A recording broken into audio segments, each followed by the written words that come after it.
Someone make it make sense. Probably a couple.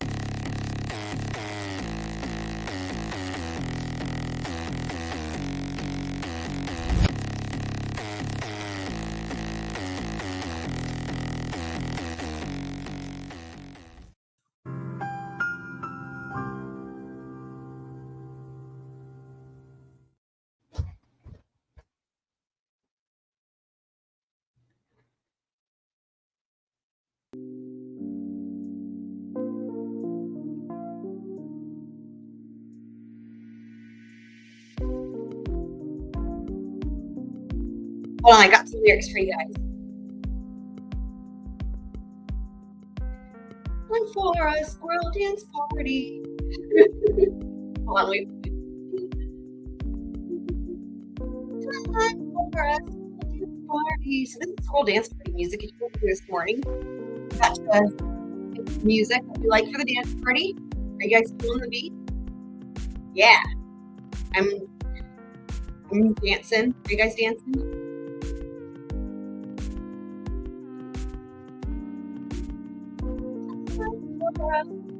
Party. How are you guys doing? Let me see what y'all are saying in the chat. Oh my god, 41 missed comments. That's awesome. Wow, have fun. You guys have been chatting. I love that so much, you guys.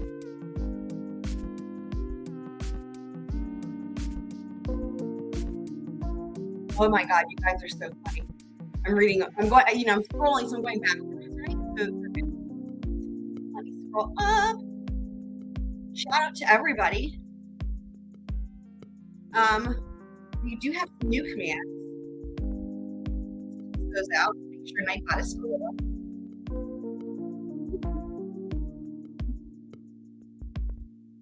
How are y'all doing? You all watch? I know some of you guys are watching Potato Daybell. Was anyone not watching Potato Daybell?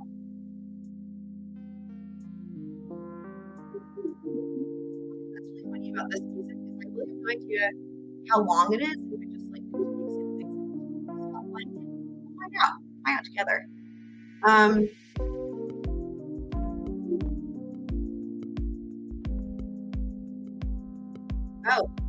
Black Twitter says she's some random blonde lawyer channel. I don't know who that is. Random blonde.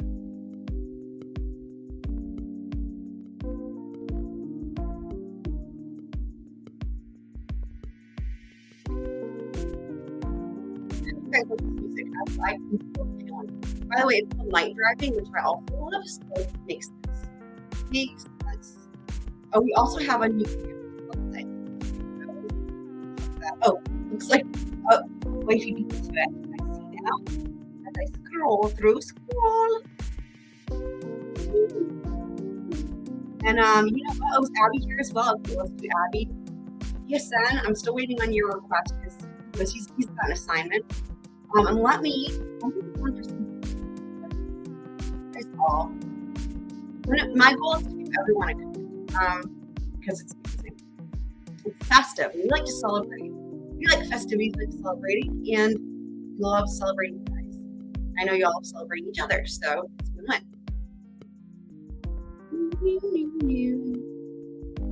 Let's do another one here. I can just like hang out to this music. I am hanging out to this music, technically. Love it.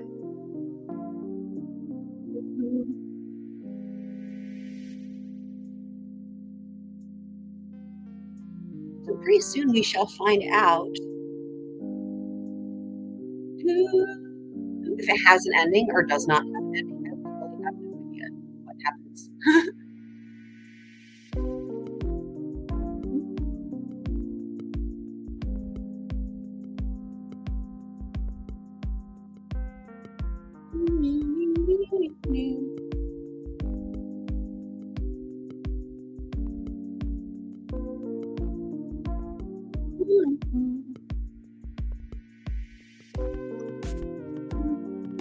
I like it when the drum beat kind of comes in there. I like that. That's, you know, it shows effort on the part of StreamYard. They could have just like made it same.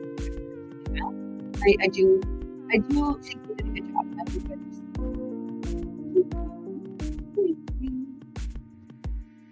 Super Planner Girl, do you have any attachment to, remember, like, I don't know, I'm naming him Clippy, but it's the paper clip that used to give you hints, helpful hints. Do you have any like any attachments to him, like good or bad?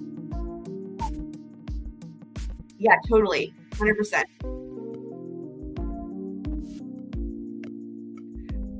When you say, so DSN, you know, I don't know how to make it have the clip. Okay, hold on, let me think about this. Hold on, before okay, what I can do is I can make a command with, I can do what I've done with other things. There's a text command. And then what I can do is later on, I can't do it while I'm streaming, but like I can export the audio and I can do a manual audio clip like I've done for It's a House. I can make that happen for you. Dude, I can make that happen for you, DSN. So the only thing is I can't get the audio. I can't do the audio now, but I can do the audio for the next one. But in the meantime, we'll do the text and we'll have it like that. There's a command text. I can keep the audio for the next one. I can do that. So, well, I will do that. But Super Planner Girl, did you hear me? Do you have any affiliation with the Clippy dude from like Microsoft?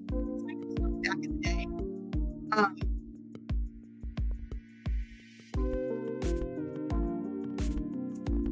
Is your audio cutting in and out of that Twitter? I don't know why.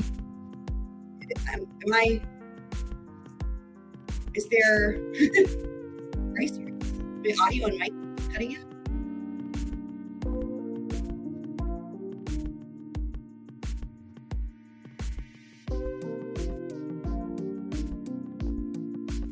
Hold on.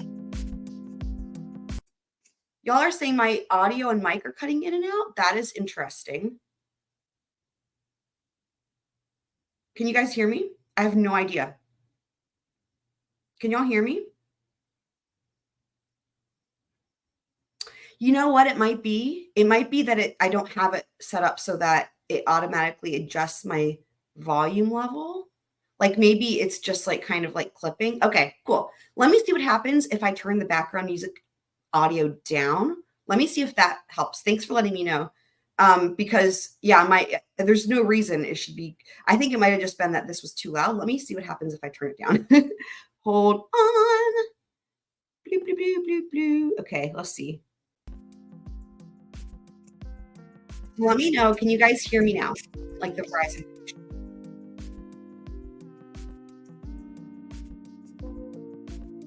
Yeah, is it smothering me? Can you guys hear me?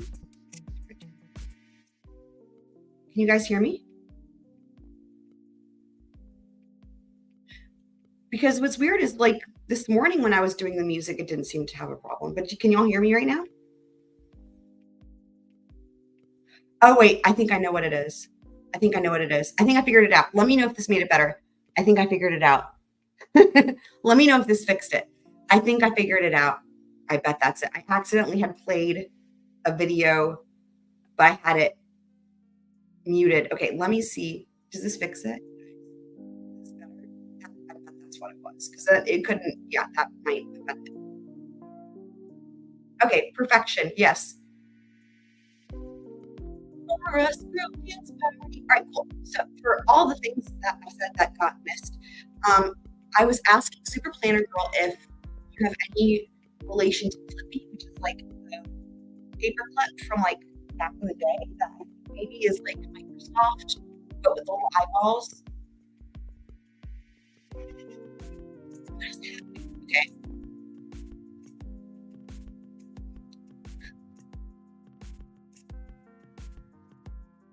Very weird. I'm pausing the music. Does it make a difference if I pause the background music? I want to be able to use the music, but maybe is this better again? I don't know. Okay, maybe it has to do with the music. No. Okay, I'm going to leave the music off and see if you guys still have a problem. I have no idea. I don't see anything on my end. Okay. Weird, because for those of you guys who were here this morning, it seemed to work fine with the background music. I have no idea, but that's okay. Maybe the background music is intended to be literally with nothing else happening, and that's why it's called background music. Maybe. Can you guys hear me okay now? Okay, so Super Planner Girl, I was asking, do you have any relation to Clippy? Like, I'm calling him Clippy. I don't know if and you know what's funny is other channels have been having audio issues too. I wonder if there's also maybe just something going on with YouTube, because I've noticed it just within the past couple of days on other channels where like weird things are happening. So I don't know, but yes. So I was asking Super Planner Girl, do you have any relation to what I'm calling him Clippy, the Microsoft clip paperclip? Does that have any? Do you have any good or bad association? And then also I was saying to DSN, what I'll do is I'll make that command, but it'll be text, and then I can queue up the audio. I'll make that happen. I can't do the audio while I'm streaming. Because I have to export that separately. I'll have to find that and export it. But I can totally do that and have that before the next stream. And then I can do the thing where you have a text command and then I queue up the audio manually, kind of like with It's a House, where there's a command and then the audio. Yeah, the Microsoft paperclip. Yes, Clippy. Do you like Clippy? So yeah, so hopefully that makes sense, DSN, so that you hopefully understand what I'm saying. So that way, and maybe there is a fancy way to make Nightbot do the audio, but I don't know, that seems way beyond my level. So you don't know Clippy? The paperclip with the eyeballs? Okay, well, I mean, Clippy was like oh, you grew up on Max. Okay, Clippy's was like a 90s thing, I would say. That's okay though. You don't have to know Clippy. I was just curious because I'm making the command. So, all right, we'll just roll with this, what I had originally. And man, I'm like in my head, I'm still hearing the music. Time for a squirrel dance party. Do, do, do, do. Super Planner Girl just had her pen. What was the word? The pen tip. She had her pen tip calibrated. There's a special word for it. At the pen show, the dude like looks at how you write and like does fancy shit to your pen so that she can explain it better than me, clearly. Someone tried doing a exclamation part SPG in the chat. Nib grind, that's it. Yes, indeed. Oh yeah, I'm sure it is a little dirty because that's just how it is. That's how we roll. So someone try exclamation point SPG, and now I'm gonna do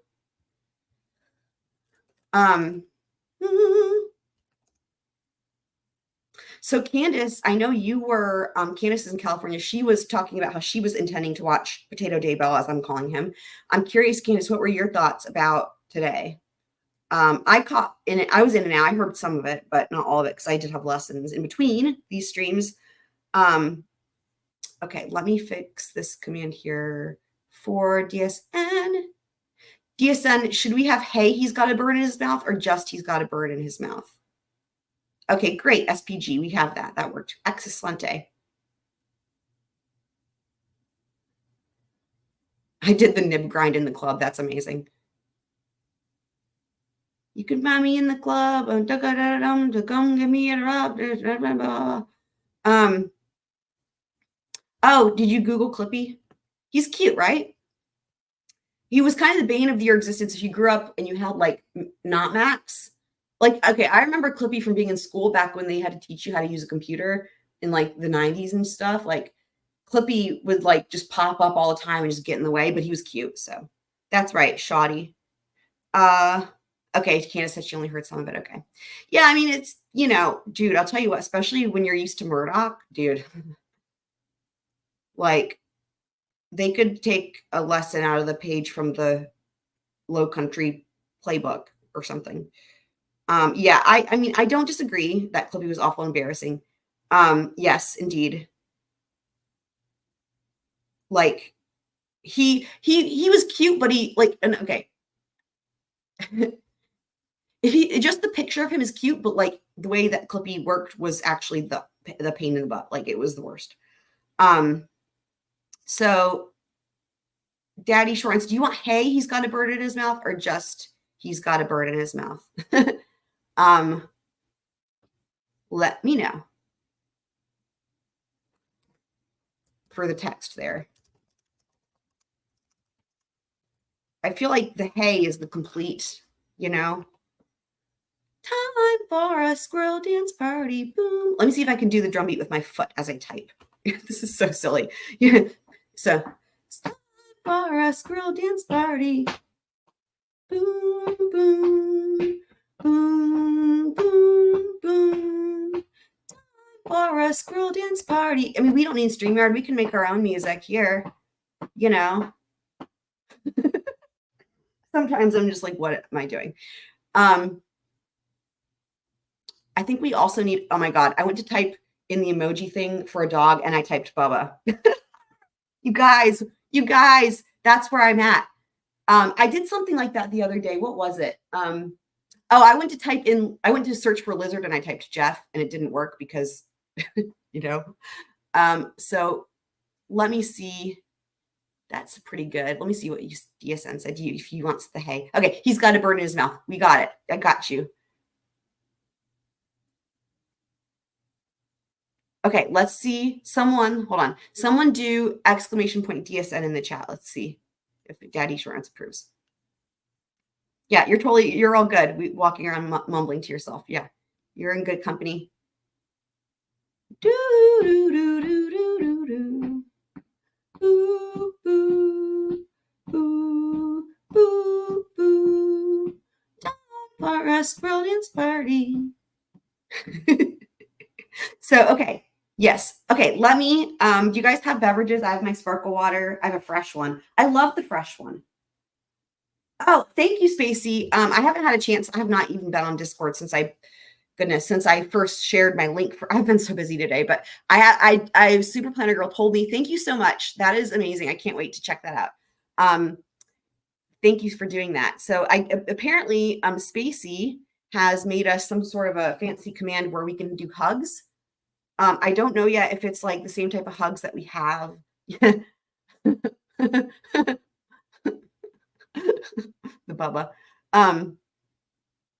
So I don't know yet if it's the same type of ones that we have at STS, but I'm super excited. We love hugs. Hugs are the best. And DSN looks like he approves of his command. So yeah. So what was, I was doing the background music. Time for a squirrel dance party.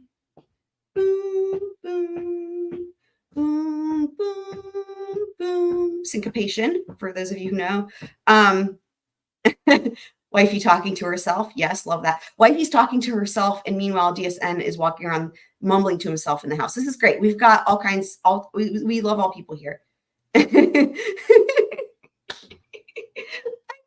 You know, like if the music makes me a robot, then we make our own music. That's just what happens. So, I would love to hear that in real life, DSN, the Boston accent faking. So good, you guys. I'm so happy you guys are dancing. That makes me happy. Do I have, hold on, let me just make sure. Do I have a Jeff command? Let me just make sure. Speaking of trying to search for lizard and typing Jeff, or trying to search for a dog and typing Bubba, you know, technology needs to catch up to the real deal with these emojis and learn the real names. So yes, Potato Daybell, as I'm calling him, you know, sounds like, I know some of you guys were maybe there for a good portion of it, especially those of you who mod. Y'all know who you are. Actually, everyone knows who you are. But anyway, yeah, so I think what I'm going to do for Potato Daybell is like, I'm going to clearly, you know, we're doing this. We're here. We're in Murdaugh territory. You know, actually, the opening statements were so like lackluster that I was like, dude, I'm like glad I didn't, you know, try to like finagle getting it streamed and shit, because I was like, this is like literally, you know. So,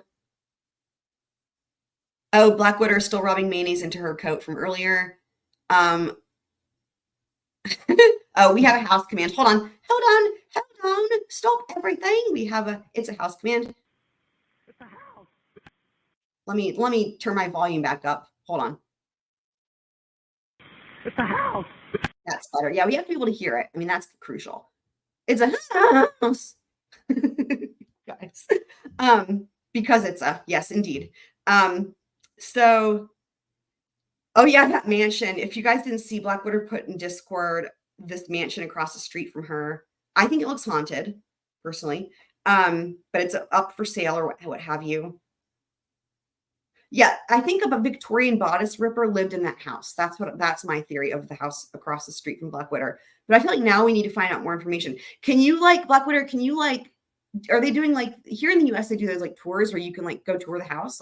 Can you pretend that you don't live across the street and that you want to buy the house and you go on a tour and then let us know the deal? Does it seem haunted to you? We did a conversion of the price. I think it ended up being over $1 million. Initially, there was some talk that it was less than that. Oh, is it? Learn something new every day. Victorian bodice ripper. I don't know. I still think this just sounds to me like it's related to being haunted. $3. That's great. So, but I don't know. It had a weird vibe. Also, the second picture in the row of pictures, it looked like the ceiling was maybe kind of collapsing. So, yes. But things I wanted to say. Okay, let me look at my notes here. So, all right. So as always, I still have to do the timestamps for the episode from earlier. We've had 3 lives now in very close succession. The one from last night, Disaster Tuesday, and then we had this morning, which was part 14. So as always, the timestamps will be in the description, and eventually, if YouTube ever starts working, they'll be in the scrolly bar. Don't know why they're not. And as always, there's always a link for the playlist in the description. And you guys, I think, all are very well familiar with the Discord, so we don't need to really fully. Oh, that's right. Yeah, Abby, do you have any knowledge of this? What is it? A Victorian, a Victorian bodice ripper? What knowledge have you of that, if any? What, if any? Okay, let me do this properly. Shout out to Elaine. What, if any, knowledge do you have of a Victorian bodice ripper? And also, let's start doing some more commands here for that to represent the gift that Elaine gave us with her nonsense.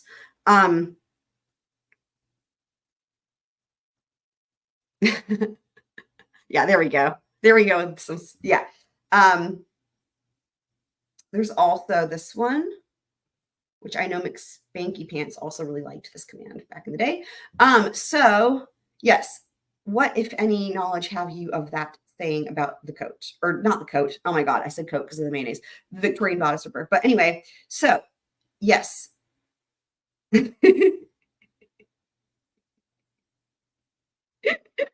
guys are great. I love it. The goat.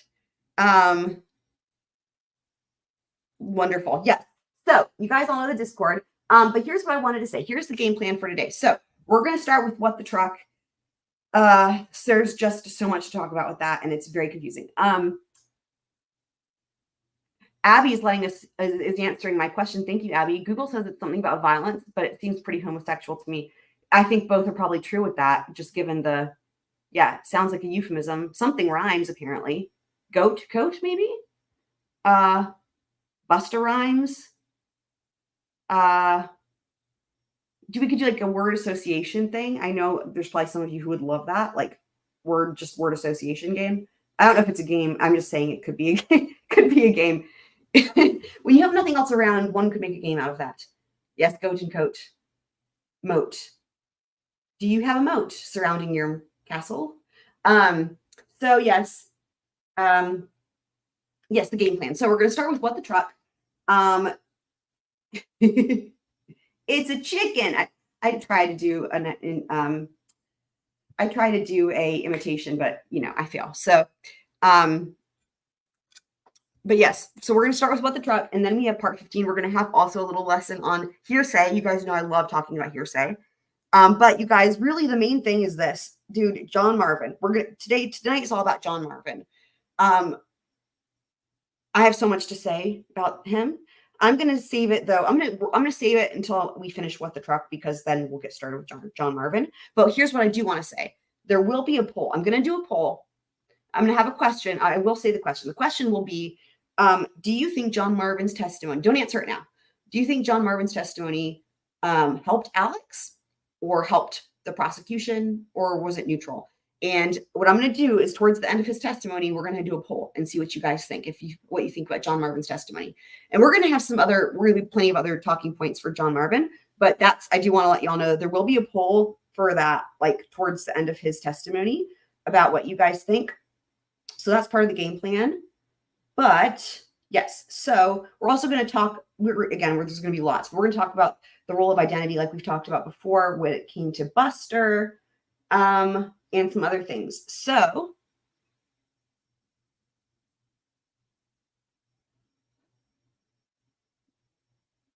Daddy Man gets to choose. You guys are welcome to tell me if you want something specific for your commands. 100%. Abby says it's a house.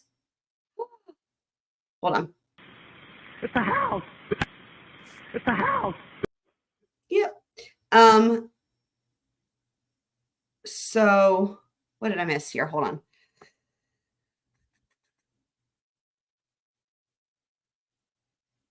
It's a chicken. It's a house. It's a bird. It's a plane. That's like that Elaine command, actually. That's where that came from. So Daddy Man gets it right. So yes, we can have a show on a weekend day. I'll do the next one probably on Saturday. I think everyone's a little loopy for sure. I agree, DSN. I'm with you on this 100%. I feel exactly the same way. Yes. Agreed. So the clips through. So Black Witter, if you want a different command, here's Black Witter's command. You just let me know. I'll change it for you in a heartbeat. All right. So let's do this. Let's get started with our new segment. What the truck? Because what the truck?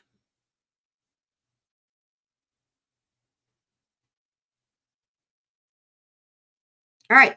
So I know we did watch some of this last night for those of you who were here, but I definitely wanted to talk more about it in conjunction with John Marvin's testimony, which we'll have coming up here in just a few minutes.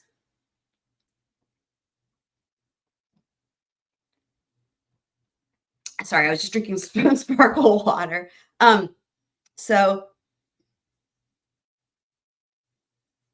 yeah, I know, right? Like in my mind, Black Witter is Ireland. That's she is Ireland. So okay, so we're gonna have the way this is gonna work is it's gonna show Daniel Green's testimony where he's talking about what he's doing and seeing in the body cam and important things of note. And then it's gonna cut to the actual body cam because of course when this was happening in court, they didn't show the body cam, right? As you all know, the exhibits happened at the end of the day. So that I lined them up so you guys will see. But the point is this: we're looking for these trucks, among other things, but it's most especially my whole thing is I'm still not clear on why no one's asking about the white truck that is there at the crime scene. I would love answers on this. I have gone back and watched yet again, even since I last talked about it, I've gone back and watched all the initial, law enforcement testimony,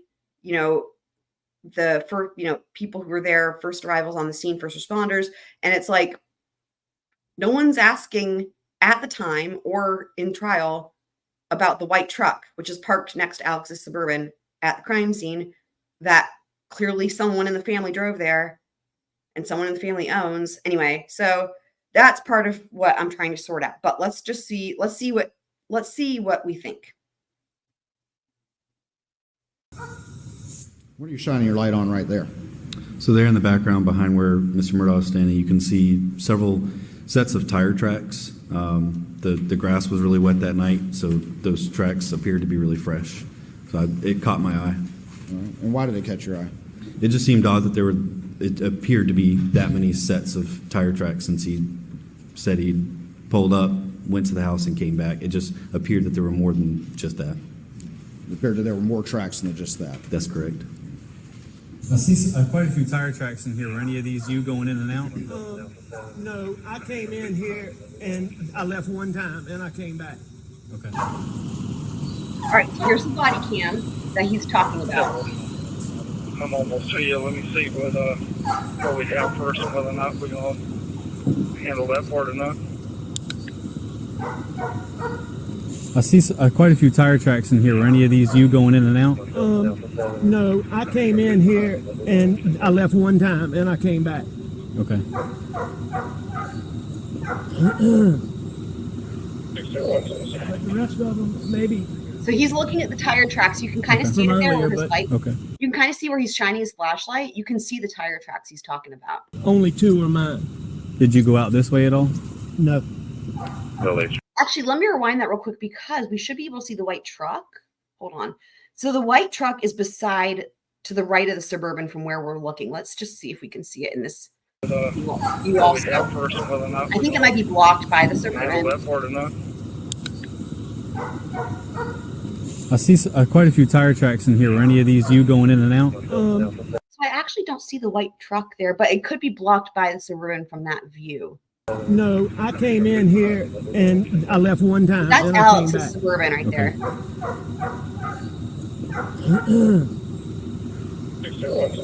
the rest of them, maybe Okay. from earlier, but Okay. only 2 are mine. Did you go out this way at all? No.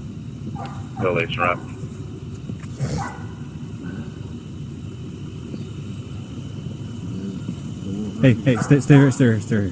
Yeah, I'm looking. Got a You whole bunch guys. of stuff right there. I don't want disturbed. Okay. The door there so we can kind of get around that way. Your best way is probably going to be back through those rocks I'm not because we can't seeing. get any Okay, tracks this is actually really important because I'm not seeing the white truck here, and we see it later, but I'm not seeing it in this footage. Are you guys seeing it? It should be beside the Suburban.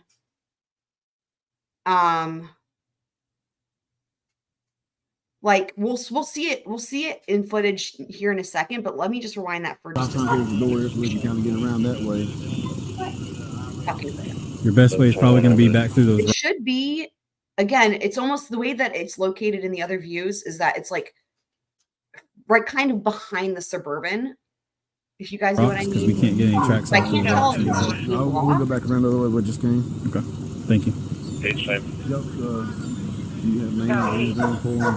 Yes. Okay, I'll get that in a little bit then. That's Okay. fine.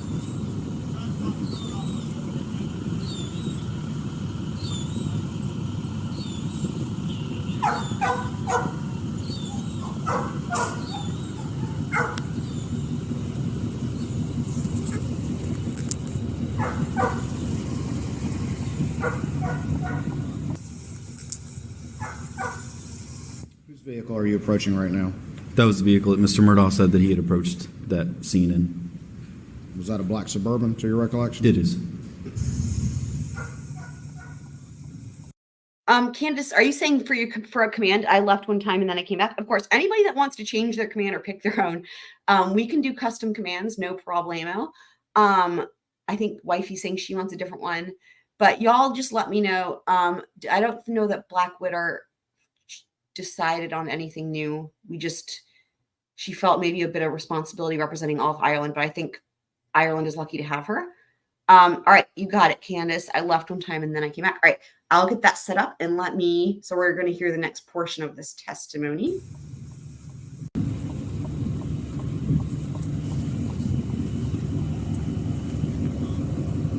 What unit's 23 on Moselle? Alpha 7 unit on scene. Are you behind the house? There's several of us out here. There's a long dirt driveway right next to the mailbox that says 4147, and you'll see all our lights down here at this shed thing. I love the shed thing. I know I say that every time I watch it, but I love it every time. Right to the left of the screen, there appears to be, what does that appear to be to the very left of the screen? Guys, There's some dog crates over there. On top of one of the dog crates Guys. is actually a dead chicken. chicken Say that again, business. sorry. A dead chicken It's in chicken business, that's all. on the far left-hand side of the screen. Yes. Look how cute. Look how cute Maggie is. Dog Maggie. Okay, all right. Here's what I'm talking about, though, you guys. So this is what I'm saying. So just a second ago, when you were watching the body, that white truck, we couldn't see it, but it's entirely possible it just wasn't in view. I'm not quite sure because the rest of the time that we see the Suburban, we see the white truck. But it doesn't appear to be law enforcement, right? Because when we see the evidence photos of the crime scene, they include the white truck. And it does not have lights, and it's not parked with the other law enforcement. I'm really just confused about what's the deal. But again, this is part of the mystery because no one fucking asks about this white truck. They ask about all the other trucks, but not this truck. Ugh. So yes, it's all about that chicken business though. Yeah, you guys, it's really, I have real questions about what the deal is with this truck because I don't understand. I just don't understand why no one gets asked about it. But we're gonna see some chicken business here in a second. Here's Alex's bourbon.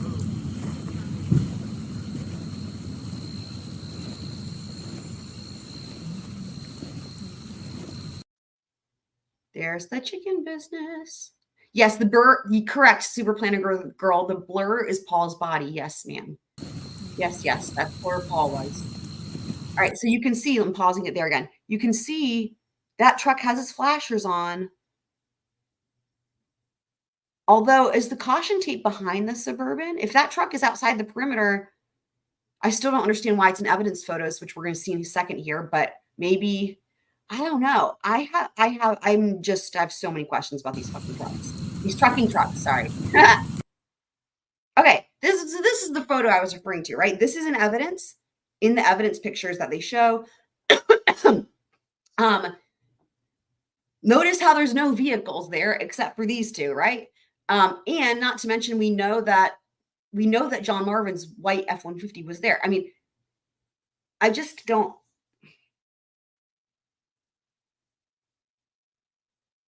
I can't fathom that this is that. Okay, couple things. I can't fathom that this is also a law enforcement vehicle, but for some reason, this one particular law enforcement officer decided to park next to the Suburban and not with his friends, where he's supposed to be parking. You know, like there's that. But also, it's still there in this picture, and we know it was there the night before. We just saw it. We just saw it from the body cam, and here it is the next day. It's still there, right? Did he just sleep? Did the law? If it's law enforcement, did law enforcement just sleep there without moving the truck? No. So I don't know. I don't understand. This is really, in my mind, this just the only explanation is that it has to be John Marvin's truck. And this is important because we're still trying to figure out, well, I thought we had the truck thing solved, and then I learned there was another truck, which we're going to hear about from John Marvin, and we're going to hear about from this testimony here in just a sec. Let me go ahead and play this.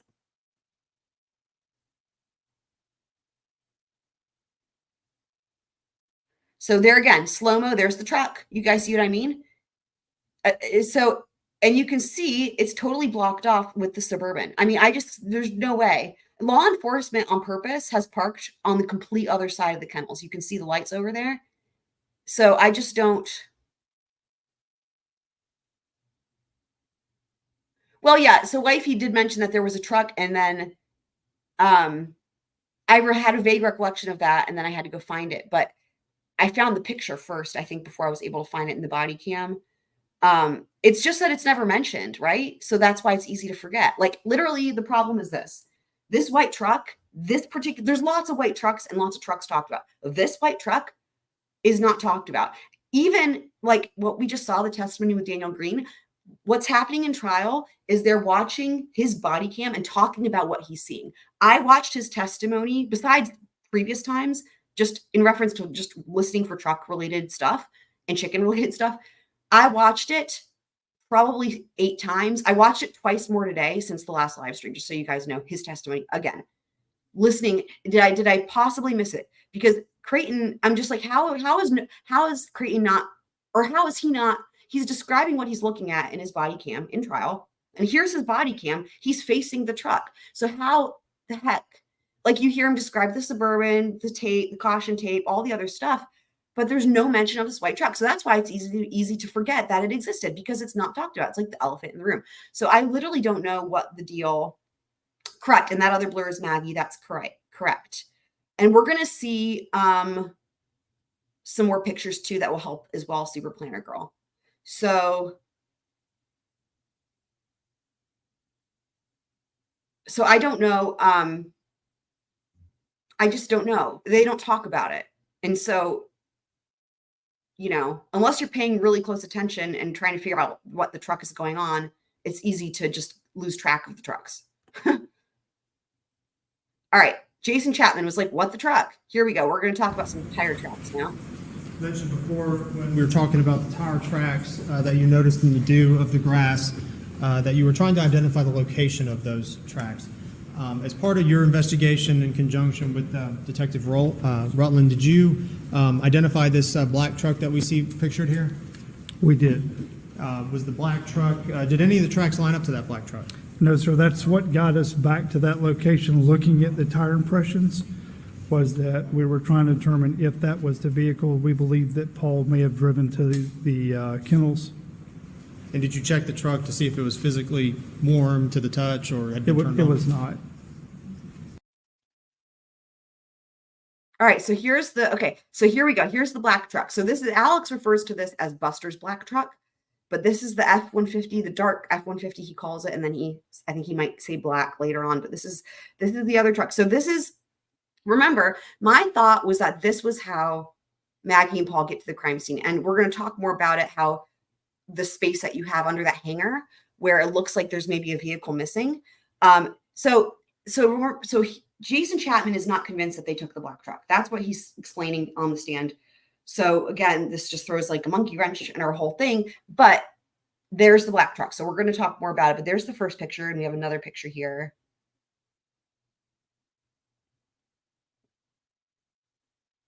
Right there. So you can see that. So here you can see there's other law enforcement vehicles near the truck because this is the next day, but there's the truck. And as you can see, there's the tire tracks from that truck. It looks like it pulled through, right?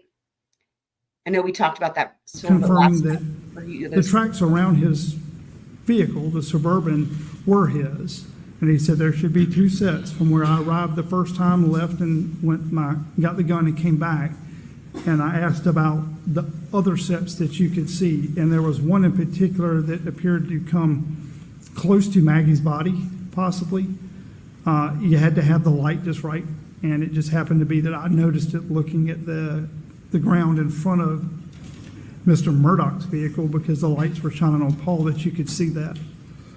So the tire tracks, did you and Detective Rutland spend some time trying to, or attempting to identify where those tracks could have come from? We did try to follow them.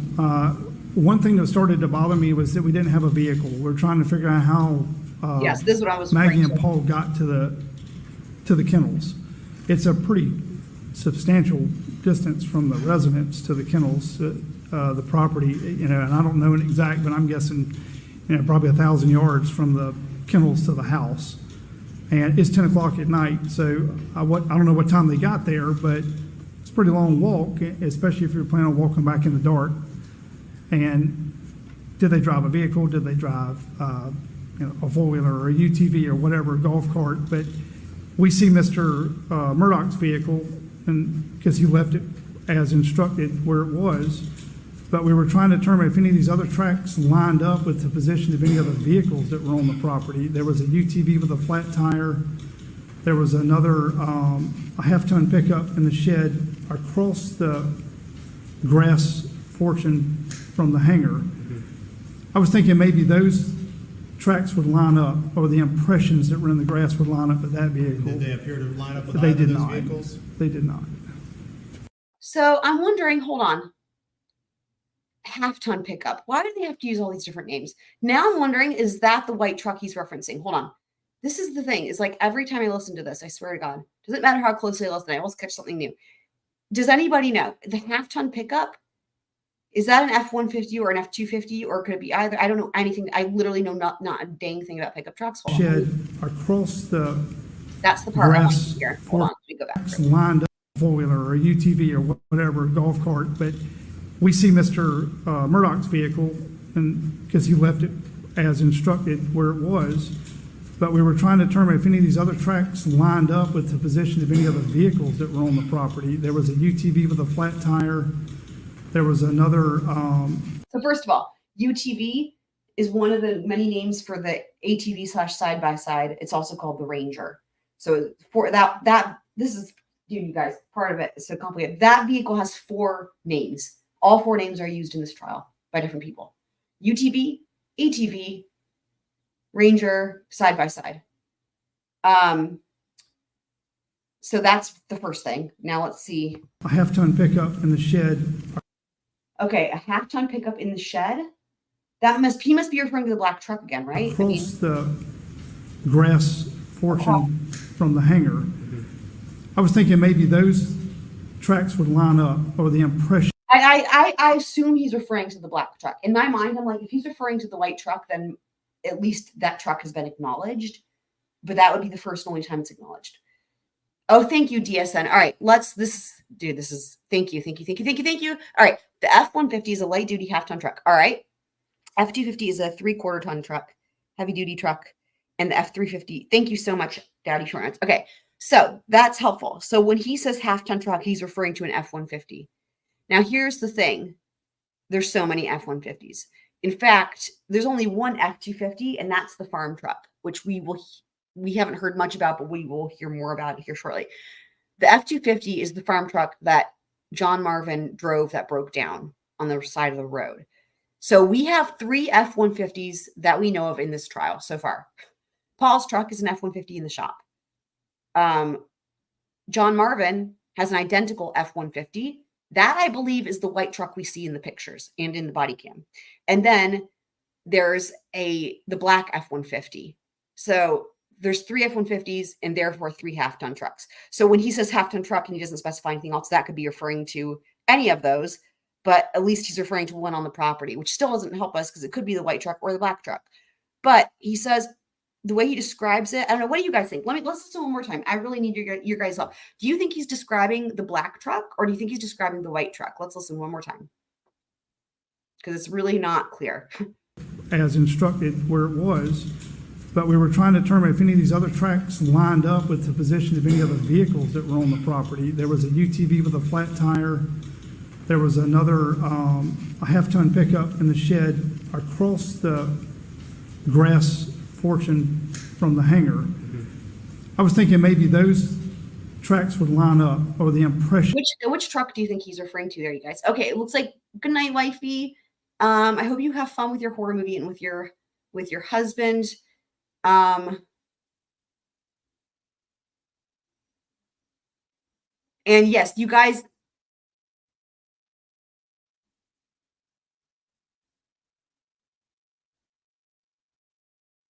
Okay, it looks like, okay, so Super Planner Girl is requesting Feeling Fancy. Yes, no problem.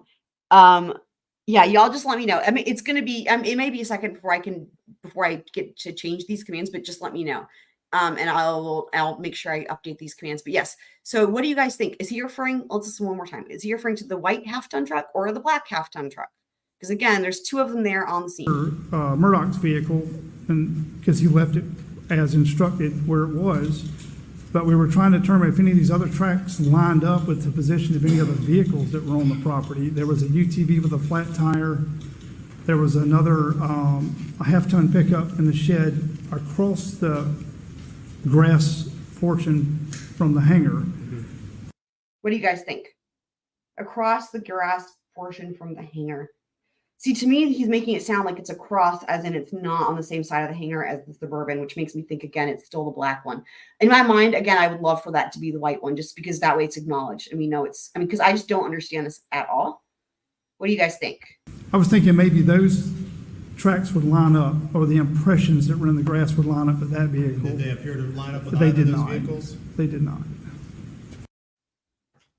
All right, so there's the Ranger / side-by-side / ATV / UTV has all of the names. As you can see, there's that empty spot in the hangar. And again, that Ranger had a flat tire. So we know, here's what we know about this vehicle. We know that they did not drive this vehicle out there. We know that that vehicle didn't go anywhere that night. Also, Kenny Kinsey confirmed, I know I did mention this last night, but Kenny Kinsey confirmed that the tire mark on her leg was from this vehicle. And we know she bumped into it because it had a flat tire and it didn't go, like that vehicle was not driven. So that makes sense, right? She bumped into it probably when they were out fooling with the dogs. And that's how she got that mark on her leg and again, it was just from mud. It wasn't like she got ran over. The defense tried to make it seem that way, but it was just mud.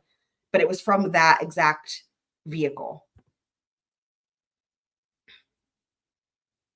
All right, now here's, I know Super Planner Girl, you were saying a better overview. Here's a good overview, right? So we can see the Suburban, and we can see the hangar. We can see the kennels. So the hangar has the red roof, right? And then the kennels are the building right next to it on the side. I think this is a great aerial view. You can really get a feel for it. Of how the whole thing works with that hangar. So again, that was for airplanes, right? Because initially Barrett Boulware, who owned that property, used it as a private like landing strip for airplanes, right? But like obviously Alex didn't have airplanes, so they stored all that farm equipment in there and vehicles. And in my opinion, it seems like the golf cart and the Ranger were all stored there as well. And of course, part of the reason I think that's because there's clearly a missing space where it looks like a vehicle would have been stored. So, yes, there's the kennels. Because it is easy to actually think, there's so much talk of the red roof. It's easy to think that the red roof is the kennels. The red roof is the hangar. And then the white / like silver roof thing, that's the kennels there.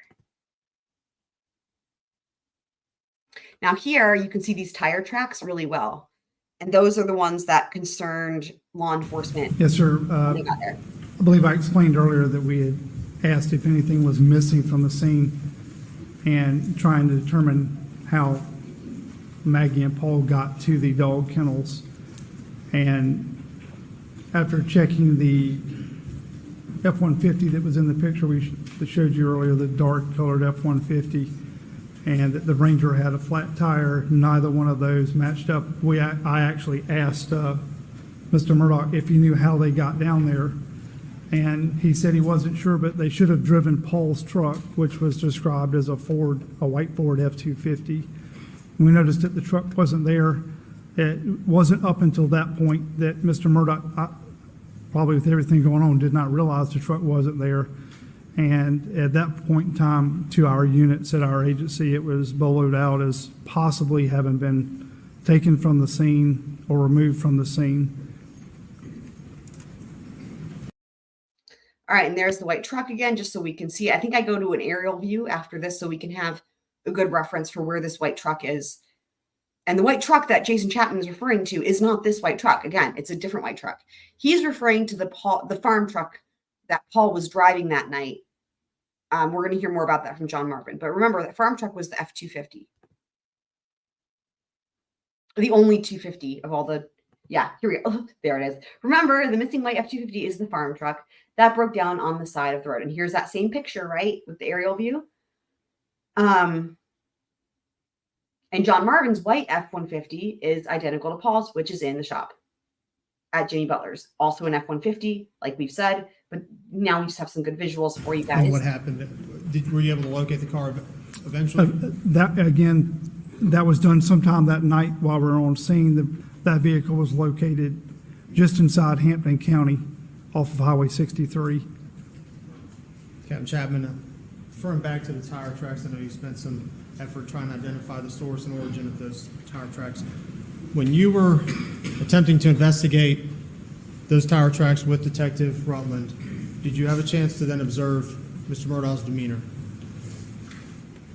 Yes, sir. And we discussed, there were changes at the time. What kind of changes? Again, he did appear very upset, heavy breathing, distraught. When we asked the specific questions in regards to the tire impressions and we began looking at the tire impressions, it was just a change. The breathing slowed and he began to watch us work more closely, sometimes out the corner of his eye. And after we moved away from that area with the tire impressions, the demeanor change returned back to upset.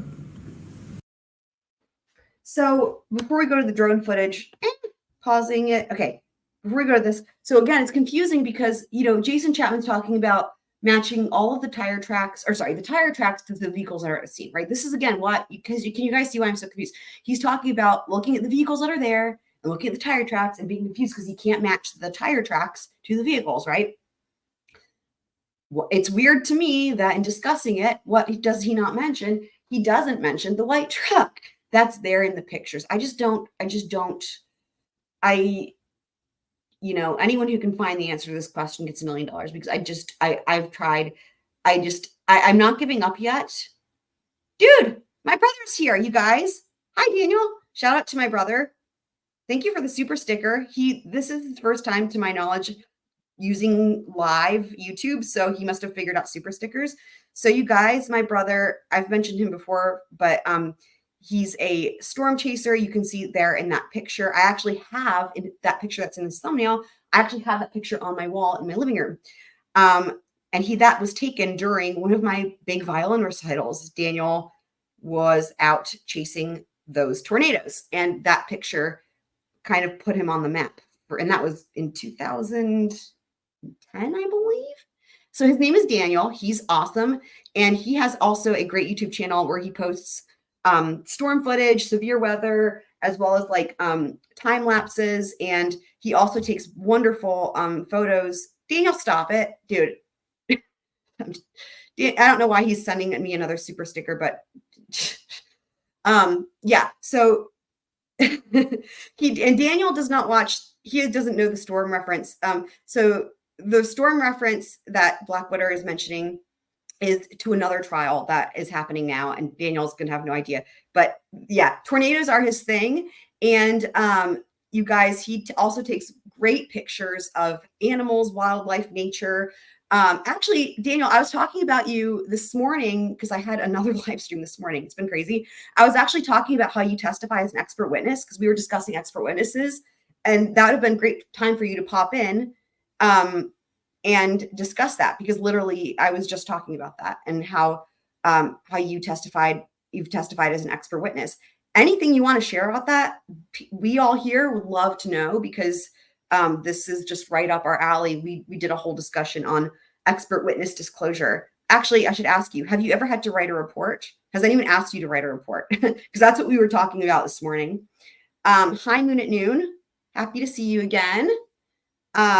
Moon at Noon was filling us in on some stuff regarding firearms this morning. We learned a lot together. So yeah, so Daniel's my younger brother. He's 2 years younger, but he's super cool and has done all these cool things. And I love that he has testified as an expert. But yeah, definitely check out his YouTube channel. He also has a website, lightexplored.com. Let me put that in the chat, where you can check out some of his pictures. And he also has a niece and nephew who I absolutely adore. Also document review. Yeah. Okay. Yeah. So, I'll hold that up. Yeah. So, you know, it's interesting because there's this whole thing about reports, and I guess everything that you've testified in has probably been civil. Daniel, if you want to pop anything you want to pop in the chat for where people can find your stuff, pop it in. Website, YouTube channel. We are a very supportive group here. And so anything you want to share, I don't think you can put a link, but if you put the name, he's not on the list at the airport. Daniel, do you remember my knife wielder story? He may not remember because he wasn't there, but I was telling that story the other day about how I got put on the list for having those paring knives at the airport on accident. So yeah, but yeah, I guess, Daniel, you probably have done civil trials. Oh, that's right. I forgot. That's right. Wifey, which is, I am not T-Pain, I call her Wifey. I thought she went to sleep, but glad you're here. That's right. She started following you, Daniel. She started following you a long time ago, actually. I remember that. Lots of knives. So, yeah. Literally, it's so crazy because and if anyone watches, so on my violin videos, the one that I have in the red dress, Daniel's actually filming that one. And you actually see him. I remember that was right when he got his first like video camera, and he was like getting started with like video cameraing. And you actually see him walk in front of the camera and like adjust it.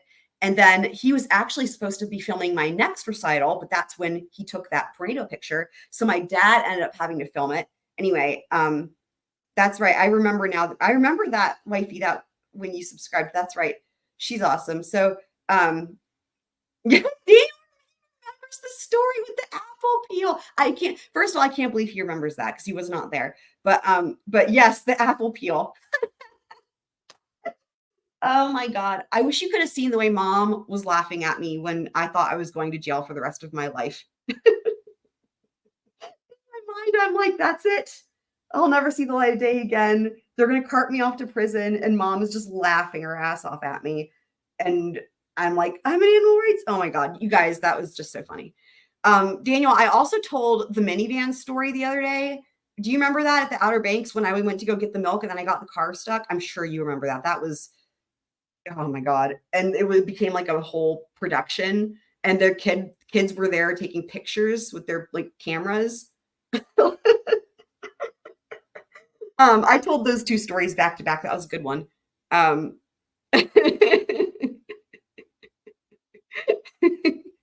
So, yeah, okay. Daniel's said all civil trials. Okay, cool. So, yeah, I'm that knife wielder. I'm that knife wielder girl. Okay. So in civil, so one thing we talked about this morning that we all learned was in civil trials, then you have to, if you're an expert, you have to do a report. So Daniel did do reports. He just probably didn't think there was anything significant about it. No milk fine. That's right. Because you guys were waiting on it for breakfast. Oh my God. He remembers these stories. That's awesome. I'm so happy. We have a lot of funny stories from growing up. I could go on and on. I could easily entertain y'all with stories just even from my mom's childhood, or regarding like my parents. Like, dude, they have the best. Yeah. But, okay. But speaking of drone footage, how relevant, right? I was about to place drone footage. Daniel also has a drone and uses a drone. So great timing as we look at this drone footage of Moselle.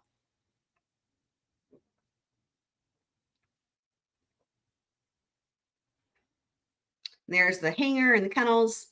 Oh, and even I'm just noticing now you guys can even see the Suburban. It's still there in this drone footage. Actually, you can see the white truck also. Y'all, you look to the right of the you see the hangar and then you see the kennels in front of it. Look at the right in between the two. There you go. There's the Suburban and there's the white truck still there. The white truck that no one mentions for whatever reason in the slow-mo drone footage. It's a house. Yay. Yeah, I know, the white truck. But here you can get a good layout of the property. I know you were asking about that super planner girl. I need to make a command for Daniel. I don't know how often Daniel's going to join us, but Daniel doesn't even know. I'm sure I'm saying this. He probably has no idea what commands even are. If you're still here, Daniel. So we have a friend named Nightbot in the chat who does fun things. Nightbot's going to speak up here in a second. And so I'm making commands for everybody so that when you type in their command, it says a thing. So there's like a bunch of different commands. Let me put commands in the chat as well. So the commands can be found here. I know I need to update some of y'all's, but I will do that when I have a second. But I could make one for Daniel with like storm stuff. Maybe I'll do that. But anyway, the official I'm not T-Pain white truck. Yes, we can. Absolutely. Yeah, I just have to say what the truck. You guys know what I mean?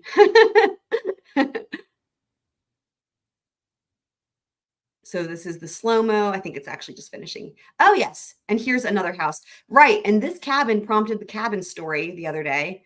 But yes, this is the cabin that they talk about and they give a description of it as if it's like run down and crappy. But, you know, to me, it looks like a 5-star hotel compared to the cabin where I lived when I was in college.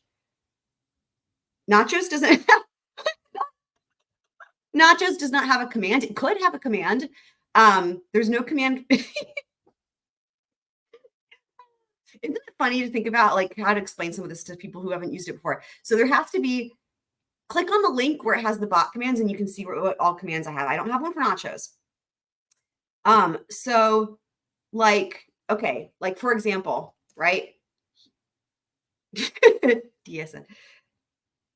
So there's the command for house and then Nightbot says it's a house. And then I play Alex from his 911 call saying, It's a house. just as an example. So I have to, but we don't have one for nachos, but we could have one for nachos. Thank you. Black Witter loves Daniel. I love Daniel too. Also, if you guys ever hear me say Mant, that's my nickname for him, M-A-N-T, just so no one gets confused. You sure he didn't take the tractor? DSN makes a great point, because did he check the tractor? Like, you know what? The white truck is not the only vehicle on the property that didn't get checked for tire tracks, because there is no mention of the tractor. And honestly, you guys, it would be just as plausible as anything else when it comes to this case. I need, like, literally rolling him like he's in a hurry, right? He's got to like hightail it to Alameda, and there he is rolling it like, what, I don't even know, half a mile per hour on this tractor. I'm getting the mental image of that with like him, like his getaway. It was funny enough, a getaway golf cart, but a getaway tractor. That's what what, now I'm like, in my heart, I hope that's what actually happened and no one's figured it out, because that's amazing. Yeah, what the truck. I know. You're right. We need a truck one. We need a truck one. We need a truck one. You guys are cracking me up. We do need a truck one. Okay, hold on. Let me make a command for that. Yeah, y'all, I know. So let's see. I'm going to make this command. What the truck? We'll do some emojis. Daniel probably has no idea what Discord is also, there's a whole new world of things. A whole new world. I wonder if there's a tractor emoji. Let me see. There is a tractor emoji, you guys. My heart right now is leaping for joy. Okay. Someone pop exclamation point truck in the chat. And you're close. You're missing an S on commands there. Wifey, read the chat.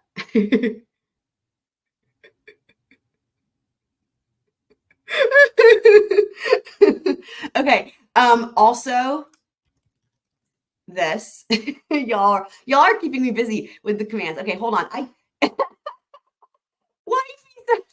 Dude, you guys. There we go. Right. That's you guys crack me up. Disc golf. So, okay, hold on. I don't even know. Daniel needs a nachos one. So we could do the command nachos, and then it says something about Daniel. We could do Daniel as the command, and then it says something about nachos. I don't know. What I've been doing, guys, is just to let my brother know. I've been letting them tell me if they want their command to be the Super Planet Girls dying. I haven't even gone back and fixed some of the ones from earlier. I promise you guys, y'all are hilarious. So I don't even know. What the truck? We have that. Why is it plural? Nightbot. Why does it say what the trucks? Hold on. Nightbot. I didn't tell you to do it plural. Y'all. Okay. Let me Nightbot, can we fix that? It shouldn't be plural. It's just a singular truck. I think he's fixing it. Okay, that should be fixed. Let me see here. Okay, I have an idea. I'm going to make a command for my brother. So we're going to do this. Here's the best of all the worlds. Hopefully. Like, why is there not, hold on. Sometimes I wonder about these emojis. Like, why is there not what I'm looking for? I don't want to say what it is and spoil it. But okay. So in just a second, Daniel's going to have a command. I'm going to do exclamation point Mant, because in my brain, that's who he is. So that's M-A-N-T. Because when I couldn't say Daniel as a baby, I said Manyo, and that turned into Mantio, which turned into Mant. That's how that works. So, I'm still making it. It's not done yet. Hold on.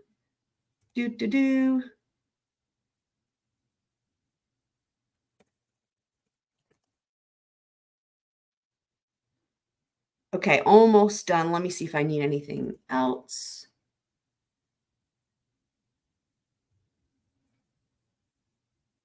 Okay. let me know. Okay, let me see how this goes. Daniel, hopefully you like this command. But yeah, let me know. So someone, if you want to test it out, exclamation point Mant. Oh, it looks like maybe Daniel was trying to share his channel. So YouTube has it in lives. It's not going to let you share links. It just automatically filters that out because there's such a thing as like spammers. But if you pop the name of your channel, I think the name of the channel is StormSquadDotNet, or is it NC Storm Squad? I can't remember what the actual name is. But if you pop the name of the channel in the chat, like type like then people can find it that way, because it's not going to, even I can't share a link. So I just won't let it do it. A chicken forklift, Black Witter. Stop. You guys are cracking me up. By the way, Daniel, just so you know, Black Witters joins us from the Republic of Ireland. We have people all over the world in different time zones that tune in. But you guys are, I just love these guys so much. Y'all are all awesome. Thanks everybody for being here. And Daniel, what do you think about your commands? Do you like it? There was no nachos, so we did taco. And then storm stuff. So, yeah, so Daniel, like, again, the reason I can't remember the exact name, Daniel founded the NC Storm Squad. So I can't remember if his channel is actually NC Storm Squad or if it's StormSquad.net, which is like what it says there in the title. So, but hopefully he will let us know if he just puts the name. It's raining tacos.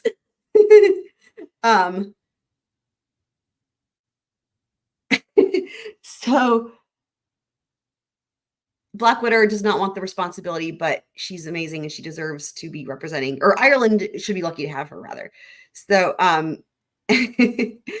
so I know, and I know, again, I know Super Planner Girl, I know you had a request for your command, and I know there were probably some other ones that were updating, but I'm probably going to have to try to find that at a different point.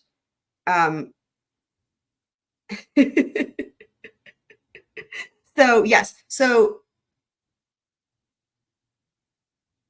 okay, so I think this actually, is this the end of this presentation? Hold on, we might have a chicken business thing at the end. Let's just make sure. Oh, also a house.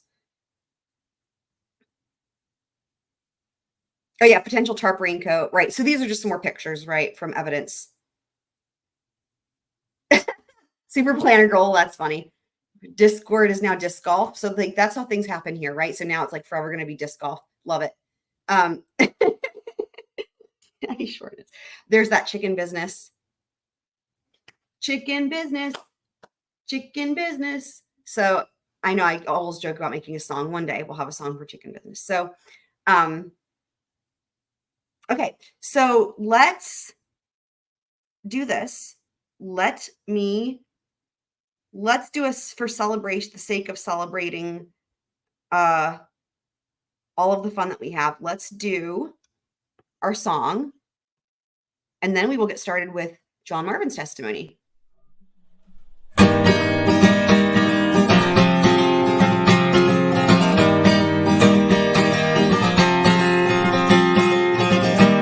unusual to steal from anyone. Not unusual to have killed your wife and son. But even God would never forget what you've done. Not unusual to see you lie or pretend to cry.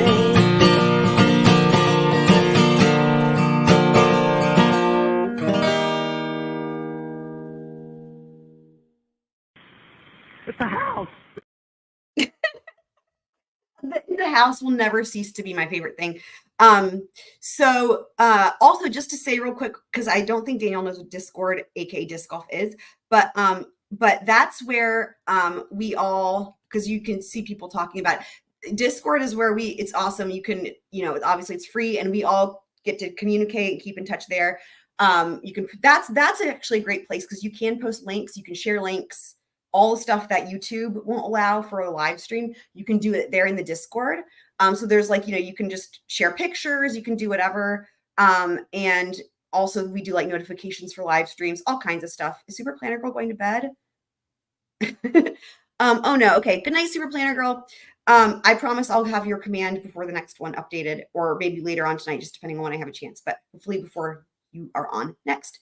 So yes. it looks like Daniel's figuring out how all this works. This is so fun because it is the best. Is the first time that I believe he's seen this with the YouTube live, because I was over at my mom's house and I was describing to them how this works and you know, how the live chat works. So anyhow, yeah, dude, last 2 episodes of Breaking Bad. No spoiler alerts for Super Planner Girl. Dude, yeah, that's epic though. I was so sad when it was over. But yes, the Discord is a lot of fun. If you joining the Discord is highly recommended because we all can keep in touch. And again, you can post stuff in there because the YouTube live streams, again, it just has its own filters to try to protect like from spam. It's an automatic thing. So, and the other thing that's fun about Discord is the commands that we use in chat here also work in Discord. So, so we can continue with all that fun stuff, but let us, I think it's time. It is time to jump into the next episode, and we're going to hear from John Marvin. Am I forgetting anything? Probably. That's okay though, because we're professionals. So here we go.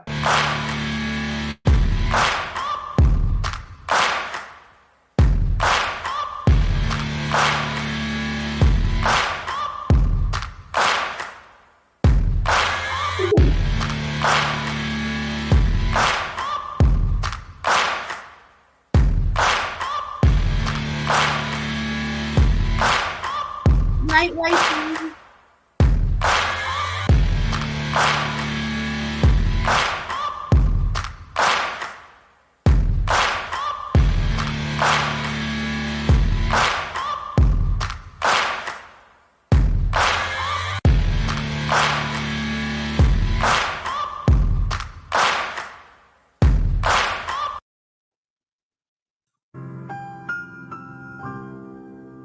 I love all the rainbows. Squirrel power.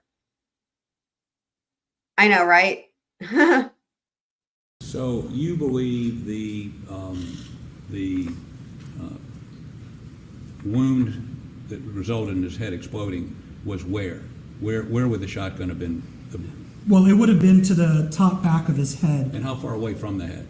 Oh, no, it would have been pressed against the head. So it'd be a contact wound to the back of the head. Correct. Now, so her opinion was, and tell me the path. So, unfortunately, the top of the head wasn't Swap shaved, has many so I meanings. can't tell you the exact entrance, but it absolutely is a contact range shotgun wound to the head. And from the way it was described by Dr. Reamer, what she described as the exit wound was that it was near the top of the head and a little bit back on the right. So probably right about here. Have fun with your horror movie. Where did this exhibit come from? Is there a book? Yes, this is from the main textbook on gunshot wounds by Vincent DeMeo. Oh, this textbook. Been described as the Bible shot wounds, is that correct? Yes, sir. Okay, here we go. And that's, I think we asked Dr. Reamer about this book and she agreed, right? Yes, sir. All right, so here's what Dr. Reamer actually said. One pathologist told me this is the Bible of gun wounds for pathologists. Is that correct? Well, there's a lot of literature, and this is a highly respected primary source. It's not the only. But what are you asking me about? Been described as the Bible. So that's not what she said. Or like, there's that's what she said. Yes, and then sir. that's not what she said. Okay, here we go.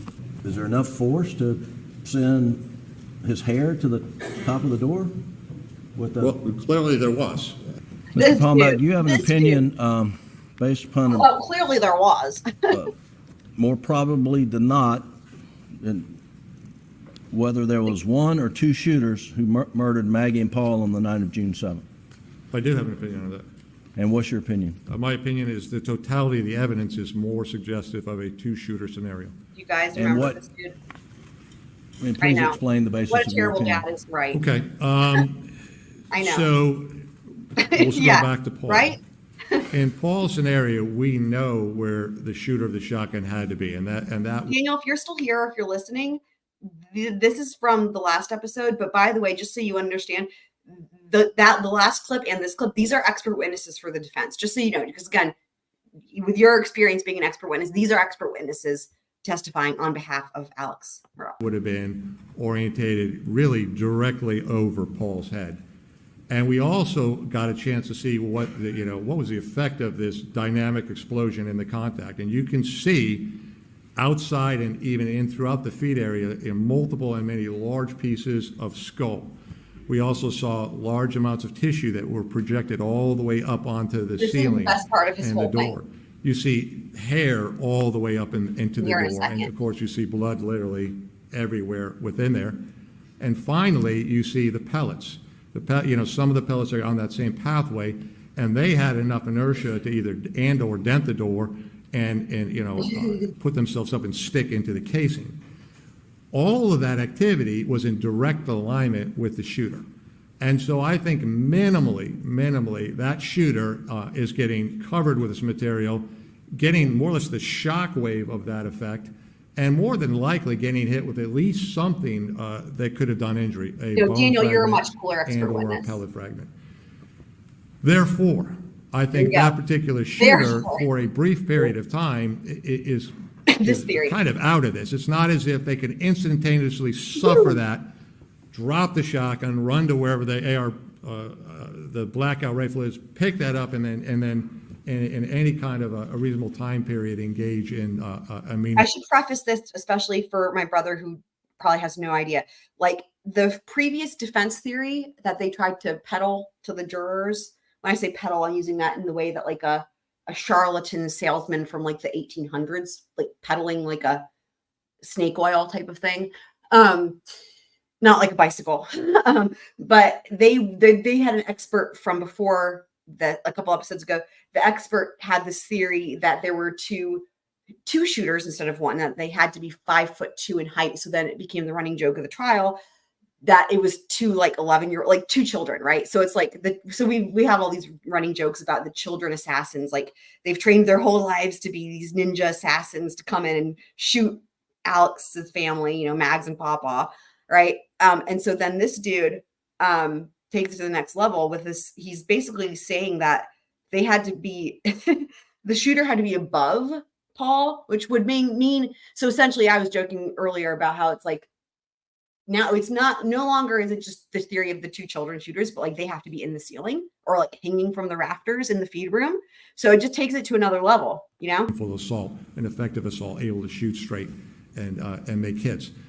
So that, I think, is one of the major indicators of concern. The individual who shot first with the shotgun minimally was stunned, probably blood and material in his eyes, and maybe have been injured, and would have taken some degree of time to recover. So his whole thing that he's saying, dude, is like there's two shooters, right? If we go from the last dude, they children, right? They have to be above Paul, so like likely hanging from the ceiling. And that when they fired the first shot to Paul, they would have gotten blood on their eyes and they would have been stunned, like, oh! And the part that he's missing is they're ninjas that trained all of their 11 years for this. And they would have brought goggles, right? The shooter could have been that brilliant, Daniel. Yep, you're up. There you go. And you know what? That's why you're smart, because they didn't even suggest that. And that would have been a way to explain this. What is on the other's shoulders? Indeed, perfection. Yeah, or you guys. Yeah, exactly. I know, right? And then they're like, they get blood on them. Oh! And then he's like, they're stunned. They're in shock. It would have taken them time to recover. It's just. His brain wasn't destroyed, was it? There were pieces of his brain throughout the room, and including out on the ground. Most of his brain was intact, right? The majority of the structure was physically together, but whether it was injured is absolutely not for me to decide. That's a pathologist that needs to do that. Injured? I believe He's you testified dead. that his brain was a mass on the ground. Yes. So all these pellets that were being pushed downward when they were shot. We don't have any defects downward, just upward. Correct. Okay. Brilliant. All right. Now we're going into John Marvin's testimony. All right, you guys. You guys, this is the defense's final witness, Alex's brother, John Marvin, the baby brother of the group, and this is really interesting because we're going to see a number of things. We're going to see such a stark difference from him and Alex, and this is emotional testimony that really, I don't know. I'm interested to see what you guys think. I know you guys have seen it before, most of you, but maybe not for a while. And I think that with all the deep diving we've done on this, everything kind of has more meaning and more understanding than maybe it did prior. But again, we're going to do a poll at the end and ask what you guys think. Do you think that his testimony helps Alex? Do you think it helps the state, or do you think it was kind of neutral? And as we go forward, again, we'll mention again these themes of like identity and as it relates to the family. And we're going to also talk about what makes him a different witness than Alex, like specifically, making me hungry. So Black Witter highly recommends, what was it, Black Witter? It was a hold on, let me put it in the chat. PBCCT on PETA. And this was from another live stream when she made this and it was eating it and we were all talking about it. It was peanut butter, cheddar cheese, and cherry tomatoes, if I'm not mistaken, on pita. And I think somebody else actually said they tried making the same sandwich and that it was good.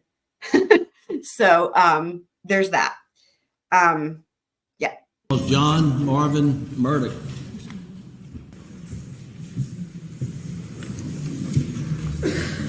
You place your left hand on the Bible and raise your right. Do you swear to tell the truth, the whole truth, and nothing but the truth? Becky, there she is, doing her Miss Becky thing. You got it. I do. Thank you. Almost got Alex a new trial. John. Yes. DSN. Remember, we're watching everything in order as it happened in trial. So Alex, we saw, and it was what I thought was interesting was that they did experts and then Alex and then more experts. And I've thought about this because it's interesting, right? Like, it would have made more sense to do all the expert witnesses and then Alex, in my opinion, or Alex and then all the other experts. Usually, though, if a defendant testifies, typically you see them go last. So I don't really know. It's interesting. Like, they could have done all the experts in a row and then maybe John Marvin and maybe then Alex. Although I guess it could be on purpose because Alex's testimony was such an absolute dumpster fire, disaster, train wreck. There's not even enough words. That maybe that was part of it. They're hoping that, put him in the middle and then put other things after him, and then maybe the jury will forget. But that's, really, though, there's no one's going to forget. So, but Alex did testify. And then, so after Alex finished, we had the two experts that we just watched this morning, and then John Marvin. So his chicken was definitely chicken business. Blackwater is evicted from the dog couch. Peanut butter. Okay. Peanut butter, avocado, cheese, cherry tomato. Very creative. I know. Exactly. The whole thing is crazy. Marvin Murdaugh, Murdaugh. Okay. Let's remember a couple things as we go into this, right? So we know that there's this whole history of the family. They all have the same names as each other. John Marvin has a different name. He's the only John Marvin. It's interesting. And then, but also there's the whole history, as y'all know, of they all go into being lawyers, right? Doing the same thing at the same law firm. And it's like history repeating itself in every single way. But the two that broke from this there's two in the family, right? It's John Marvin and Paul. So I think they had such a connection and I think they really understood each other. Like both of them were in my opinion, it's kind of like they're the black sheep, right? We know Paul, like who's, he did not go to law school, right? He was into the farming. He was going to do shit with the land, farming and shit. And we know he worked for John Marvin during the summers and John Marvin sells farm equipment. He's about to talk about that. And actually let's hear what he says because this is going to actually be related to what I'm going to say about this identity. But he says something really interesting here in just a second. Let me go ahead and play this. Mr. Murdaugh, will you tell the jury just briefly some background information? Where are you from? What do you do? Yes, sir. So I was born in Colombia. He's looking right at the jury. I mean, he's looking right at the jury. It's very personable so far to me, right? He's talking to them. Grew up in Hampton, attended public schools from first grade through high school. Shout out to Wade Hampton High School. Graduated Wade Hampton. There it is. Went to the University of South Carolina, got a degree in criminal need my justice. kicker. And I'm now self-employed. I've opened some companies in the heavy equipment business. What's the name of your company? Well, the main company is Murdaugh Rental Center, but I've got Murdaugh Kubota, Murdaugh Equipment LLC. So generally speaking, I'm in the construction equipment, agricultural tractors and implements. I'm in the equipment business. And do you have offices? Locations? Multiple locations? I have two, one in Hampton and one in Okatee, Bluffton area. All right. Are you related to the defendant, Richard Alexander Murdaugh? I am. I'm his brother. Do you have any other brothers? I do. Randy Murdaugh is my brother. And do you have a sister? I do. Lynn. All right. Both are here. And your parents are whom? Randolph and Libby Murdaugh. Are you the only son of the three that didn't go to law school? I am, and I'm quite proud of it. So that part, and actually I was talking to wifey T-Pain, I know she's gone, but I was talking to her about this the other night because I think that's really interesting, right? He's proud of it. And we were talking about how this is the thing that sets him apart from the rest of his family. And that Paul was in the same fashion. Like, we know Buster went to law school and got kicked out for cheating, but like him and Paul never went to law school. They never wanted to be attorneys. And he is proud of it. And we just thinking about the dynasty and all the corruption and all the shit. And it's like, John Marvin seems to have stayed kind of away from it. You're going to see, y'all will see his testimony is completely different. And it really, to me, I feel like he has a good heart, and it's almost like he was kind of, I don't know, able to stay out of all the rest of the bullshit. So, so let's watch a little bit more, but isn't that interesting? Like, he's proud of it. So I'm proud of him. Like, I'm proud of him for resisting the pressure to copy everybody in the family, because that pressure was there literally for all these generations, right? It's like, y'all know the story. So I'm proud of him for following what he wanted to do and sell farm equipment. Good for him. And obviously, tell the jury generally about the Murdaugh family, your family in this area. Well, I mean, obviously, we're probably like most families or a lot of families. We're very close. I mean, the siblings, we stay in touch. We do holidays together. You try to interact and keep your family core together. I mean, we're just, a normal family doing normal family things. Right.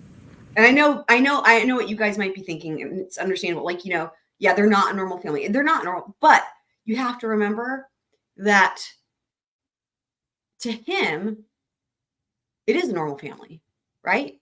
Because again, he's especially not being caught up because he's not in the law firm, right? He's not a lawyer. I think his experience would have been really different. Like, he has the Murdaugh last name, but he's not involved in like that legacy, if you will. He's not involved with having influence and power. He just sells farm equipment.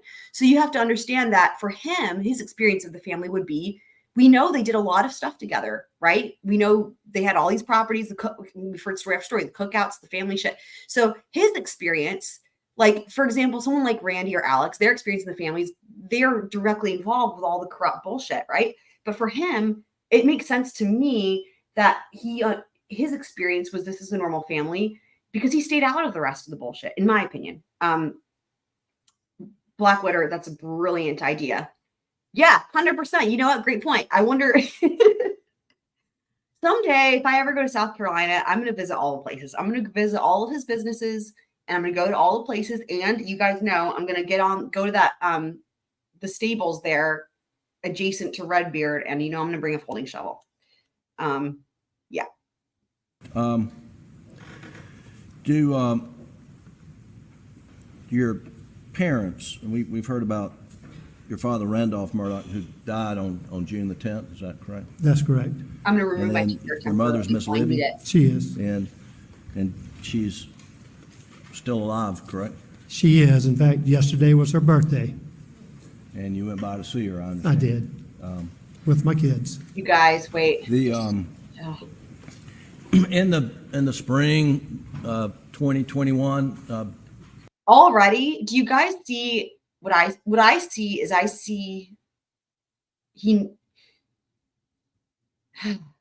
can see that the sadness in the grief, like that question, he asked about his mom, and he says he visited her yesterday. It was her birthday. It's like he was smiling, but there's sadness, and that rings is really genuine because we know she has late stages Alzheimer's, right? We know that very well. We know she's had it at that point for a while. So I can understand, like, that just comes across as really genuine because of the fact that it would have been bittersweet. Like, and also I'm sure it reminded him that his dad's not with them anymore. And already you can start to feel like, just in my opinion, it comes across as just genuine emotion. And it's going to become even more apparent, just the contrast, between him and Alex with that. were they both alive? Or was your dad alive? Yes, sir. And what was his health in the spring of 2021? Well, Yeah, for some, he had been battling cancer, and not just cancer. Yes, he's sad in his heart, 100%. I'll use that term loosely. He had multiple Kismet, forms I'm of glad cancer. you're here. Yay. But So he had happy been to see you. battling cancer, had health issues. He had been through heart surgeries. Just overall, his health was not good. Just in and out of hospitals, just Right. age and the diseases were catching up to him. And would you check in on your mom and dad any chance you got? I would. So I didn't tell y'all this, but so I don't live in Hampton. My wife and family and we live down in Beaufort, or just outside of Beaufort. And so my drive is about an hour's drive to do it. So I didn't visit as often as Randy and Alec because they were in Hampton. But absolutely, anytime I had the opportunity to work in Hampton at my office, I would always take time to stop. Kids, we've I'm so glad you're here. We've been doing a thing. I still need to catch up on all these commands for people, by the way. I'm making commands for everybody. So we don't have one for Kitsmits yet. So Kitsmits, you can make requests. So I have made I've made some commands for people, but some of them have made requests to change it, and I haven't gotten to everybody yet. But like, as an example, like we have, like, this was DSNs, this was Black Widows. My brother was here earlier. I made him one. So Candace requested this. So some people are making requests of what they want for their command. So Daddy Short Nuts. I can't. I already know this is gonna be painful. I have to try to like hold back in the laughing because I already know where this is. Like I can see where this is going. As soon as I said late stages boat wreck, I was like, dude, I can't even read it. I can't even read it, you guys. I can't. My face is hurting. Deep breath out. I can't do it. Okay, this is a long story. I can't read it. This is a long story. A wildcat got in a boat wreck with my mom. I can't.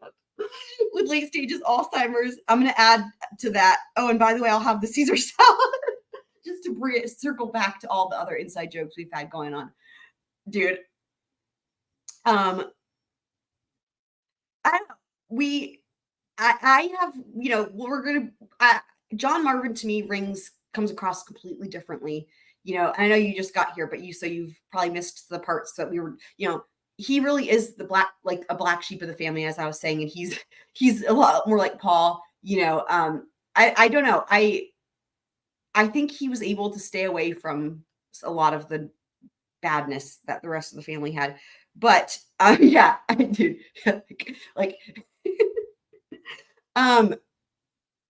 It's really funny because my brother, who doesn't follow like trials or anything like that, his sense of humor, just to let you know, DSN, his sense of humor is just like yours.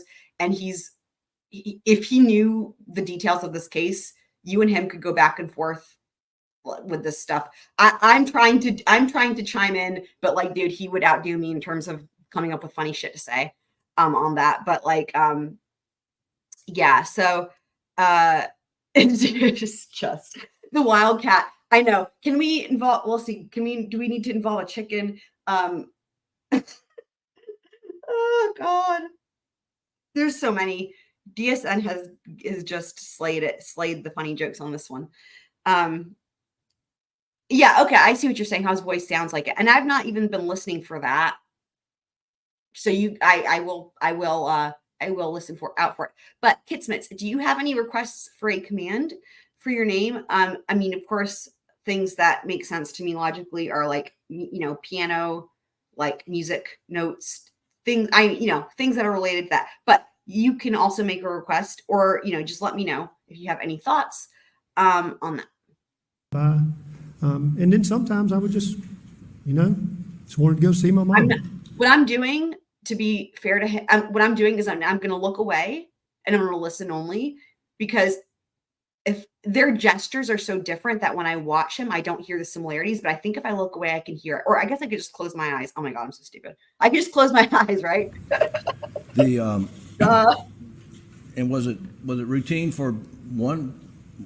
So either your brothers who lived in Hampton to stop by and check on them routinely? Oh, absolutely. In fact, yeah, I hear it. I have to not look, and then I can hear it. I 100% can hear the similarities in the voice. Definitely, it's so funny and how that works, right? But watching him, I would never have thought that, because everything else is so different. don't know every time they went because I wasn't there, but I feel confident that they visited more just because of the proximity. It's just an easier visit. So let's talk about proximity. Your brother Randy, where does he live? He lives in Hampton, in town.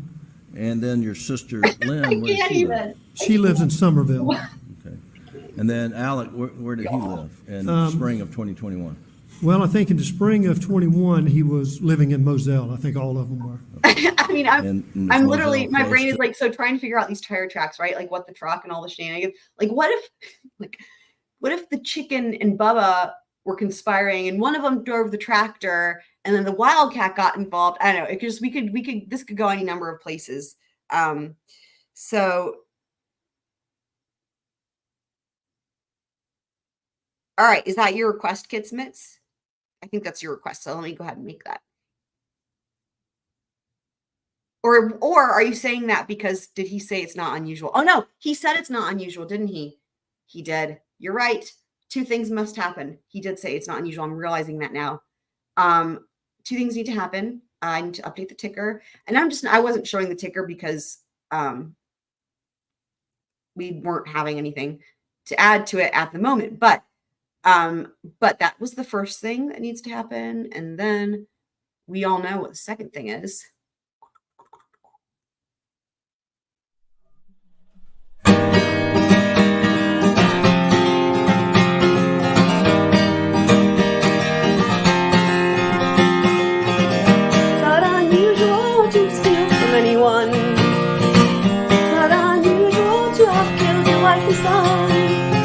But even God will never forget what you've done. It's not unusual to see you lie or pretend to cry.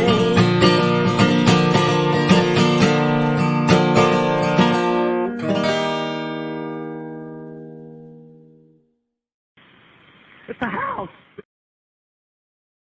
I love it. Oh man. Okay. Yes. Almeida. Well, it's further than Randy's house, but much closer than mine. Right.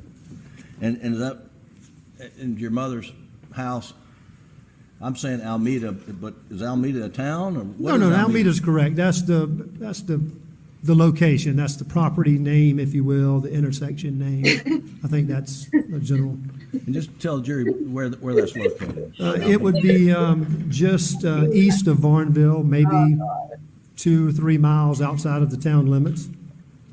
Is it basically at the intersection of I don't know what's that mean? Intersection of 278 and Highway 68 that would go to, one goes to Ridgeland and one goes to Hearsay. Okay. And would Alec visit your mom and dad frequently in the spring of 2021, to your knowledge? Oh, absolutely. How well, I want to talk about Paul. How well did you know Paul? You I know guys. Paul very well. Y'all. Excuse me, I'm having a hard time talking about Paul. Because Dude, we had let me pause it because this is, I can't, y'all, I know at late stages Alzheimer's. Oh God. I'm dying. Okay. So a couple things. I need to make a command. I'm going to try to get some of this settled before this part of his testimony because this is actually really important. But I want to make a command. I don't know what to call it. I was just literally thinking, if I make a command that is like all of the things related to this crazy story. So like a cat, like, okay, I'm thinking all these things like wildcat, tractor, boat, chicken, dog, all the things, truck, like all of these things. Like, unfortunately, there's not an emoji for Alzheimer's, but like all of the things. I don't know. Should that be a command? And I don't know what should that be called. But also, let me go ahead and make Kit Smitz's.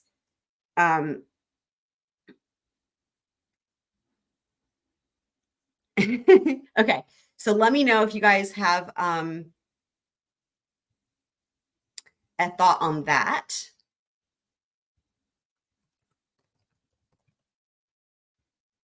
Okay. I just don't know. I don't even know what to call it. I don't even know. I'm just picturing all the different themes. I love it so much. So yes, I'm making this for Kidsmiths.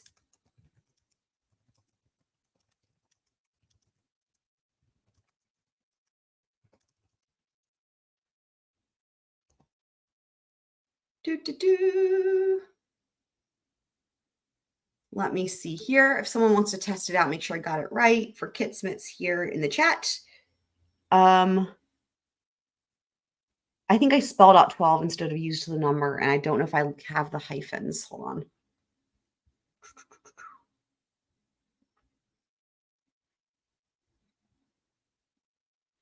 Let me make sure I have the hyphens. I've just gotten used to, I don't know why, but like,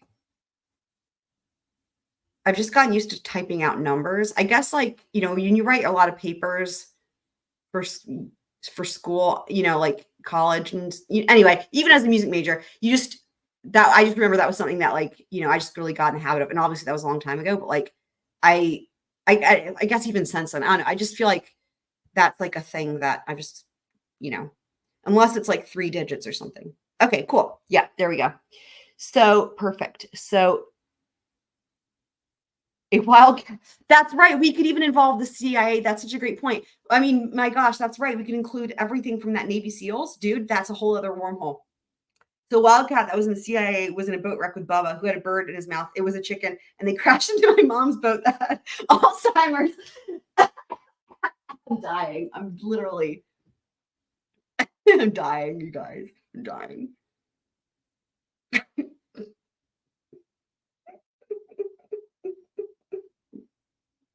You guys. Oh my God, I can't. I love it so much. Y'all are my favorite thing. So, okay. I'm going to rewind this here just a second, because this is where we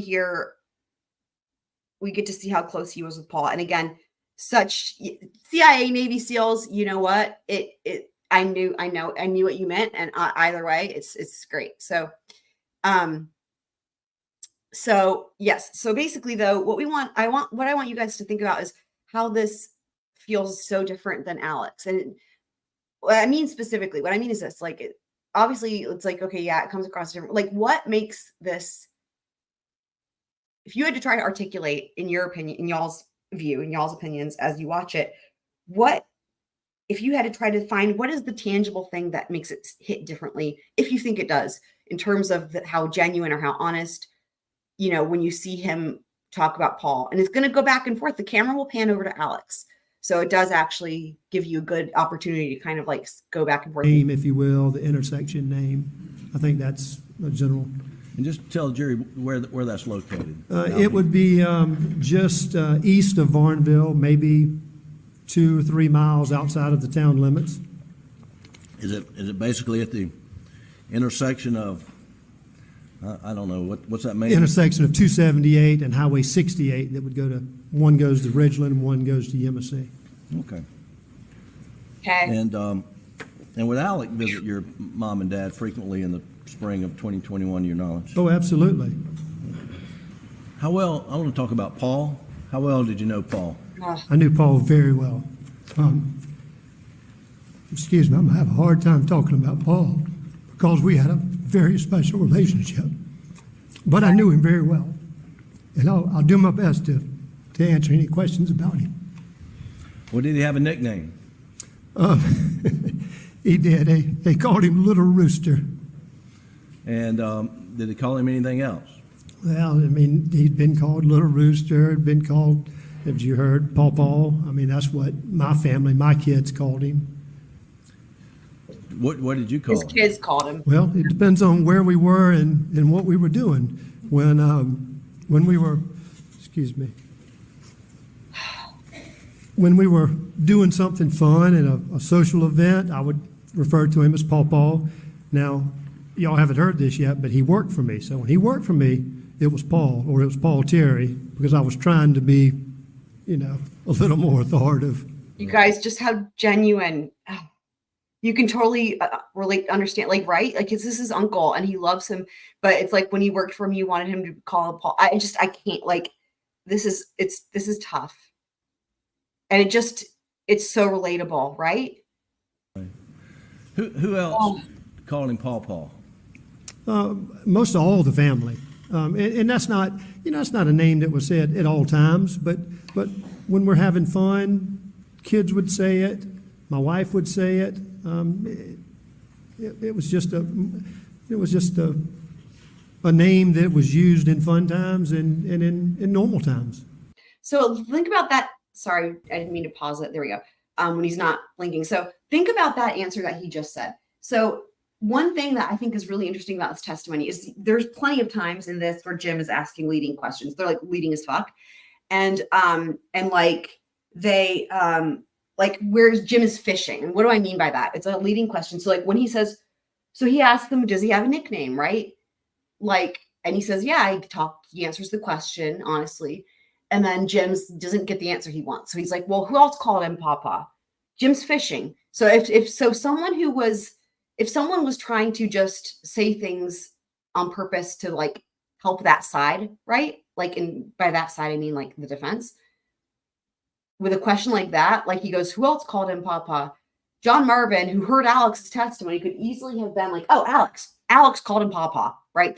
But what I appreciate is John Marvin doesn't do that. He answers the question genuinely from his memory by saying his response is it's a name that people would call him during fun times, during normal times. That answer is so different than just saying who called him what, you can tell he's drawing off of his memories. And there's something else I appreciate. There's a sense of like the sentimentality that he has and nostalgia. And even answering these questions where Jim is trying to fish for something, he's answering from his heart. That's kind of how I feel about it. Yeah, right. I know. Daddy Shorn says we use Papa at family events or wherever we're on trial for murder. Exactly. Right. And you mentioned Paul worked for you. When did he work for you? That's, I thought you were going to ask that, and unfortunately I don't know. He's worked for me maybe prior to June of 21. He was working then. I think he worked the 2 summers prior to that. And it was just summer work. I mean, it would only last a month or so, a month and a half. And was he working for you in June of 2021? He was. And what was he doing for you? Anything I asked him to do. Where was he working? He was working at my Bluffton Oakety store. He would do anything from power wash equipment or deliver new tractors that were being sold, talk to customers, help customers load and unload rental equipment. He did as you heard someone testify, that boy would work. And so whatever was asked of him, he would do. Was he on the phone the whole time, or did he actually work? Not at work, he was not. Well, not while I was there. Oh. Was he a good worker? He was an excellent worker. The did you spend time with Paul? Well, let me back up. Do you have a place where you hunt? You have a property? I do. Do you have a name for that property? We call it Greenfield. And would Paul and Buster come out to Greenfield to hunt? They would. Would Absolutely. Let me just back up. What was the relationship between Alec, Paul, and Buster? Oh, it was a great relationship. You know, anything that the boys were doing, Alec wanted to do, and the boys always came first to him. And some of y'all may have been on dove hunts before, but we would have I have a very small field, and you know, I've got 10 stands in the field, and I have, before the hunt, I have it organized where I know who's sitting where. Well, I have Alec. He says, well, can the boys come? Well, of course they can come. So now I've got to rearrange for that. Or if they said they were coming and the boys backed out, Alec always backed out. I was thinking about this. To this day, I don't believe he has ever come hunting with me since his boys have been old enough to hunt without his boys. It's always with the boys. Did he do other things with them? Yeah, they sporting events, you know, football games, baseball games. Was he close with his sons? Very close. Right. And how about Maggie? What did you observe of his relationship with Maggie? It was a great relationship. I mean, all marriages, I'm sure, have hiccups here and there, but I'm telling you, it was a good marriage. In coming here, I was trying to think of ways to describe it. My wife and I and Alec and Maggie, we went to a concert together. It was the Darius Rucker concert. And of course, we're sitting in there. Alec and Maggie are sitting just below us. And I had just gone, and I hope I can say this in court, I'd just gone and bought one of those $15 beers. And I was back in my seat. And I appreciate so much that he thinks that he feels almost embarrassed to say he bought a $15 beer. But he is proud of, yes, I 100% agree, Blackwater. He's really proud of Paul. This is really, this testimony, it's like hearing from, in terms of people that speak about Paul, and you can feel the love. It's like John Marvin and like Mark Ball and Ronnie Crosby, you know? And what's so interesting is when his dad takes the stand, you don't get that at all, right? Again, it's just the contrast. I mean, you can feel the love. You can feel that he's proud of him. And it's just so interesting, right? Like how palpable the difference is. Yeah, natural expression, exactly. But also I was going to say too, like, I just appreciate too how he's like, he wants to do a good job. You know, think about, again, we talked about this with Buster, but the position that he's in is so hard. I think with him and with Buster, you know, but I think honestly, even more so with John Marvin, he really wants to be honest and tell the truth. And it is just but he wants to do a good job, right? So we actually will hear him say a couple of different times.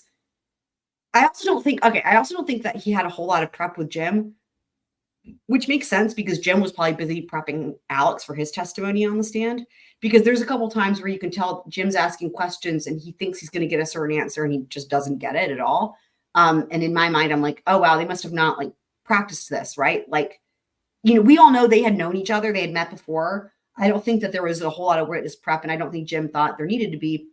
And I'm not saying there did need to be, but my point is this, is that part of the reason I think that is because a couple times we'll hear John Marvin say, you know, he'll say things like, you know, Jim, I was thinking you might ask me that.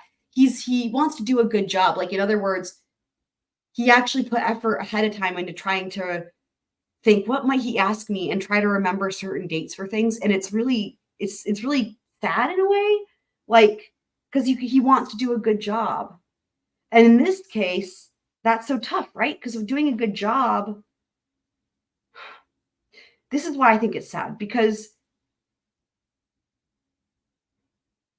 to Alex, right, if Alex had his way, doing a good job for Alex would probably mean lying or saying whatever to make it seem like Alex didn't do it, right? And here's the difference, right? For John Marvin, doing a good job means remembering all the information you can with all the right details accurately and genuinely, and being able to remember dates for things and stuff like that, and answer these questions completely honestly. And where the two things don't line up is like, that's not going to help Alex. You know what I mean? So it's like, that's the thing. That's where it's tough. Because like John Marvin doing a good job, to him, I think means being honest. And I think he truly believes that that's going to be the right thing. But what he maybe doesn't realize is that I don't think he's come to terms. Well, we'll hear more about it, right, with him when he talks about certain things at the end of his testimony. But I don't think he thinks Alex did it at this point. I don't think it's hit him. And maybe part of it is because he didn't work with Alex, right? Like, okay, this side of Alex that was cunning, right? As we hear Mark Ball say, cunning, conniving, cheating, lying, stealing, all that. A lot of that, up until the murders, it was all related to like law. Like, in other words, he wasn't stealing from the only family members he stole from were also the family members he worked with, aka his brother. And then, of course, I don't think he stole from his dad, but borrowed from him or whatever. But in other words, he never stole from John Marvin. Like, John Marvin was never the Alex that John Marvin experienced was the family Alex, you know? And so I think that for him, it's understandable that he would have an even harder time than maybe people like the law partners or maybe even Randy, who actually did witness Alex in these situations where he was lying to people's faces and taking advantage of them and stealing. And so like, I just think there's a difference, right? Like, he knew Alex, like they went hunting. They did the things where Alex was, maybe it was the rare occasion where Alex wasn't fucking somebody over, right? That's like what John Marvin, I believe, experienced, again, just because John Marvin was not working with him. And so, anyway, it's just, I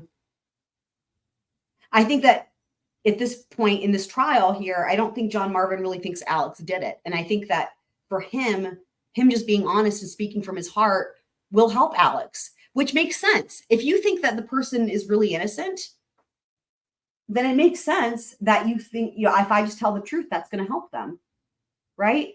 I can only imagine. I don't actually, let me say this. I can't imagine, and I don't want to imagine what a shock it must to the system. It must have been for John Marvin when that verdict came in.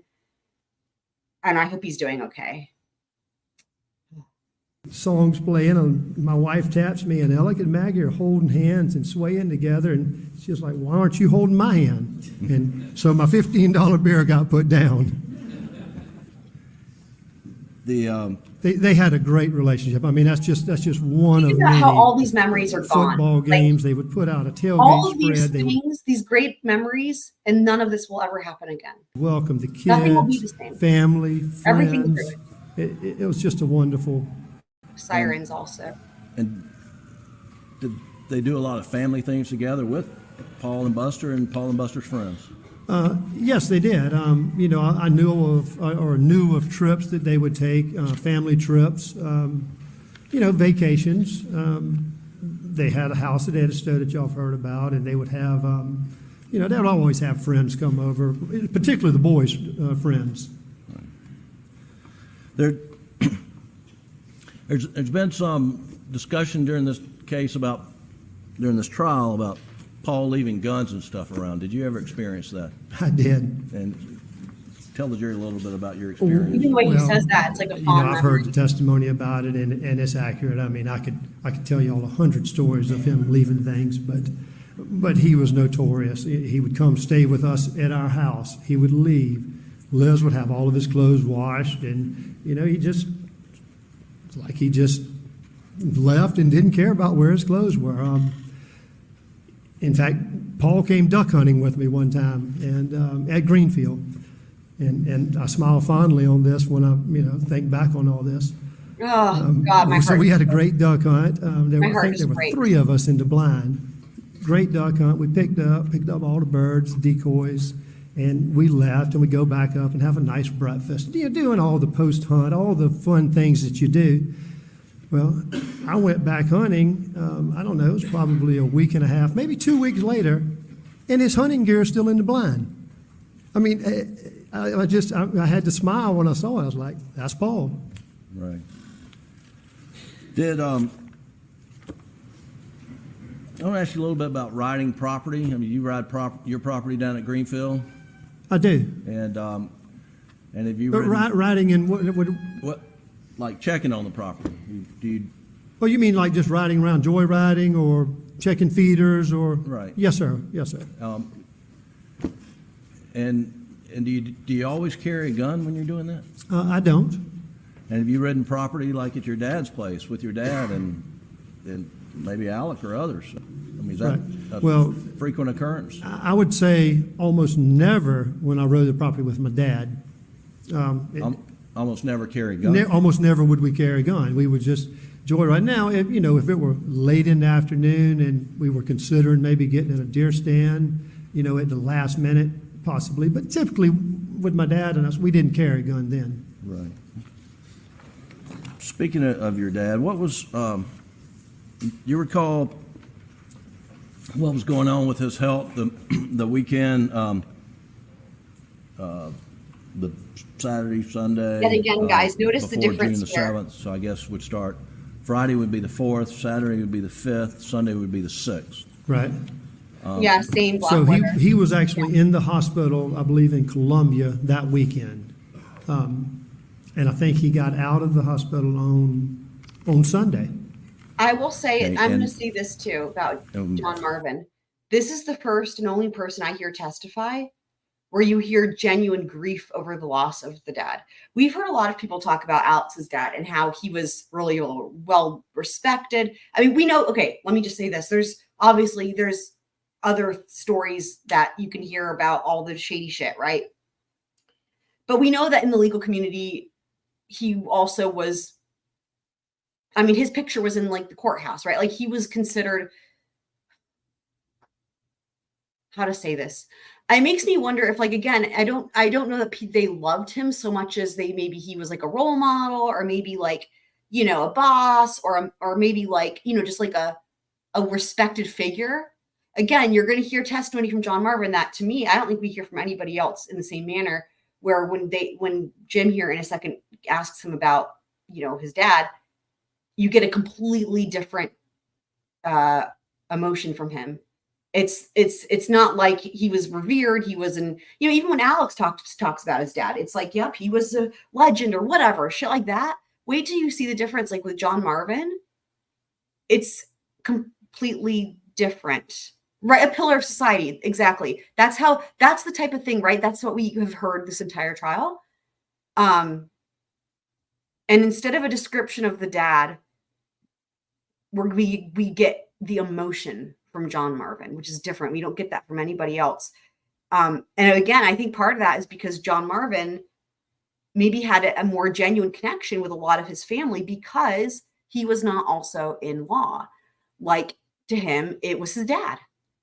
The way anybody loves his dad. Like, there's no, to me, the impression I get here in a second is like, it's not, when he thinks about his dad, he doesn't think about how he was considered in society and accomplishments. And it's emotion. He loves his dad. And I appreciate that. I appreciate for the deceased in this case that they, nobody's perfect, right? And regardless of who people are, like, I feel like everybody deserves to be remembered by at least somebody in a fond way to others. You know what I mean? Like, to feel love, like to show that they were loved. Like, and so, I don't know. I just, even though, there's terrible stories about Alex's dad and Alex's grandfather and great grandfather, I still think that they deserve, everyone deserves to have a family member who can think fondly and, and show genuine emotion and love for them. So Did you pick him up? Your brother picked him up? You know who picked him up? I did not. I did not. I didn't. I may have been out of town. I can't recall. I've heard the testimony about it. I did not pick him up. Did you end up taking your father to the doctor on that Monday, June the 7th? I did. And where did you take him? I took him to Savannah. And to his what I would call his normal doctor. Okay. I think Columbia was maybe he had to go up there for some different things or another. I'm not sure. And was he having some breathing issues on He was that having Monday? major breathing issues. And when you went to the doctor on Monday, June the 7th, was there a decision made to admit him to the hospital? It was. So when I took him, we were only going to a doctor's appointment. We were not going to the hospital. It was just me taking him to a doctor's appointment to try to find out what the breathing issues were, maybe some type of a treatment or medication or something to help him. While we were there, not as soon as the doctor saw him, but when the doctor saw him and went through some things, he immediately told both of us that he had to be in the hospital, that he was not getting the oxygen that he needed. And when was he admitted on that Monday? He was. And what was, as you understood it, the prognosis? You know what's also interesting? I thought about this too. Doesn't John Marvin look healthier than the rest of the family too? Like physically healthier and mentally healthier. Like there's a real difference between him that I can pick up on. Between him and the other family members. When he was put back in the hospital on Monday the 7th. On Monday the 7th, yes. So my understanding was the doctor that we were seeing or that he was seeing had some really strong beliefs that the cancer that he had was not causing the breathing obstructions, that it very likely could be pneumonia. And he told us, he said, if it's the cancer, that's the worst. But if it's pneumonia, like I think it is, I think we've got some treatment options. So what was there hope on June the 7th? Absolutely. When he told me that, first of all, when he said he had to go into hospital, it scared me. Obviously it scares you when a doctor tells you immediately have to check in. But yes, him explaining that he was optimistic that it was going to be pneumonia and that there would be a breathing treatment to help it. I felt pretty good. Now, in evidence, and I'm not going to read it again, but did you and your brother send out text messages to family members giving them an update? We did. And that was on the 7th? That was on the 7th. And in the update, did you explain the doctor believed it was pneumonia? Yes, I gave a basic summary of what I was told by the doctor, what I believed it to be. So you sent out that text message. I think Randy and I had a few minutes to talk, and he typed up another email just to make sure that everybody was in the loop. Okay. And I'm sorry, not an email, a text message. Text message. Sorry. Okay. There's the gremlin. And did the diagnosis and the prognosis subsequently change on Well, your dad? it did. Here we go. When was that? Well, Here we go. So on Tuesday afternoon, we're back out at we're back at Moselle, and we still hadn't heard much. All this other stuff going on. It just, as you can imagine, it's so much going on. Randy. Here. This is the first Randy time. called me and told me they'd done everything that they could do, and that he would be coming home in an ambulance under hospice care. Okay. That, you guys, you know what strikes me about that is that, to me, this is the first time we've felt any grief or sadness over the death of Alex's dad. Again, we've heard all people talk about him and this and that. That's the first time where I've seen somebody grieving, and that the fact that that's the first time that's happened, when we've heard so many people talk about him, that fact in and of itself to me is sad. Again, I don't care what his dad did. It's like, I know, right? It's like unfortunate that this is the first time someone's shown love for him and genuine grief and sadness. It's just, it's like, it's so palpable that that's when you realize, at least I did, I was like, no one's expressed this before about the dad. Like, and Alex is, look at him. I mean, he's just doing his weasel thing. But my goodness. And did he die on June the 10th? He died, I think, 2 days later. Oh. You There's- can see it in his Take your time. That's all right. That's all right. Going back to taking your dad to the doctor and then checking in the hospital, there's some vehicles Here being we switched go, around guys. a little bit, and it What the truck? and we get to that. But can you explain to the jury how all that transportation went to get to your dad to the hospital? Well, doctor. You're talking about on that Monday for me to get him? On June, So June the 7th. it's a little bit complicated, but I'll do my best to explain it. So Randy, on Monday morning, Dad had been in hospital Sunday, got out Sunday, knew that he needed to be seen by his regular doctor, but did not have an appointment. And so Randy was doing everything he could to get him in as early as he could on that Monday. PSN's right on the money here, and that's what's such a big difference, right? Like, Alex used his dad's illness to get sympathy and space for himself. It's just, that sums it up in a nutshell, right? John Marvin and Alex are brothers. This was the dad of both of them. And the way that their dad's illness and death affected them and is just completely different universes, you know? Right, exactly. John Marvin is not in competition with the lawyer family legacy, 100%. Yeah, exactly. He can feel free to feel and connect. Exactly, Blackwater. Yeah, and I agree, Candace. It is very sad. My heart just goes out to him. And just asked me, he says, if I get the appointment, can you take him? And I said, absolutely, I'd be delighted to.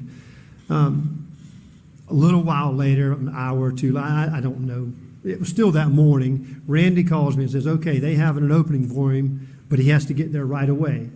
So Hampton is, an hour and a half from Savannah, I don't know, hour and a half. He said, you don't have time to drive to Hampton to get him. I will meet you in Ridgeland about halfway, which is not far from my house. And then you just take him and I'll go back. He had some time-sensitive things to work on. So we met at Palmetto Co-op in Ridgeland. I got in my mom's car with my dad. Randy got in my truck and drove it back to Alameda where Randy had come to pick up my dad. So Randy's truck's back at Mom and Dad's house. So I drive Dad to Don't worry about Savannah in my Randy's mom's truck. It car, doesn't come up again. go through what we just talked about, the doctor's appointment, getting checked in. And back then COVID was still going on and there were several restrictions. They wouldn't let me go back with my dad at that time. So can I just say, home. How much does that ring true to you guys? Like, when the thing about John Marvin, he's testifying from his memory, right? Like, he's not just, think about how Alex is like, I would do that. I believe I did this. I feel like a really good indicator is when people talk about you can tell that they're really recalling a memory. Especially a great indicator to me is like if it happened during COVID, because when they think of the thing, instead of being like, oh, we would do this or that, it's like they recall the memory and inherently it's different, right? Than it would have been. So the way he's even saying like, this was during COVID. So like I they weren't letting people in. So many things were so different during COVID. So it's like,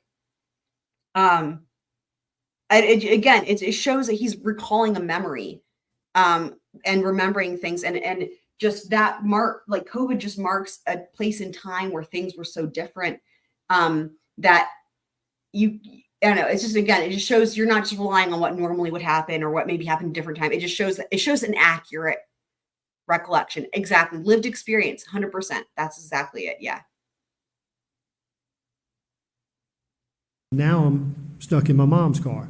So I know Paul was working and I guess it was around 5 or so. And that's when we closed. I called Paul and said, Paul, listen, I need you to, if you would, drive my mom's car back to Alameda, pick up my truck and bring it to work the next morning. And then just leave he was driving like a farm truck that day. I said, leave it, and I'll drive it, and we'll just swap back the next morning. And so that's how our cars got swapped. All right, so when you got back on the evening of the 7th, did you see Paul? I did. And where did you see him? At my house. And he got into your mom's Into my mom's sedan car. and drove right. to Alameda. And drove it to Alameda, and then got in my truck and drove it to Moselle. Okay. And you said the farm truck was at your house. Do you remember where Paul's truck was? Paul's normal truck was in the shop. Jimmy Butler's. Being worked on. Was that Jimmy Butler's? It was a shop in Varnville, Jimmy Butler's, yes, Okay. sir. Now, when you last saw Paul, was he just as normal as you see him every day, or was? Oh, absolutely. He was playing with my kids in the yard, waiting on me to get there. In fact, that particular day, he was pretty dirty. So whatever he had been doing back at work had him pretty dirty. But he was playing with the kids in the yard, being Paul. Is that the last time you saw him? That is the last time I saw him. When did you learn that, and how did you learn that Maggie and Paul were murdered on the night of June the 7th? Well, Alec called me, and Liz and I, we have 3 younger kids. I mean, our youngest is 8 now, so it would have been 6 at the time. And so we don't have a lot of free time to ourselves. But that night we were watching television, Well, let me back up. Had Alec called you earlier in the night when he was on his way to Oh, yes, sir. his mom's? Yes, sir. And we got phone records of that. What do you recall of that conversation? He called, just checking on me, just said, I saw the news about Dad, things look good, It was a brief conversation, and I hate to say it, but I kind of said, listen, man, Liz and I finally have a few minutes. Can we talk tomorrow? We're watching a movie. And what was his demeanor when you spoke with him on the evening of the 7th? Same as always, just normal. And then later on that night, you got another phone call from him? And I got when you asked the question, how did I learn? Yes, Alec called me and just absolutely hysterical. As soon as I heard his voice, I knew something bad was going on. Didn't know what. Dude, you guys, the subtle details in his voice telling the story, can you guys pick up on that? It really is, it speaks to it speaks to, what is it, the way to even put it? Things that all humans, okay, let me say it this way. There's things that we know that exist in terms of how humans communicate that can convey and it can show emotion or how to put it, across languages, right? Like there's certain types of noises that we make as humans where it's even if you don't know the language, you hear something in the voice. Like I would say pain, grief, loss is one of those things where no matter the language, the way the voice cracks is true for it's like a human thing that maybe before we had languages at all, right? When humans had to learn how to communicate to each other for their survival and whatnot. That's what because I feel like it's this type of thing that's instinctual. You hear that and you just feel it. And that's the thing that people that try to fake this shit on the stand, they seem to miss you can't fake that. That's the thing. Because it's a lived experience, right? It's like the things that we hear in his voice that make this feel that you feel it. You don't even have to assess it. You feel it. You feel his heartbreak. You feel his pain.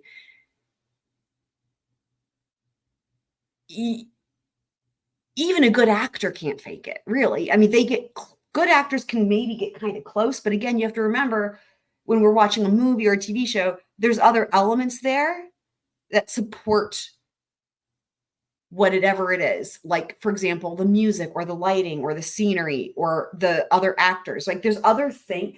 In other words, I would imagine that if you were to take even the best actors there are, from doing a scene where they had to try to really come across as genuine, like the type of like grief and sadness in this type of fashion, like what we have from John Marvin, where you just feel this.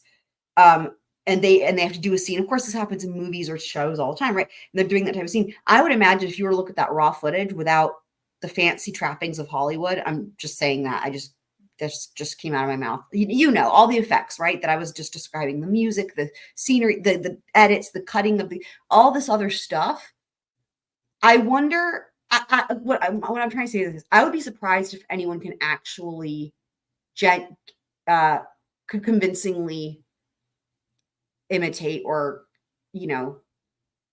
imitate this, right? Like, I feel like that, I feel like even if you're good at, like, I just think there's just something from a human, like an evolutionary level, that it's like, you can't, it's not a conscious thing you can do, even if you try. It's an automatic thing that with our vocal cords, right? That it's like our body, it's like a physiological response.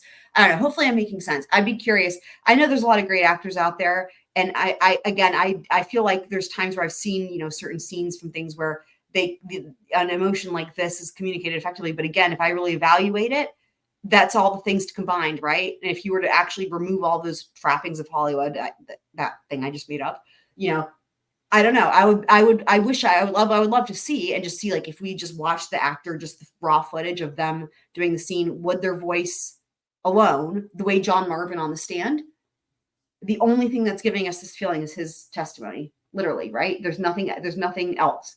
So I don't know. Hopefully I'm making sense, but I'm just curious to see what you guys think. If you guys pick up on what I'm saying, that there is like a something in the voice that it's like an instinctive thing of we hear it and we know the feeling. I'm in my pajamas. He said, something bad is really happening. I don't know what his exact words, but I think he said, Maggie and Paul have been hurt really badly.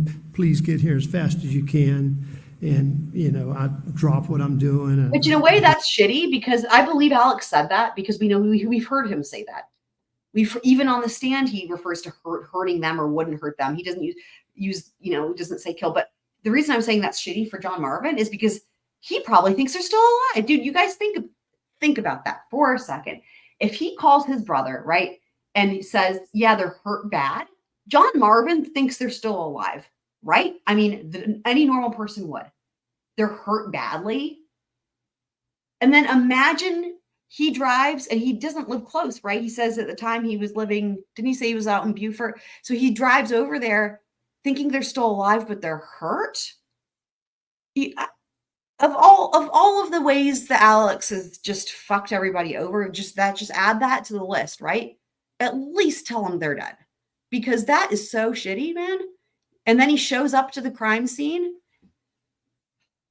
I get dressed and I'm hurrying. I'm, just so many things are going through your mind. You don't know what to do. So I get dressed and I run outside and realize I don't have a car. Paul's car's out there, and it is a hunk of junk. And I mean, he's referring to the farm truck. This was a farm truck, and so I knew I couldn't take my wife's car because she was taking the kids to school. And at this point, I knew something bad. I just didn't. Yeah. Again, I think that he was lying. In other words, I don't think he had to really lie to John Marvin, right? I don't think John Marvin, for example, experienced that, because again, a lot of this was connected to finances, which was connected to the law firm and the legal profession in general. I think that, again, like you hear from all the law partners, and he from what we know, he didn't do anything to fuck John Marvin over, apart from the murders, right? But in other words, I don't think he stole from him or anything like that. But I do think the testimony from everybody, Alex's best friends, and we're going to hear from Ronnie Crosby again on rebuttal. Everybody believed him. They believed him 100%. I think he was that convincing. I don't think John Marvin was in this position. I think the first time that he was maybe around Alex with all of Alex's lies was in relation to the murders. But as far as all the other bullshit that he was lying about and stealing and everything else, 100%. Because the thing is everyone that testifies about that is so genuine. You can feel their shock and utter disbelief comes across, at least to me. And yes, Black Witter says he doesn't know his heart nephew is splashed and he thinks he can help. It's horrifying, isn't it? And then what he ends up seeing at the Trump dude, it's just, I know it's absolutely horrifying. And then it's like a multiple fold thing too, because not only does he call everyone there, we know he calls everybody there, but at least some people get told immediately, right? Whether it's through Alex or maybe somebody else, but they know they're dead. Like, but Alex personally calls him and says they're hurt. I mean, and then can you come here? It's twofold. It would be bad enough if it was just the first thing, but the second thing, now he's going to drive there and show up. How bad it was. And so did you then get in the farm truck and head to Moselle? I did. And then the car breaks down on the way. Well, Guys, so the Trump, along the way, put yourself in this, like, then that of all things, you don't have your own car. You have the shitty farm truck. Of all times, right? You think he in his mind, if he thinks he can help, he's probably, it's an emergency. I need to get there, right? And then he gets in the truck and the truck breaks down. It's just. Yeah, I'd spoken to Randy. He asked me to try to get in touch with a close family friend and one of their law partners, Danny Henry. That is exactly that. You hit the nail on the head. You hit the nail on the head. Yep. That's it. That's it. People that don't lie don't think people. That is 100% the case. That's 100%. That is accurate. That sums it up so well. Absolutely. Yeah. I was just constantly trying to call him. I'm driving fast. I'm trying to get to Moselle. And, once I got Danny and told him that he needed to get up there, I had just a few minutes to myself, and I was crying, and somebody called me shortly after that. I don't know who it was. I can't remember, but I remember it was either Alec or Randy, I believe, and they said the sheets were being pulled over them. That's when he learns. You guys. Did Meanwhile, the farm truck break down? It did. How'd you end up getting to Moselle? Well, so let me back up and every possible thing goes wrong. So the route that from my house down in Okatee, Beaufort, takes me to Coosawhatchee, and I get on 95 to go to Hearsay and getting off and coming up that way. Well, another close family friend, his name is Greg Alexander. He is the chief of police in Hearsay. I reach out to him and I just say, Greg, I gave him said something bad had happened, or again, I don't know when I was told about the sheets, but I told him, I said, listen, something bad's happened. We got to get up there. When I get to Hearsay, can you please help make sure I get to Moselle? Because this truck's sputtering, and I knew it wasn't good. And yeah, me he too. met me at Hearsay. I 100% am in that boat where I don't think people are lying. I mean, literally, apart from examining people who are on the witness stand because they're on trial for something like murder, where clearly, yes, that they're going to draw attention. Like, unless people are in a position where their honesty / doing illegal things is being scrutinized because of criminal charges, for example. Yeah, I 100%. I'm always going, I'm operating that everybody's honest, 100%.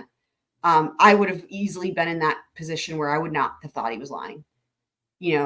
Like, yeah, I'm trusting, right? Like, I think you guys are, but B, it sounds like he was also just very good at it, right? Like that cunning, And it wasn't until the side of the road when we heard a couple people testify that they didn't buy it, but others did, right? So that just is a good example of where that was the first time where they started to think maybe he's lying about all this stuff, He fell in behind me, and we started driving until he finally passed me in Varnville, and go ahead.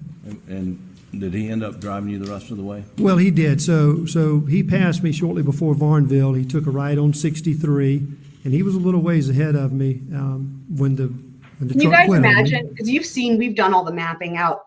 There's nothing out there. Imagine breaking down out there in this type of situation, and you're trying to get there, and the farm truck breaks down. Honestly, it's a fucking miracle he had this connection and was able to get a ride from Greg Alexander, because otherwise he would have been beyond that. But even if it wasn't for he would have been fucking stranded out there until somebody and what, this is like late at night.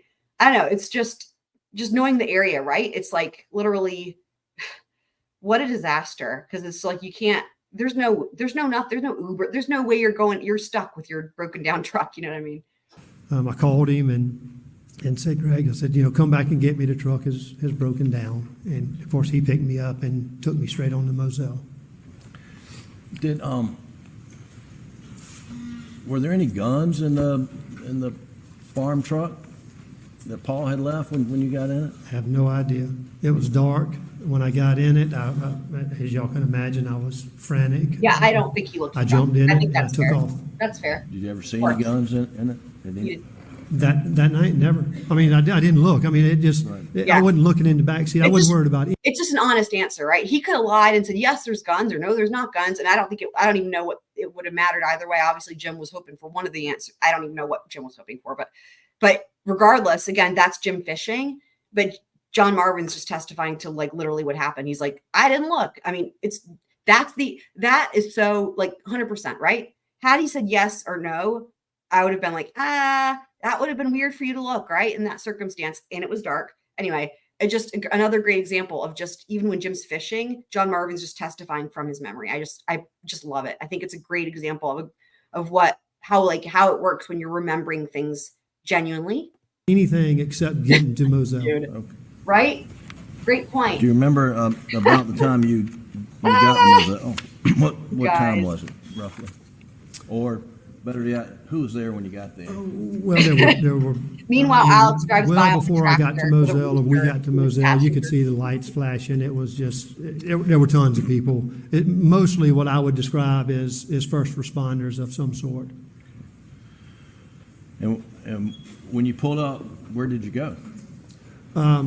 So we came in the main gate and came around, and they had created a small crime scene. And when we pulled up, I saw Alec, and I think before Greg even stopped the car, I jumped out and ran to him. We hear that on the body cam when he What was arrives. his condition, Alex? They say the brother gets he was just broken. I mean, distraught. I mean, everybody was. There were a few other people there, but he just, all we did is hugged and cried. I mean, I don't even know that we talked. How long did you stay down adjacent to the crime scene? Do you recall? Quite some time. I have to assume that I probably was there at the 11 o'clock-ish. I don't know what time I got there, but I don't think we went back up to the house, until well after midnight, maybe 2, 3. And when you went to the house, do you recall if any SLED agents came up there? SLED? Well, I did not see any. I heard some testimony of some came and got some clothes, but I did not see any SLED agents at the house. The last officer that I remember seeing that night, or officers, were the ones that told us that we needed to leave that area, that they were going to be doing stuff with the bodies, and that we needed to go to the house. Right. Was a TV on in the house? Do you remember? Based on what I know, I would say it is, but I can't tell you 100% that it was on. I'd be willing to bet it was. What do you mean when you say based on what you know? Well, I don't think I'd ever been in that house without the TV being on. It felt like a magnet. I believe that. Can y'all relate to that? I don't know if that's a Southern thing. I've mentioned it before. Like my family, they're all from like upstate New York and stuff. Like that's where my parents were born and raised. And like I was born and raised here in North Carolina, but we were not. My family culture was not of the Southern culture, but all of my friends were.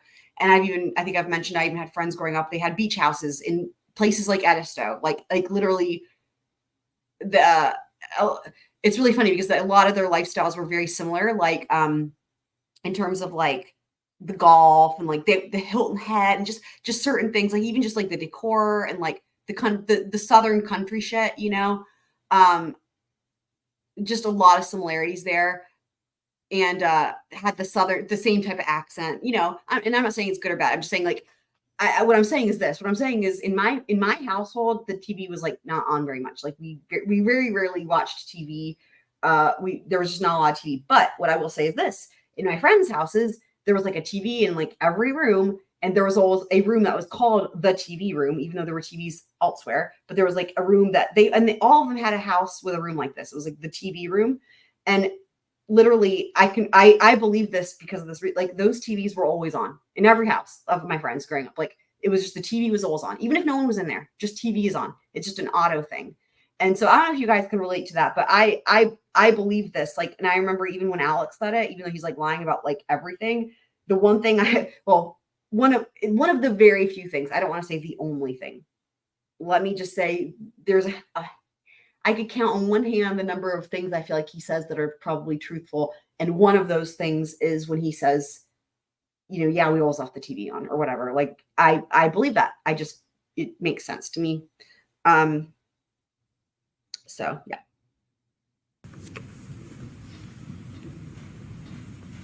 After, well, did you Alex ultimately has go different to glasses. Almeida that evening Okay. with Alec, Buster, and Candace. girlfriend Brooke? Yeah. We did. Dude, I'm so glad you can relate to that. Isn't that such an interesting thing, that the TV room thing?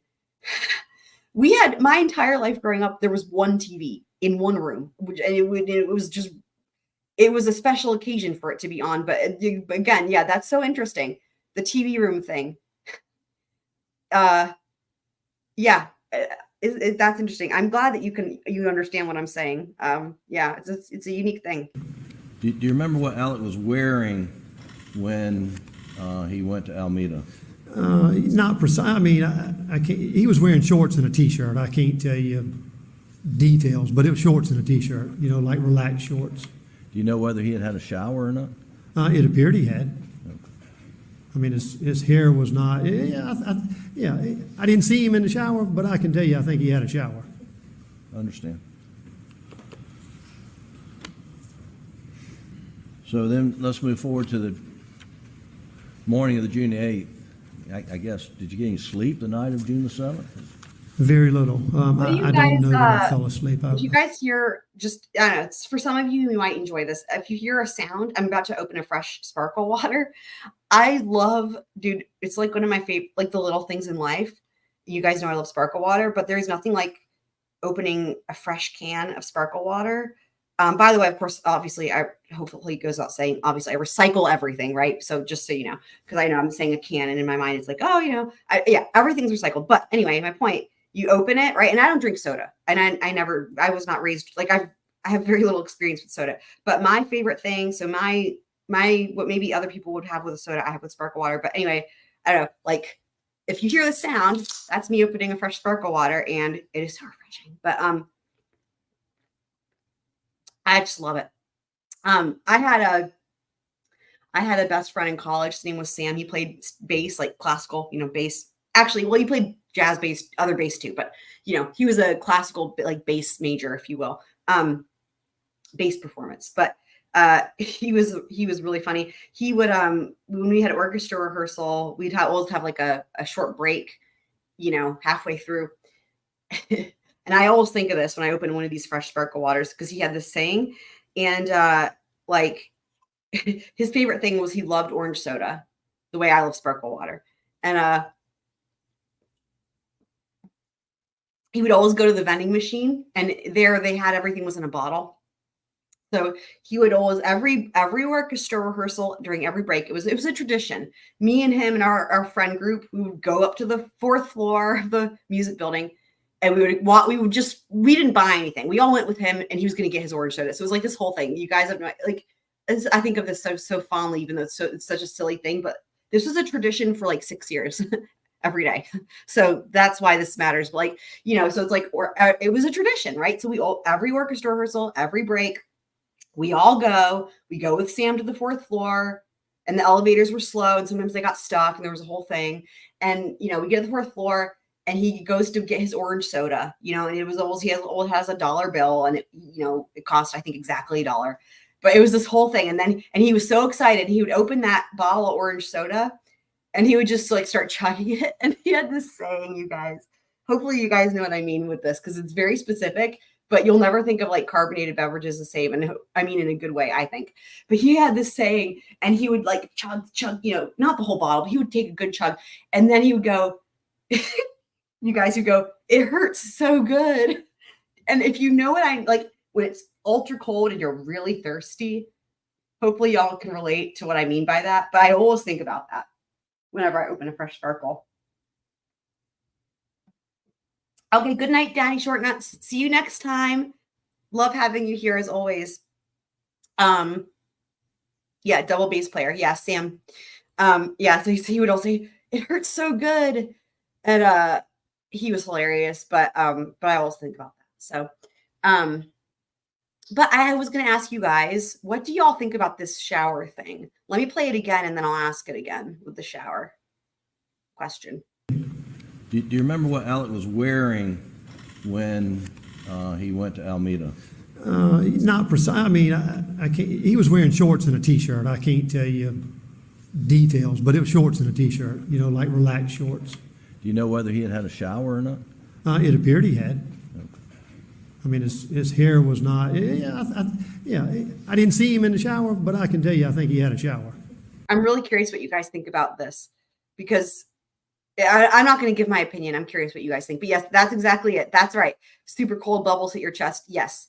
And so for me, I get that experience, you know, again, without being a soda drinker, but for me, opening a can of, and it's funny because with sparkle water, maybe it's different. Like, you know, because there's bottled sparkle water, but it's different in a can. I don't know why. And I literally have I've literally never had soda from a can. Like I've never drank soda from a can.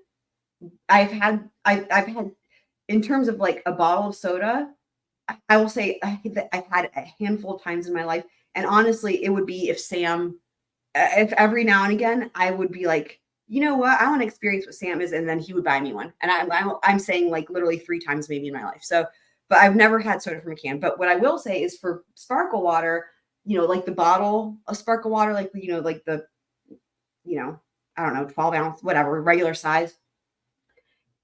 It is different in a bottle and in a can. With sparkle water, you definitely get more of the carbonated experience out of the can. And I'm wondering if it's the same. Like, is soda the same or is soda opposite? Like, if you guys know. This sparkle water, well, of course, there's like, oh my God, why am I blanking on the name? What is wrong with me? Why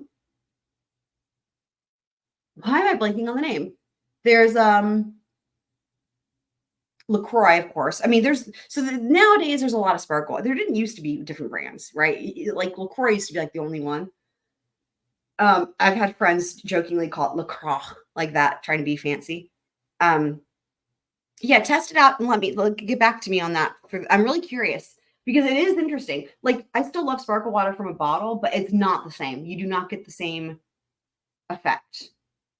But I will say that with the couple, like 3 times perhaps that I did have soda from a bottle, you did get it from the bottle with soda. Like, but it would make sense if maybe the sugar makes the bubbles more powerful, maybe, so that like maybe that's part of it. I don't know.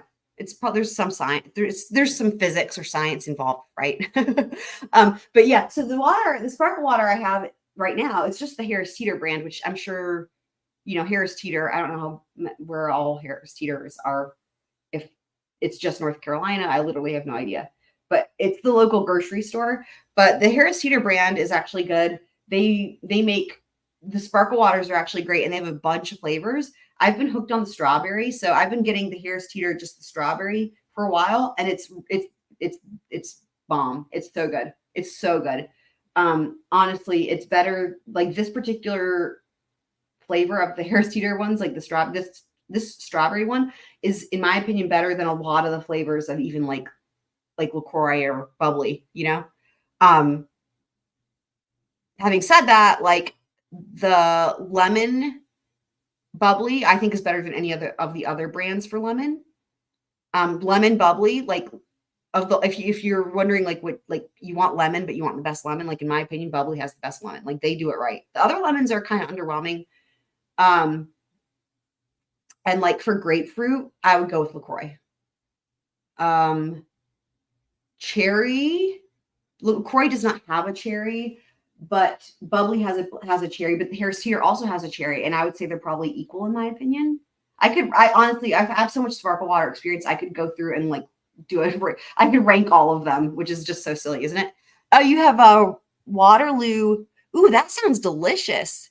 I have not seen that at the store, but that flavor sounds amazing. Is that good? Yeah, it is flavored. Yes. It's flavored salt.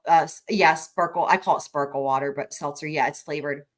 Oh, okay. I see your question here. Right. LaCroix. So Kit Smiths is a connoisseur, clearly. Polar. And Polar makes bottles. That's what I used to get long time ago. God, years ago, I used to buy Polar in the bottles. And then I was like, oh my God, in the can, it's so much better.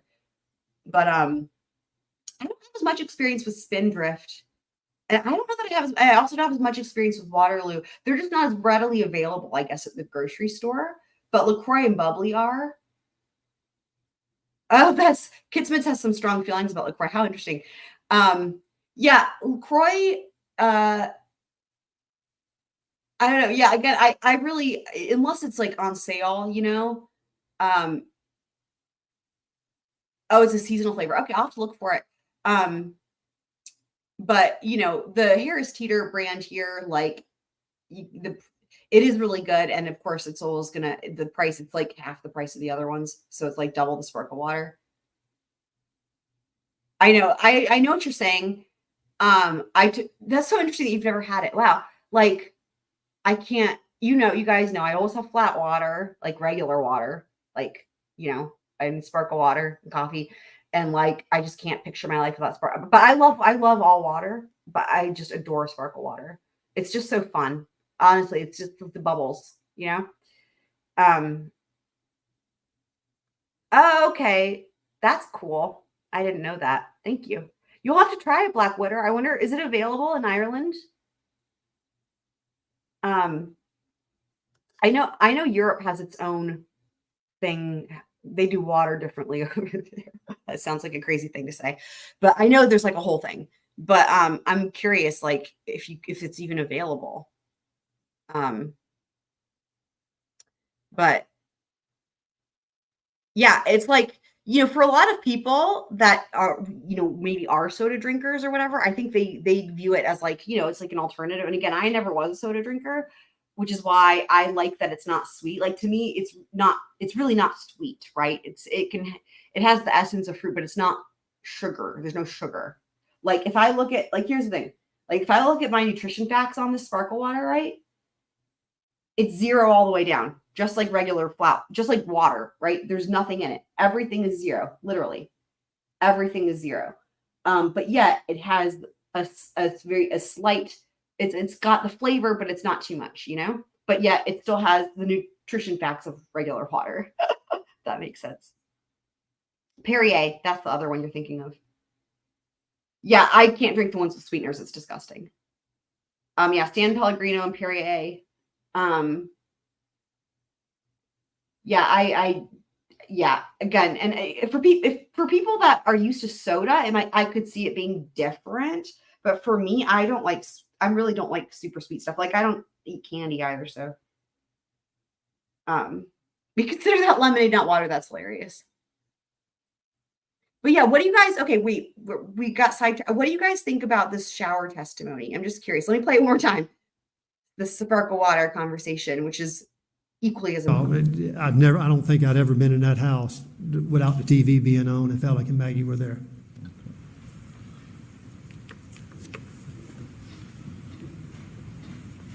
After,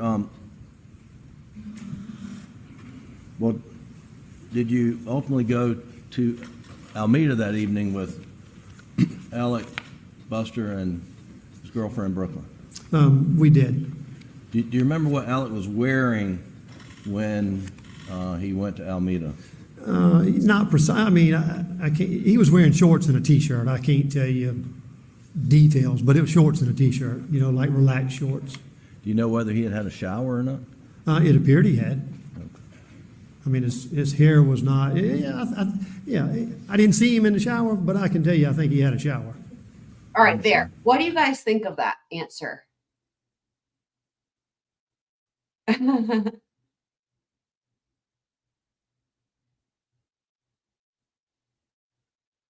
So, I mean, well, the thing is like, I'm sure, and we've done it before. We could do it. We could easily, it's so easy because we all get along so well. And like, you know, I love you guys. And like, we could easily have a wonderful conversation entirely about Sparkle. You know, like I love these tangents. But I didn't want to forget this question because I'm really so curious what you guys think. I just didn't want to lose track of this particular question.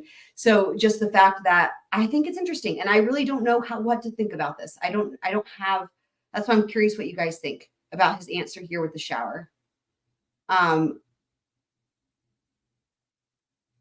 Because you know we all have you know stated like we feel like he's really trying to be honest. So I'm just curious, like.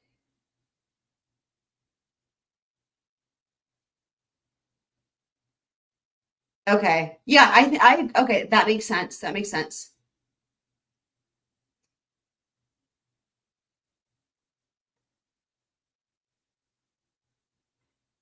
Yeah, and I guess it's interesting, right? Because again, this testimony works both ways because, right, it's like, well, it works out good. It's good for Alex in the sense that like they're trying to explain the change of clothes, right? That's part of it because of the fact that there's the missing clothes.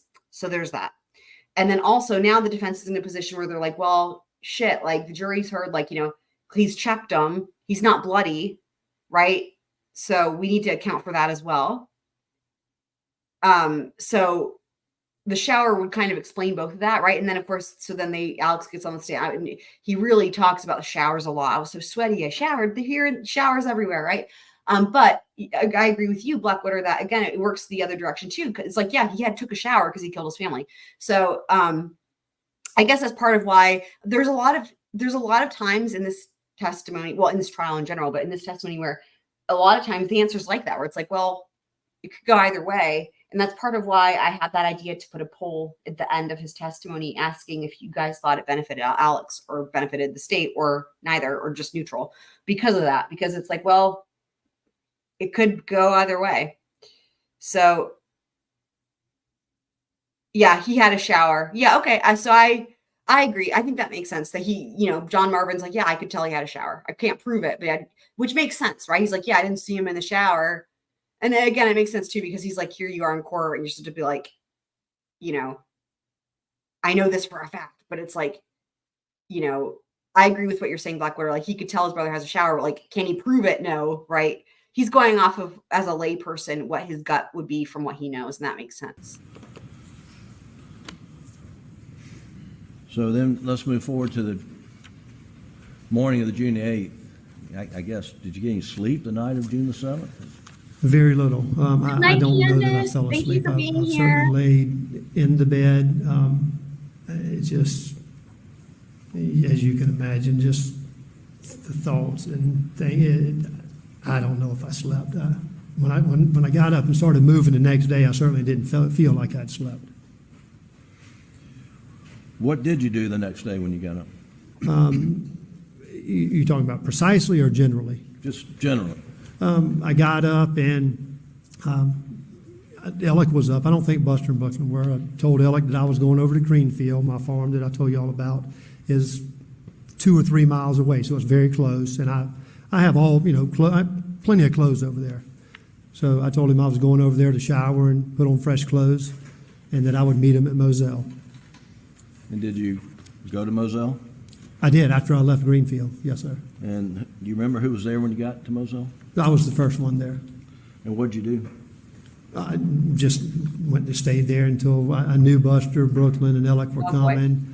I suspected that other family members and partners, I knew others were coming, so I just kind of sat there, just, you know, in disbelief still. It's just, you know, moments of just. Was the door to the house unlocked? Do you remember? You know, that's a good question. I thought about it. I don't remember. Another example. It either was unlocked. Another example of him trying to really remember, and I believe him. It makes sense that he doesn't remember. Like, this is just all so believable because under that circumstance, when there were so many people there and people were there late, and then they were only gone a matter of a couple hours, right? And you know, it's entirely possible to me that like no one really knows who locked up, right? Or that maybe it wasn't locked up. and that even if that did happen, you wouldn't be remembering that. Like this just, but again, I just appreciate his response to this. It's like you can tell he really is trying to give a good answer. Again, it's like he wants to do a good job, you know? Or I had the code because there's a keypad on a side door. And we but hear I can't that tell you which keypad door I went in the in. 911 call I when don't Alex know. goes to get a gun. Did you eventually go down to the kennels? I did. You know, once everyone got there, there was a fair amount of activity in the house with family and law partners, Alex law partners, Randy's law partners. You know, I just felt like I needed to go down. I needed to see for myself what had gone on and just kind of take it in. I mean, just maybe for some type of understanding. How long did you stay down there at the kennels? Well, I don't know. But I will say this, before I went, Oh, we're happy you're back. I was unsure whether Awesome. I was allowed to go because I knew it was a crime scene. And Yeah, so 100%. I reached out to a friend of mine in law enforcement and said, listen, I don't know. Real quick, Super Planning Girl, since you're back, now is a good time. If you want to remind me what you want me to change your command to, now is a good time. I'll be able to change it because I was trying to do a lot of things at once and the chat was going super fast before. So I could scroll back a million miles and find it. But if you want to let me know, I can go ahead and I can do that right now. So that way I don't forget if you would like. Who's handling the crime scene? I don't know. Whatever. He said, well, I'll find out and make sure that it's clear for you to go. And he said, don't go until I tell you. And he called me back a few minutes later and said he had spoken to, I believe it was Captain Ryan Neal, and had given the okay that everything was released and it was okay to go there. And was it cleaned up? Yeah. No, Jim, it was not. Black Widow is afraid. Black Widow, understandably so, is worried that the 5'2" children will come back for more. Totally possible. Hopefully they take the tractor and then you kind of would see them coming or time to get away. Were there skull fragments? Yeah, so died. So excuse me, this is going to be really difficult.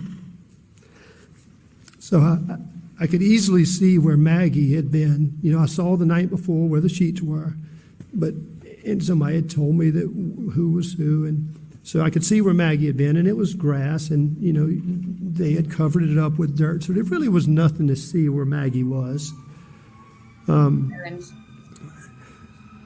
walked over to the feed room, and y'all have heard the descriptions.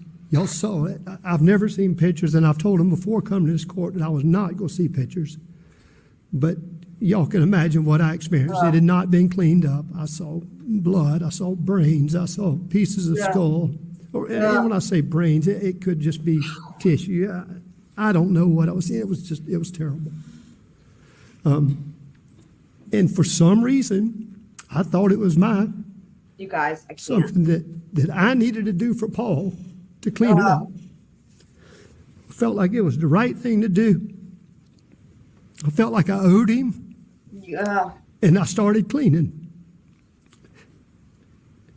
And I can promise you, no mother or father or aunt or uncle should ever have to see and do what I did that day. I don't know. I'm not blaming anybody, but it's just, I was just overwhelmed. I did everything I could, and I would have moments where I would stop crying for a moment, and just in disbelief. At one point, I called my brother Randy, and told him what I was doing, trying to describe what I was doing, and he immediately told me to stop doing it. It was not good for me. It was not healthy for me to be there. And I couldn't stop. I had to do it for Paul. That's just what I had to do. And I don't know, it's probably 15, 20 minutes later. Mark Ball shows up. Y'all heard Mark Ball testify. And he came and hugged me and told me it was okay to leave. Okay to leave. What was left to fall, they would clean it up. Okay. I have a couple things I wanted to say about this. So first of all, the one thing I can say is that I am grateful for Paul's sake that before he died, he got to experience what it was like to be loved by somebody, because this man loved him. I don't know that Paul got the type of genuine love from his dad, just given from the way they are. Like, this is someone who loved Paul. I'm just lucky that Paul, I'm grateful that Paul got to experience this, because this is what you want as a family member, for a family member. But the next thing I was going to say is, like, I was thinking about too, how, like, this is a good example to me of, like, when someone didn't do anything wrong. Think about this. Like, whenever somebody didn't do anything wrong, if there's a crime that happens, and it's like, let's say it's a parent or a family member, right? And they lose a spouse or a child, right? We see this all the time where it's like, something happens to a child or a brother or whatever, and they didn't do anything. But the first thing, like, we see this all the time, like, even with, like, maybe like the Gonsalves family, like, name any family, right, that didn't have anything to do with their loved one who had something happen to them. The first thing that you hear all of them do is blame themselves. Even if they couldn't actually have done anything because they're in a different state or anything, they're all going to say something like, or they all have said something like, I wish I could have just done something more. If only I'd been there. If only I'd been there. And I agree with you guys. Unconditionally loved by John Marvin, and you can't fake this. 100% agree with you guys.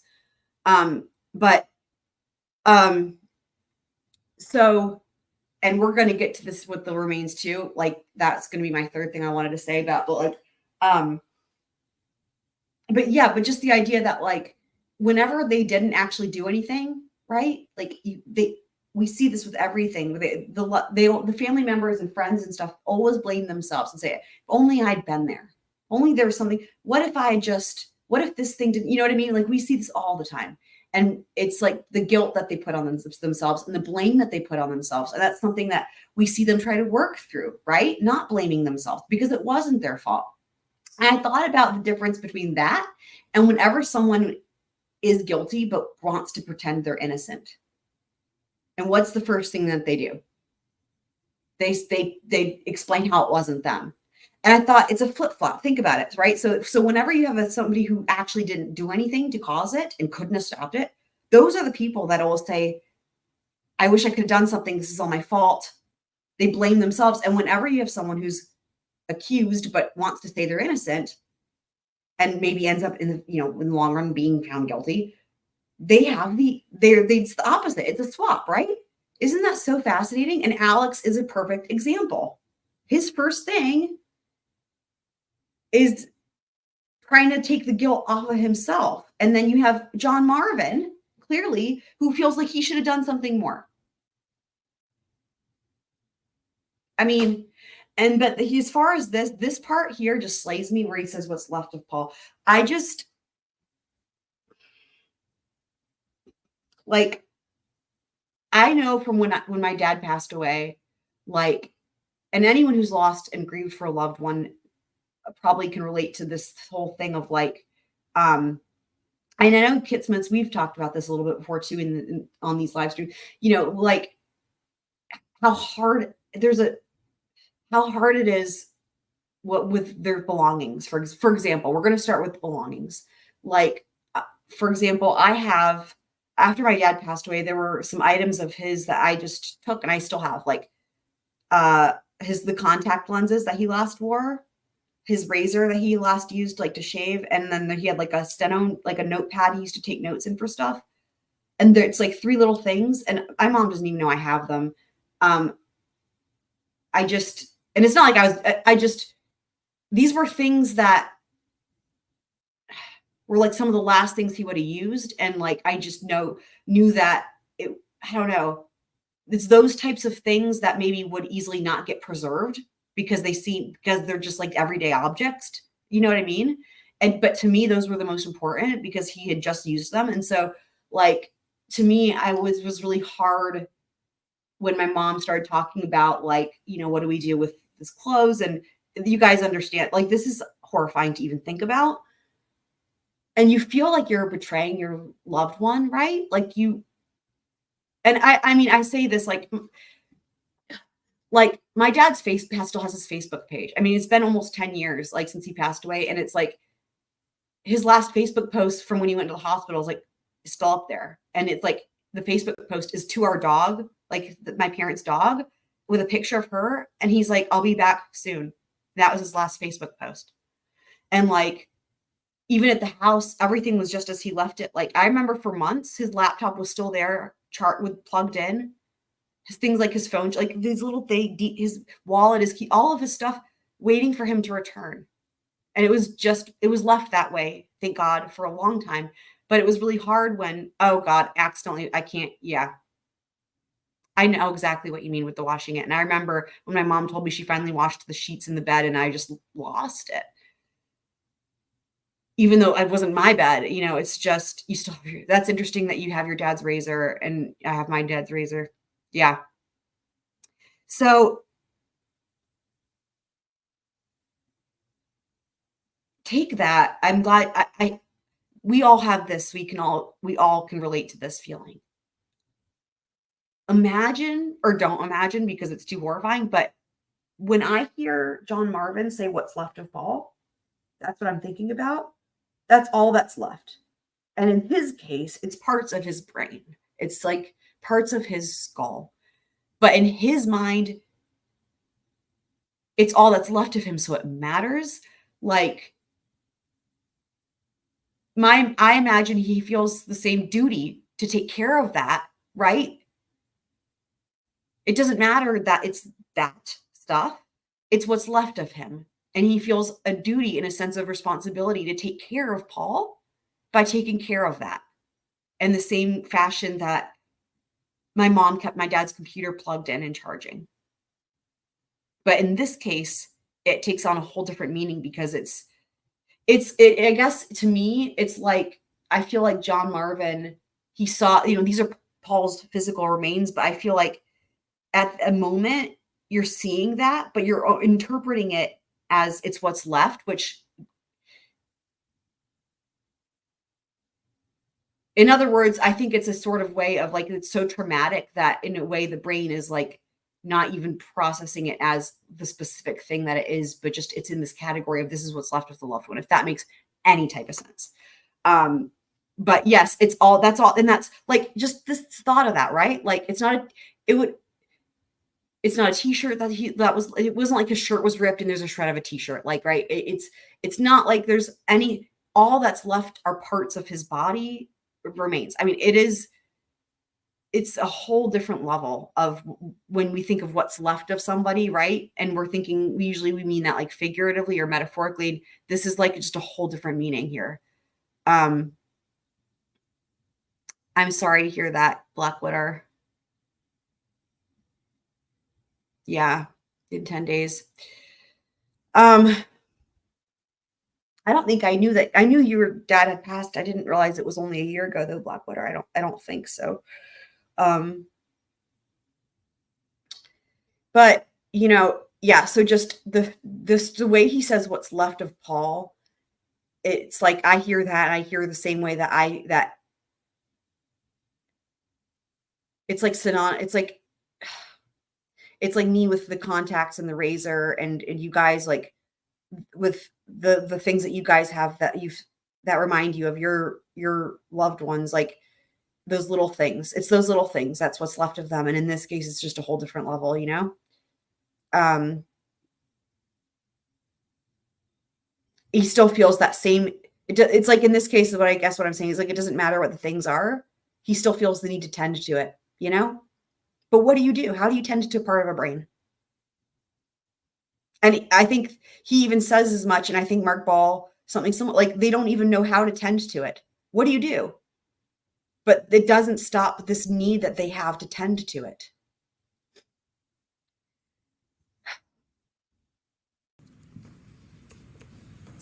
It's the hardest thing I've ever been through in my life. Yeah. Yes, sir. And then you have that by contrast. What'd you do next? Dude. You know, Mark basically got me. I'm sure I was just a basket case, but he got me back to the house and, you know, got me back around family and, you know, just got back to, you know, the support of others that were there. And you know, there were a lot of people at the house at that point. Do you remember when you got back to the house, at some point in time, people raising questions or bringing up the fact that Maggie's phone had not been located? Yeah, so that were, you know, particularly the lawyers, they were all, you know, being lawyers, they were, you know, questioning things amongst themselves and, you know, how could this happen, trying to figure things out. But it was brought to my attention that Maggie's phone was not there. And it's incredible, you guys, to think about too, like just comparing just these two brothers. John Marvin feels guilt. He shouldn't feel guilt. He didn't do any, but this is my point again with like the people who didn't do anything wrong feel the guilt. And then you look at the contrast, he still carries this guilt and this, you just confuse, and then you look at Alex and it's just like, you know, how backwards is it when Alex is the dad and the person responsible, you know? But even it was the same thing with the law partners, right? Because we see the same thing from like Mark Ball and Ronnie Crosby, same thing. They freaking loved Paul too, like a son. And they also carry guilt too, like to this day. And you can see it in their testimony. It's like it's like all these people that knew and loved Alex are having to share and bear the responsibility, not the responsibility, but like, that's what you say it. They're having to make up. It's like, in a way, all the grief he should be feeling as the father, even if he didn't kill them, right? The grief, the genuine sadness. And again, typically the guilt, because it's like, oh, I could have done something, let alone being the last person to see them alive and find their dead bodies, right? All this, every emotion that Alex should be feeling, everyone else is feeling in his stead. It's almost like, you know what it's almost like? It's almost like these emotions have to happen. And because Alex isn't capable, everyone else has to do extra. You know what I mean? Like, is that making any sense? It's almost like they are bearing the brunt of the heaviness and the trauma. It's just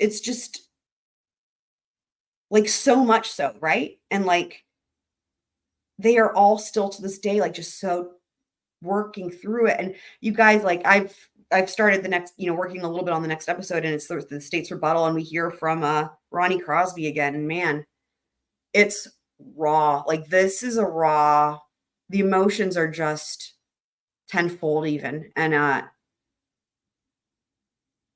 Poot really is on another level. Like, I don't know, it really, they're all just still trying to sort through this. How could this happen? How could this happen? Starting before the murders with all the other stuff, how he, you know, how many people he fucked over that were injured. I mean, it's just, but that's a tangent. I mean, essentially, I think it's just so interesting. It's like because Alex cannot or won't or refuses to have any genuine emotion, appropriate emotion, even just sadness or grief, everyone else is like, not consciously, but maybe subconsciously, like bearing that, you know, that emotion. And hopefully, I don't know if that makes any sense. It's not like it needs, I'm just thinking out loud, you know, because I do think you look at the extent of which everyone else is grieving and the extent to which he's not, right? Law enforcement had not found it. And I can't say that, in fact, I can probably say that I didn't think of it because I'm not a big phone user or big app user or whatnot, but somebody brought to my attention and says, listen, if Buster or Alec, if they have an app on their phone, like find my phone or find my friends, or I love that, an app like that, they said you very likely can find out where the phone is if the battery's not dead. And so I went to Buster. That's right. And, Thank you. Black Witter Sure enough, I said, Buster, has a gift for saying what I'm trying to say when I'm not able to articulate it in fewer words or at all. But thank you for always doing that. Black Witter, yet again, they are shouldering the load. Exactly. you have this one of these apps like they're talking about? And he said, yeah, sure I do. I said, well, open it up. He opened it up and he handed me the phone, and I see Maggie's name, and I press it to activate it, and it pings Maggie's phone just out front of the property. And I was like, I hate to say it, but I said, holy shit, there it is. And I said, Buster, I'm taking your phone. I'm going to go back down to the shed and show it to law enforcement. And who did you approach first about the phone? Well, I don't know who it was. Presumably it was SLED agents, because keep in mind, I didn't know any of these guys with SLED. I mean, there were a couple of faces that I'd seen before, but I don't know these guys. I've come to know them, but I don't know them or didn't know them then. So I went up to a SLED agent or two SLED agents and said, presumably SLED agents, and said, hey, I've got Buster's phone here, and it's got an app on it that can find the phone, and it's showing Maggie's phone's right out here. Let's go get it. And he said, no need. We have technology coming later today that we should be able to find it. And it blew me away that I'm sitting here showing them where Maggie's phone is, but they won't take the time to walk with me or take this phone itself. I mean, I'd give them the phone to go find it.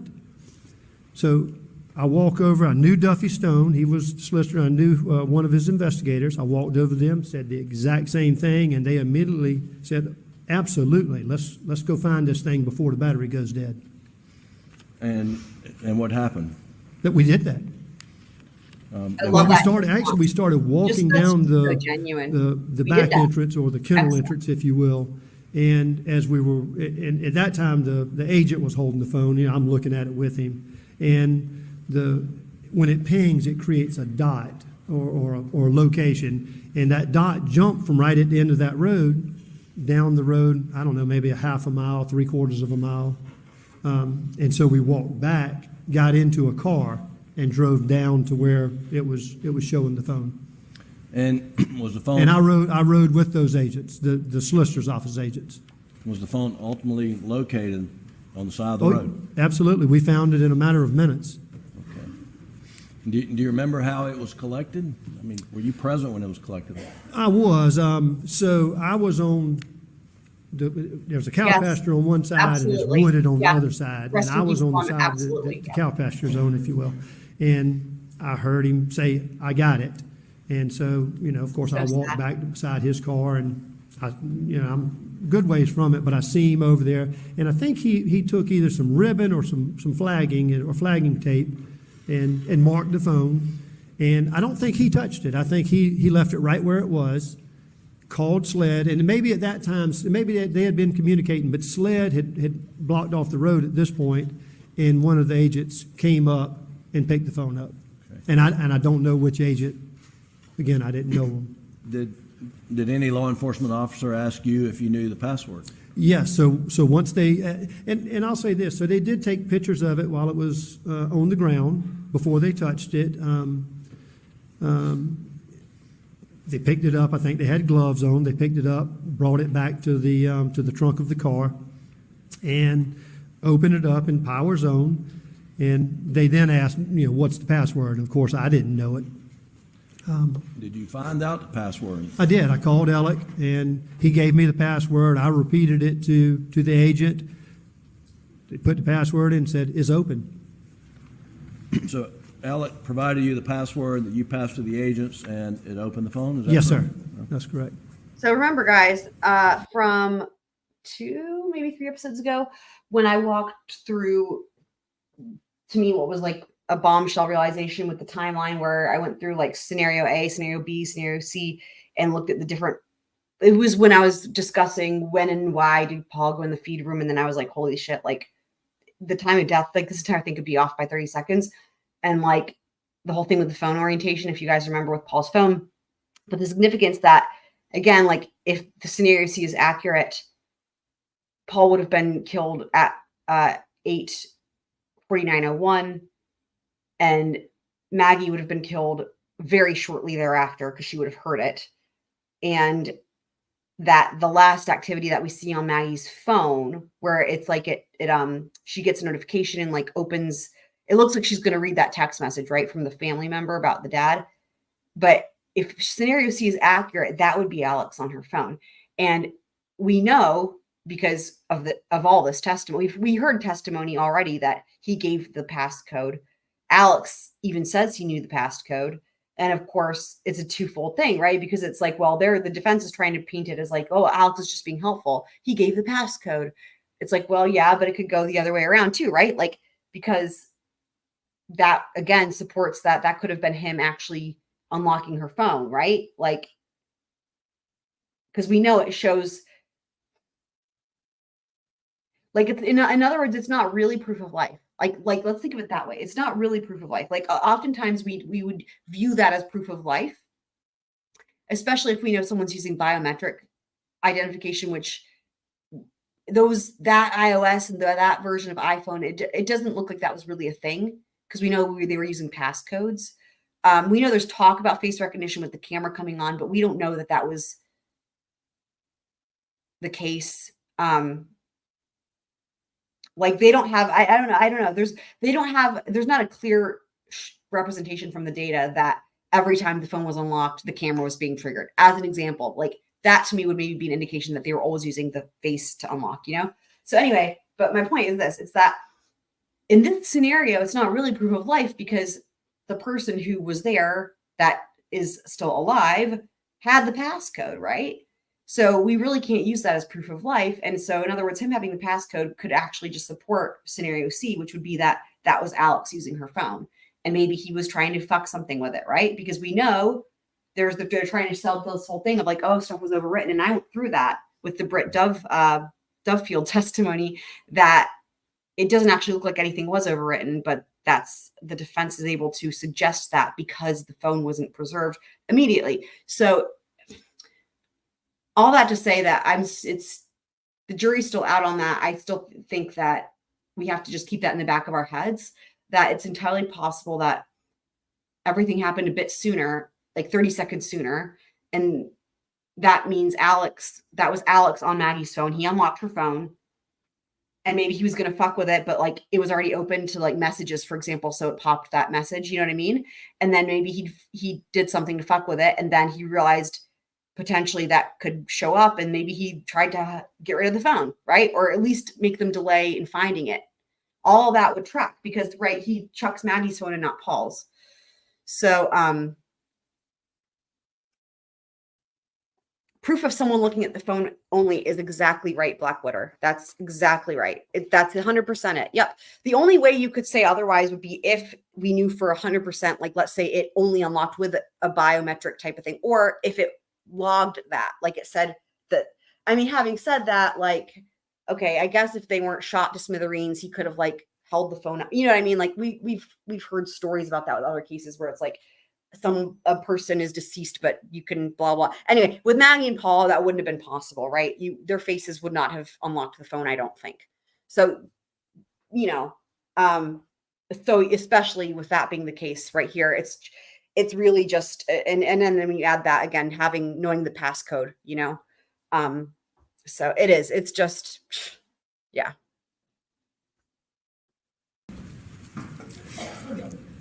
John Marvin, were you aware of a news release that was issued that morning, Tuesday, June 8th, that the public had no need to be alarmed or concerned for their safety? Yes, sir.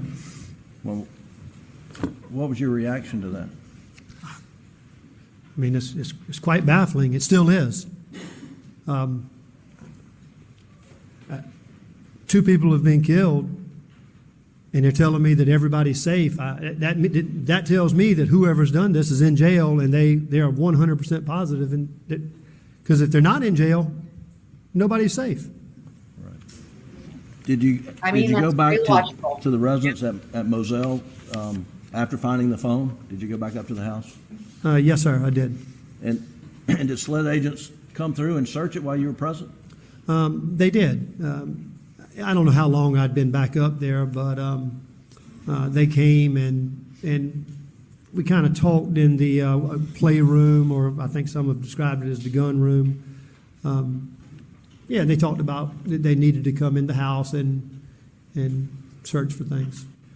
And did you escort, I think it was Agent McAllister, throughout the house? Yes, it was Katie McAllister. And did she tell you what she was looking for? Initially, she says, well, the way she presented it was, there were so many people in the house. She said, listen, I don't want to just go barging in and make everybody run out of the house, but I'm going to take my badge off, my gun off, and if you would, just walk me through each room. And, particularly I'm looking. Good night, Super Planner Girl. Also, I do want to say, as we hear this testimony coming up where he's talking about, we've heard a lot prior to this testimony about this scene with Katie McAllister searching the house, right? We've heard a lot. I'm curious what you guys remember, but like from the state, what we've heard is like, there were a lot of attorneys there. They were trying to be polite, that the way the house was searched at this time was indicative that Alex was not a prime suspect, that he wasn't being targeted, right? Because they were being so courteous. They didn't want to intrude. They had the dad dying and all this, right? And so they were being really polite and courteous, right? Then of course the defense is trying to be like, well, you did a shitty job searching. You didn't like, do this and that and blah, blah, blah. And make it seem like law, but no, whichever interpretation you go with, whether it's the state saying, well, they were just trying to, like, the state almost is conceding that, like, yes, it wasn't the most thorough search, but like, they were trying to be polite and respectful, and he wasn't a prime, they weren't targeting him. And then you have the defense, like, yeah, they didn't do like the most thorough search, and like that means they could have caught something that could exonerate him or whatever. So, but the thing that they have in common is this: they're both almost conceding the fact that it wasn't the best search on the planet at this time when they went through the house, that it could have been more thorough. There's other things they could have done, this and that. Think about that, and respecting the mourners 100%, right? Now, here's what's so interesting, because John Marvin, like everyone else at this trial, because there's no witness exclusion rule, has heard all of that testimony. And what's so interesting is, again, it would be reasonable, like if someone was willing to maybe exaggerate things, right? Or maybe shade things in order to help their brother who is on trial for murder, right? And maybe, I don't want to say be dishonest, right? But like in other words, there's a way that he could answer this question that could kind of support what his attorneys have been saying, right? Like, in other words, yeah, they really didn't do the best job, and like, I really wanted them to search here and they didn't, or something like that. Just something like that, right? Like, even, it wouldn't even be lying. It would just be kind of giving a tone of like, you know what I mean? Like, to support what they're trying to say. And would it make law enforcement look like they didn't do the best job? It would. But again, the state's not even really arguing that fact. They're just saying that the reasons are for different reasons. But with all that in mind, let's hear his answer to this question when Jim's asking him to just recall this search and how this search went down. And to me, I just found this super surprising and in a good way. Like, this just, I don't know. Let's see. Looking for 12-gauge shotgun guns and 300 blackout and the ammunition for those calibers. And as you're walking through the house with her, it appeared she was looking for other things besides just guns. Well, yeah, I mean, you could tell she's looking, because she looked in spaces that guns wouldn't fit, so it makes sense that she could be looking for something else. Such as what? Well, I don't know. I understand, but you said spaces. Did she look in the bathrooms? and I opened up up in the upstairs area. There's some cabinets that, a couple of them are pretty small. That, she could find ammunition in there, but I don't know how you would get a gun in there. Did you search bathrooms? She did. Well, I took her through every room in the house. Right. I mean, every single room. Did you observe her looking in sinks and toilets and? So yes, sir. what I observed is like the shower, for example, is, it's a door. It's not an open shower. She opened the door and she looked around and, she was looking at it. She easily would have known there was no gun in it when she opened it, but it was obvious that she was looking a little deeper. Right. You guys, I'm so curious what you guys think. This is his experience of this search. And do you guys feel like this is just so different than how it was portrayed by everybody else? Mind you, he was the person who was actually there. The only people who were actually, like, there were a lot of attorneys there present, but they didn't go through the whole house, right? Like, in other words, they were all there, and maybe she felt like she was being respectful to them, blah, blah. But in terms of this search that occurred, that's been talked about at great length, the only two people who were there were John Marvin and Katie McAllister, because he took her personally through the whole house. Only the two of them. So is this is like, in other words, he had every opportunity to completely throw her under the bus, and no one would have even argued it because, again, the state's not even tried to say it was the best search ever.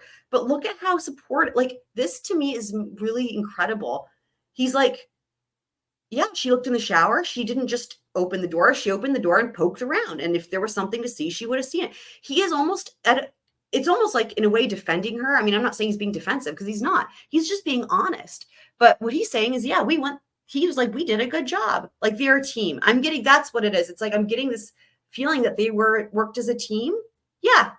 And like, if you're really trying to pick it apart, right? Like the way that we know the defense did, and in any case would, did they, because we hear about this, right? Did they pull up the floorboards and pull out the drain? We saw this with, like, for example, in the LISC, what they did with their showers. They like obliterated the bathroom. Like, no, that didn't happen, right? So I guess, like, when they're saying, was everything done? Like, that's kind of thing they're comparing it to. Like, literally, they didn't gut the house. But what John Marvin, the defense was trying to make it out to seem like almost, it was just such a cursory, it was a look-see. Yeah, it was just like a peek, and then that's it. But John Marvin, that was not his experience, and he was actually there. And that's exactly right. He respects them. He could have every opportunity here to even to a little bit shade his testimony, even if, intentionally or not intentionally, because it could help his brother. But he's just being so honest, and the respect is 100% there. He's like, this is what happened. We did our best. We did a good job. We did a good job. We looked everywhere within reason. I mean, he clearly doesn't see any problem with it. And I just really appreciate and respect that. Because again, he could have said anything, He's clearly like the opposite of his brother. What kind of guns were there at Moselle?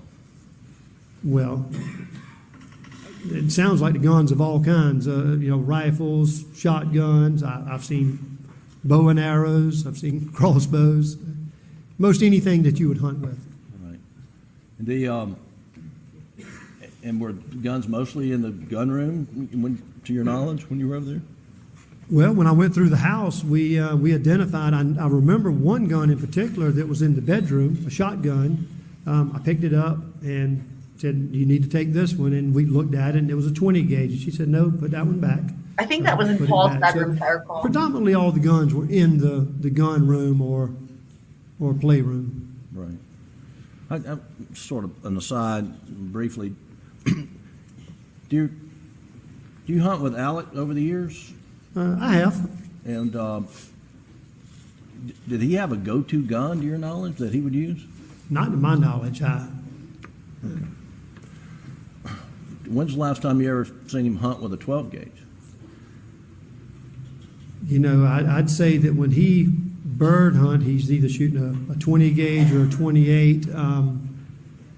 There was a time, and please don't ask me when, but I would say it was a few years prior to this that we were turkey hunting on another piece of property down on the Savannah River, and I know he was hunting with a 12 gauge then. But so another opportunity where he could have left that out. He could have just left that out because it would have maybe looked better for Alex. Because again, Jim is fishing. Jim wants an answer that says, oh no, he would never take that type of gun, right? Because that's the whole point. They're trying to say he didn't have that gun with him, and John Marvin's not doing that. John Marvin is answering the question.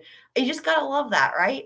He's not putting any agenda behind his answer. He's just answering. And he's not thinking, who does this benefit? He's just being truthful, because literally he answers it and he's like, he's like, well, he would usually have this or that, but then he remembers a time where he did. And we're about to actually hear that story. And this is just, John Marvin just offers this, right? Like, he could have kept the answer short, but he's just being thorough and honest. And again, just another example of where, like, Jim would probably prefer that, an answer where it's like, yeah, no, Alex never had that type of shotgun, right? But that's not the truth. So whether it was his gun or somebody else's. Did that gun have a sticker on it? Do you remember? It did. And you remember what the sticker said? No, I don't remember what the sticker said, but I do remember teasing Alec that when you're turkey hunting, you don't want to be seen, and big sticker on the side of your barrel is kind of like waving a white flag to a turkey. Did you serve as somewhat of a liaison or the point person with SLED and the family initially? I don't know that I'd call it a liaison or point person, but I absolutely, I had become to know Agent David Owens, and I absolutely. He could take credit here, and he's not. I just really adore much of this, the way he answers these things. When you really think about it, it's like he could have been like, yeah, I definitely was a point person, but in other words, it's like he took this responsibility on, but he's not trying to be like, yeah, no, I didn't have you know what I mean? Like, he's not trying to get credit for it. I just really appreciate it. I told David, I said, listen, humility.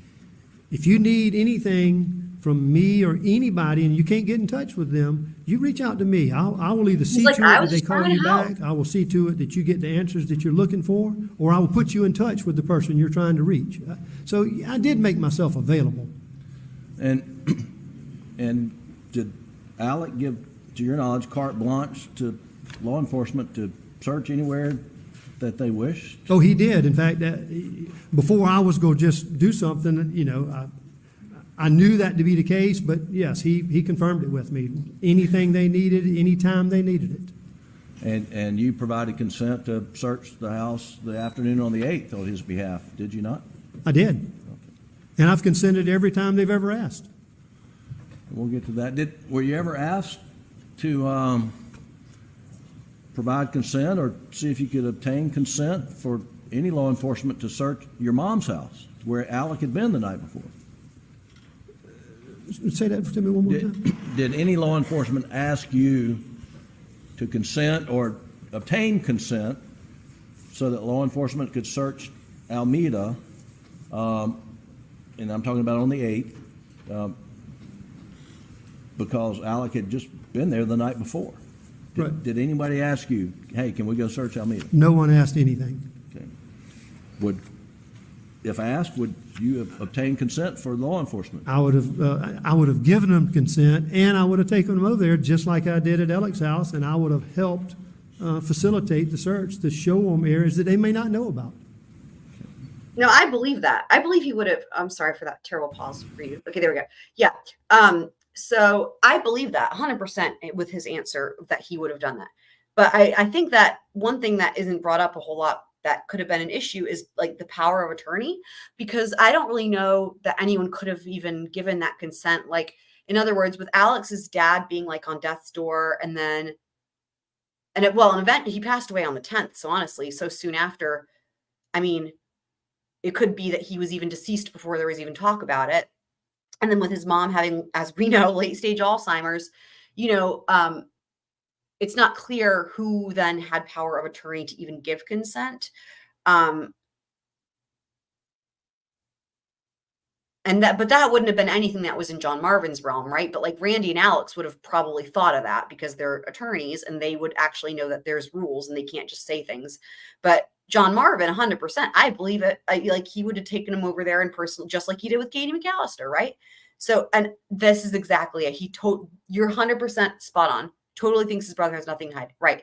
And that's exactly why, like I said, I think that's why he's like, I'm just going to be honest because he doesn't think there's any, and it's just, I feel so bad for him. I feel so bad for him because I hate that in a way, if in any way he feels like he's responsible for Alex going to prison, which he shouldn't feel responsible because Alex did it to himself, obviously. But I would hate for him to punish himself, or feel guilt for being honest, because I think it's like, in hindsight, now that after the conviction came through, like, can you imagine like if the conviction came through and then he's like blaming himself for just being honest? That makes me like sick to think about, because I mean, he's one of the most honest people potentially in the trial, especially that he's not an attorney. And so he's not even tailoring his answers in a strategic manner. Anyway, it's just, his testimony is just, it's so refreshing. This is just so refreshing, and he's just so candid. That's another thing too. So, but I agree. Can you imagine? In a way, I almost hope for him that he has a modicum of denial about. Can you just imagine though? Like it's like the kinder and more genuine and honest you are, someone like this is like the harder it's going to be if you come to that realization of what your brother did. Talk about betrayal, right? I mean, because of how much he loved Paul and what he went through. Anyway, it's just, I don't know. It's hard to even, I hope if reality is hit, I hope that if it has, or when it has, he has a really good support network. It sounds like he's got a great family, like his wife and kids and stuff, obviously, not the rest of it potentially, but, anyway, it's like somebody like this is like it's just, I feel like it's just going to be even harder, if and when they wrap their heads around the type of things that do, the type of evil and the type of like, I don't want to say evil, but the deceit, just the amount of badness that is in your family, Yeah, Paul, right. Paul, who played with his kids after work. And then think about his kids. They loved their Uncle Paul.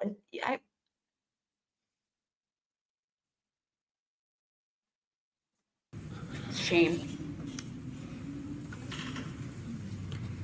They were the ones that called him Paul. I mean, dude, he even says they were the ones that called him Paul. And that makes sense. It makes sense that 3 little kids called their Uncle Pawpaw. That makes sense.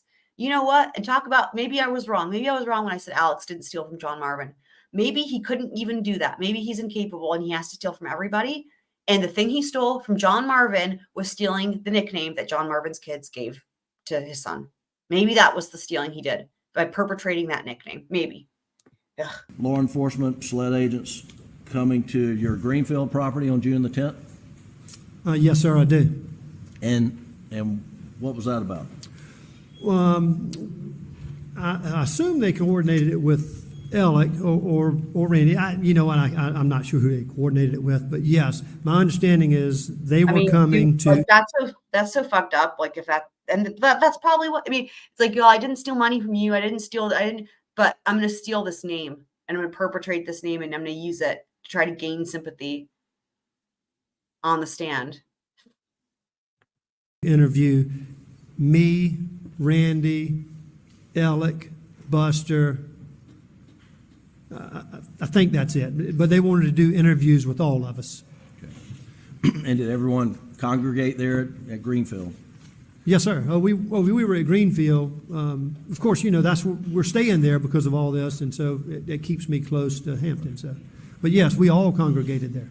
And when the agents arrived, did they come inside and sit down and talk with each of you, or how did that work? No, sir. I offered them to come inside. It was, as you can imagine, it was hot. I said come in and offered them a drink of water, whatever, just being polite.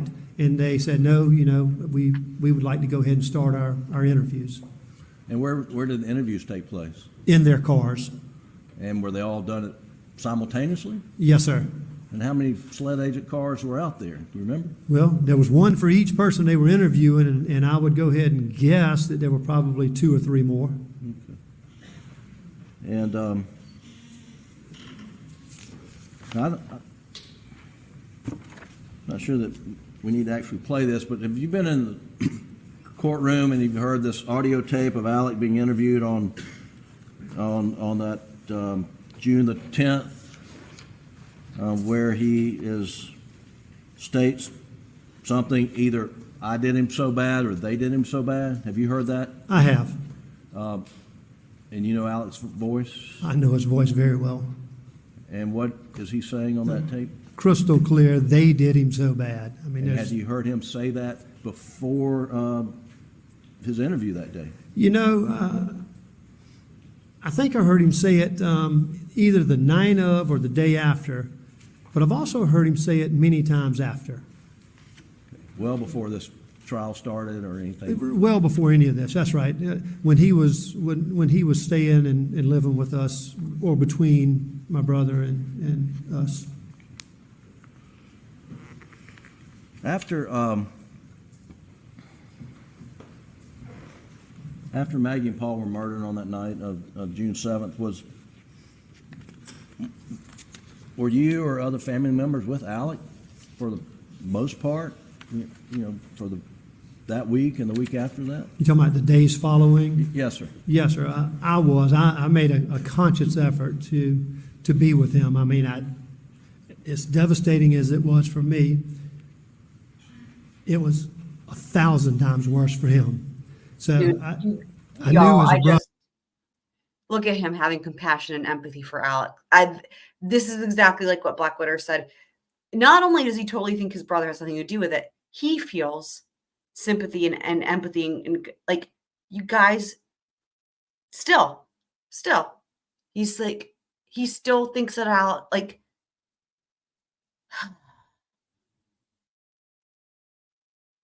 he's like, as bad as it was for me, it was 100 times worse for him.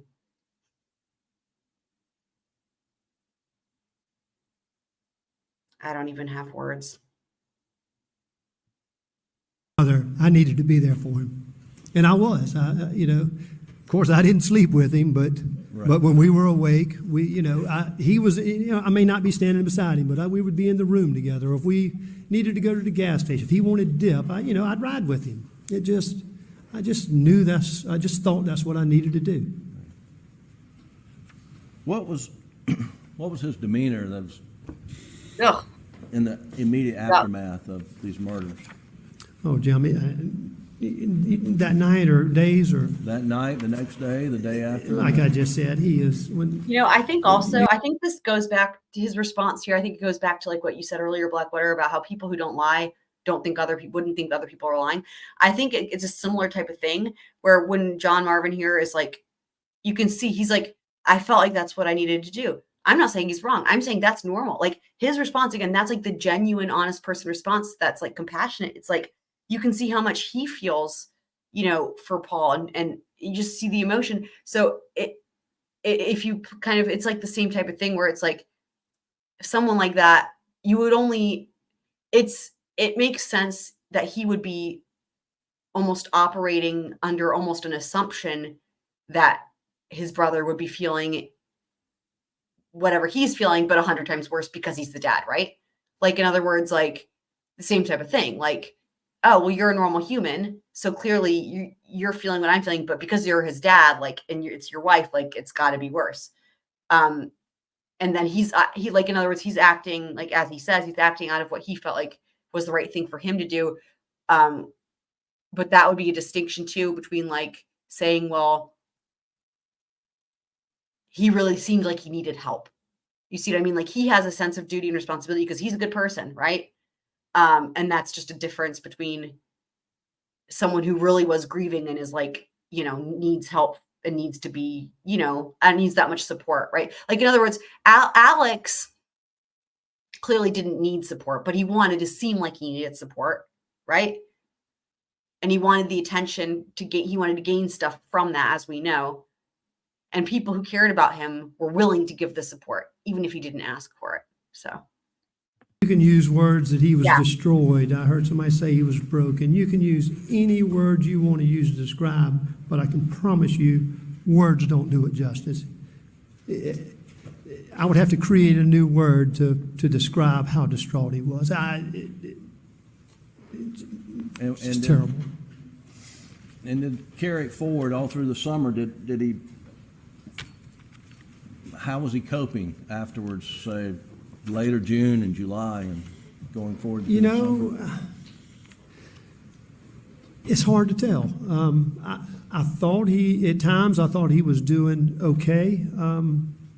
Other times it would just be sheer grief. I mean, just uncontrollably crying and just, of course it makes me cry. As y'all can tell, I'm a pretty emotional guy, but we would cry together. And there's no answers. And there's nothing I could say to make it better other than just hugging.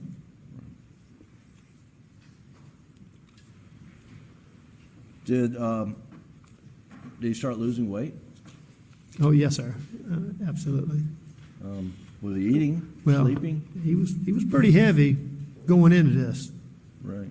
And he lost a good bit of weight. I don't know how many pounds, but it became very obvious in a fairly short period of time he lost weight. Right.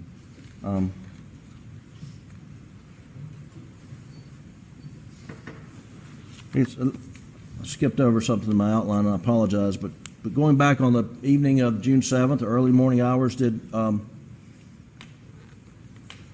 folks who were there at Almeda raise questions about perhaps the murder? Maggie and Paul were somehow associated with the You mean in Moselle? Yeah, the Moselle. Going back to on the evening of June 7th and June 8th, did folks at Moselle raise issues or associate the potential motive for the murder to be related to the boating accident in some form? Well, I heard it numerous times that night. I heard it at Moselle, and I actually heard it by, Chief Alexander mentioned it. Once I got over the chaotic part of describing what we were doing, why I needed to get to Moselle, he asked me he's driving in front of me, and he asked me, do you think it's related to the boat accident? Of course, Greg, I don't know. I don't know anything about what's happened. Well, you were aware of the boating accident and Paul's charges? Yes, sir. Weren't you aware? And was there a backlash in the community over that? Well, it was. It was a lot of backlash. I would not say quite as much in the community, but as on social media and media inflamed rumors is the way I would describe it. Right. That it was just totally blown out of proportion, and I don't want to downplay the accident, but what they were saying about the stuff about Paul and Alec, it was just totally inflamed. Okay. And you asked about the boating accident, so I told y'all that I called Michael Paul, my friend, to make sure I could go to the crime scene the next morning. Well, Michael Paul is one of my best friends, if not my best friend. I called him that night while we were still down at the crime scene, not because he's in law enforcement, not because of anything, because he's my friend. And I actually told him on the phone, I said, MP is what I said, MP, I don't even know why I called you. I just needed to talk to somebody. And we talked and, cried a little bit after I described. He didn't know what had happened, so I told him, and I cried, and you could tell he was upset. But in that conversation, he asked me also, do you think it could be related to the boating accident?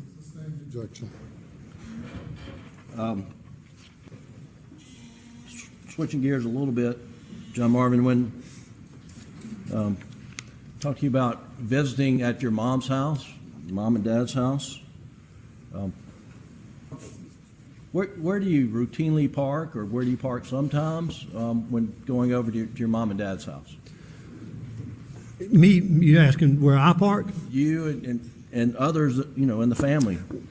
Well, there's a couple of places you can park, depending on who's there, whether there's other cars there. You can either park at what you call the carport, and there's a big dirt area beside it. You can park there, walk up to the side door, or you can pull around to the back corner, park there. You know, we all use both spots. I'm going to pull up and look at it on your screen. As a matter of fact, I told you it's my mom's birthday. I went there yesterday. I pulled right into the back of the house, but I didn't turn around. I circled the house. Okay. So there's. Thank you. Mr. Murdaugh, this is your mom's house, and this is GPS data from the night of June the 7th. Do you see that the red line there? Yeah, it's pretty blurry on my screen. I don't know about y'all's. Well, you'll back it out a little bit, Doug? All right. Just, back it up, Doug. Is that better? Well, yes, it's still blurry, but I can see. Where is that in relation to your mom's house? You're talking about the right there where the arrow's pointing? Yes, sir. That is at the back corner of the house. Okay. That would be exactly where I parked yesterday. And tell me where that is. Again. That's the same area. That's what I'm talking about. Is that the same area that we just saw on the last exhibit with the red dots? Yes, sir. Okay. Generally speaking, I mean, it's such a wide open area, so when you pull up, you're not like pulling into the exact same spot each time to where you're creating a road or whatnot. It's just. I'm just going to point something out quick. This is another one where it's really interesting, right? Because, like, in regards to this whole thing about the parking, the first person we hear from in terms of parking there is Buster. We hear what Buster says. Then Alex takes a stand, and as y'all know, because I pointed it out, I pulled up both their testimony and put their picture side by side. What Alex describes is where they would park and he would park it's not the same place as Buster. And now you have John Marvin, who's heard both of their testimonies, right? Now he's being asked the same thing. So it's like, so what's he going to say, right? It's just a nice grassy area. You pull up, sure. Go up to the back door, and you're right there at the back. But regardless of where anyone did or didn't park, it's an awkward position for him to be in because he can't agree with both of them, regardless, right? Because they both said different things. Back of the house. And why do you go to the back of the house? That's when my dad was alive. I don't know why. I feel like this happened. Like Jim wants to always spend so much time on this. Like with Buster and Alex, the same thing. They talk. I mean, I remember how long Alex went on and on and on about the freaking breakfast room. You guys, it was just like, like no one's questioning the back of the house. There's a carport and an actual paved thingy right there. The part that is in question, and Jim knows this is why it's frustrating. It's like, don't act like we're all fools. The part that's in question is where he parked that night because it was like not in the parking area and it was close to the tree line. And also it was not close to the stairs. So anyway, the whole argument, like no one's like, oh, he shouldn't have gone in the back. That's not the problem. And Jim, no, it's just, again, it's just really stupid that he just, asking another person yet again, oh, why did you go through the back? Dude, just. There's a little breakfast room there with a recliner. There's the breakfast room again. In that recliner, at the table eating, in the bed, or not at home. I mean, that literally was his. Right. That's fine. That's fine. No one's disagreeing. Okay, so here we go. Here's what I have. So here's what we're Buster. Now, first of all, this picture that John Marvin's being shown, I find this interesting. This picture was not used for Buster or for Alex. I don't know why. They were shown different pictures, and we're going to see that here in a second. So these are new. This is a new angle. Like this angle is a completely different angle. It's facing the opposite way. We've not seen this angle yet in court. So I went ahead and using their testimony from before, I highlighted from this angle their descriptions of where they said that they parked. So there's Buster, right? He described it close to the stairs, like literally right in that area. Right? Because the whole point is trying to justify going through those stairs. So Buster logically was like, this is where we park. Okay, well, here's where Alex said. He says it's right on the corner of that hedge shrubbery past that satellite. Okay. Of course, neither of those are where the GPS points show up, but that's what they said. No lines in the grass, of course. Okay, now here's the picture that was used in Alex's testimony. And then again, as you can see, this is the same place that I have highlighted. Just this is showing the other picture that was used.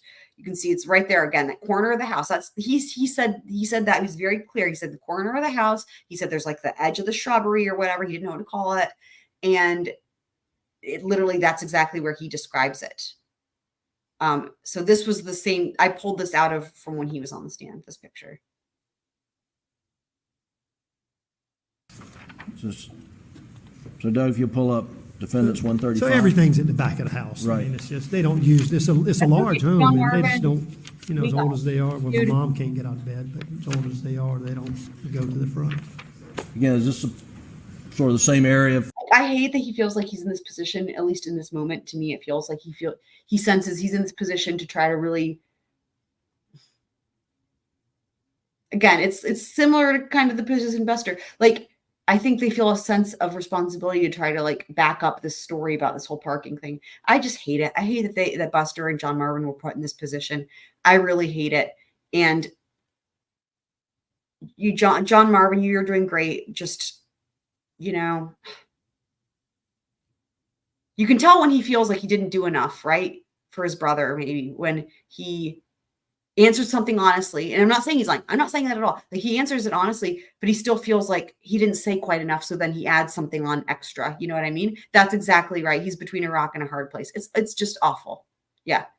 Because, you know, he says it and then he might even hear, for all we know, he could be looking at Alex, right? Like, does Alex look at like it was an okay answer, right? Like, we could see Buster doing that. Because you could just tell, like, the angles, we could see Buster looking over at his dad for approval. And it's like, so he answers it, and then he's like, oh, I didn't quite give enough detail. And then he, you know. Photograph from a different direction? Yes, sir. Now, what's that structure that we see in the background past that big oak tree? That was my dad's cookhouse, or man cave, as some people would call it. That's okay. Yeah. And how far is that from the house, roughly? You know, I would guess 60 to 80 yards. Okay.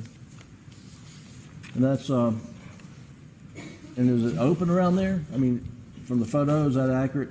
Oh, it's absolutely. That's like over where Alex was parked. So. Right. That whole area is a grassy area with oak trees and pecan trees. I mean, I'm sure that's true. I'm sorry, that was bad pause. Hold on. Yeah, that's better. Like, that's, you know, what else can he say about it, right? That's it. Thank you. I just appreciate, it's a grassy area with oak trees and pecan trees. That's all he can, you know, that's what he can say about it. And on planet Earth, right? Like that.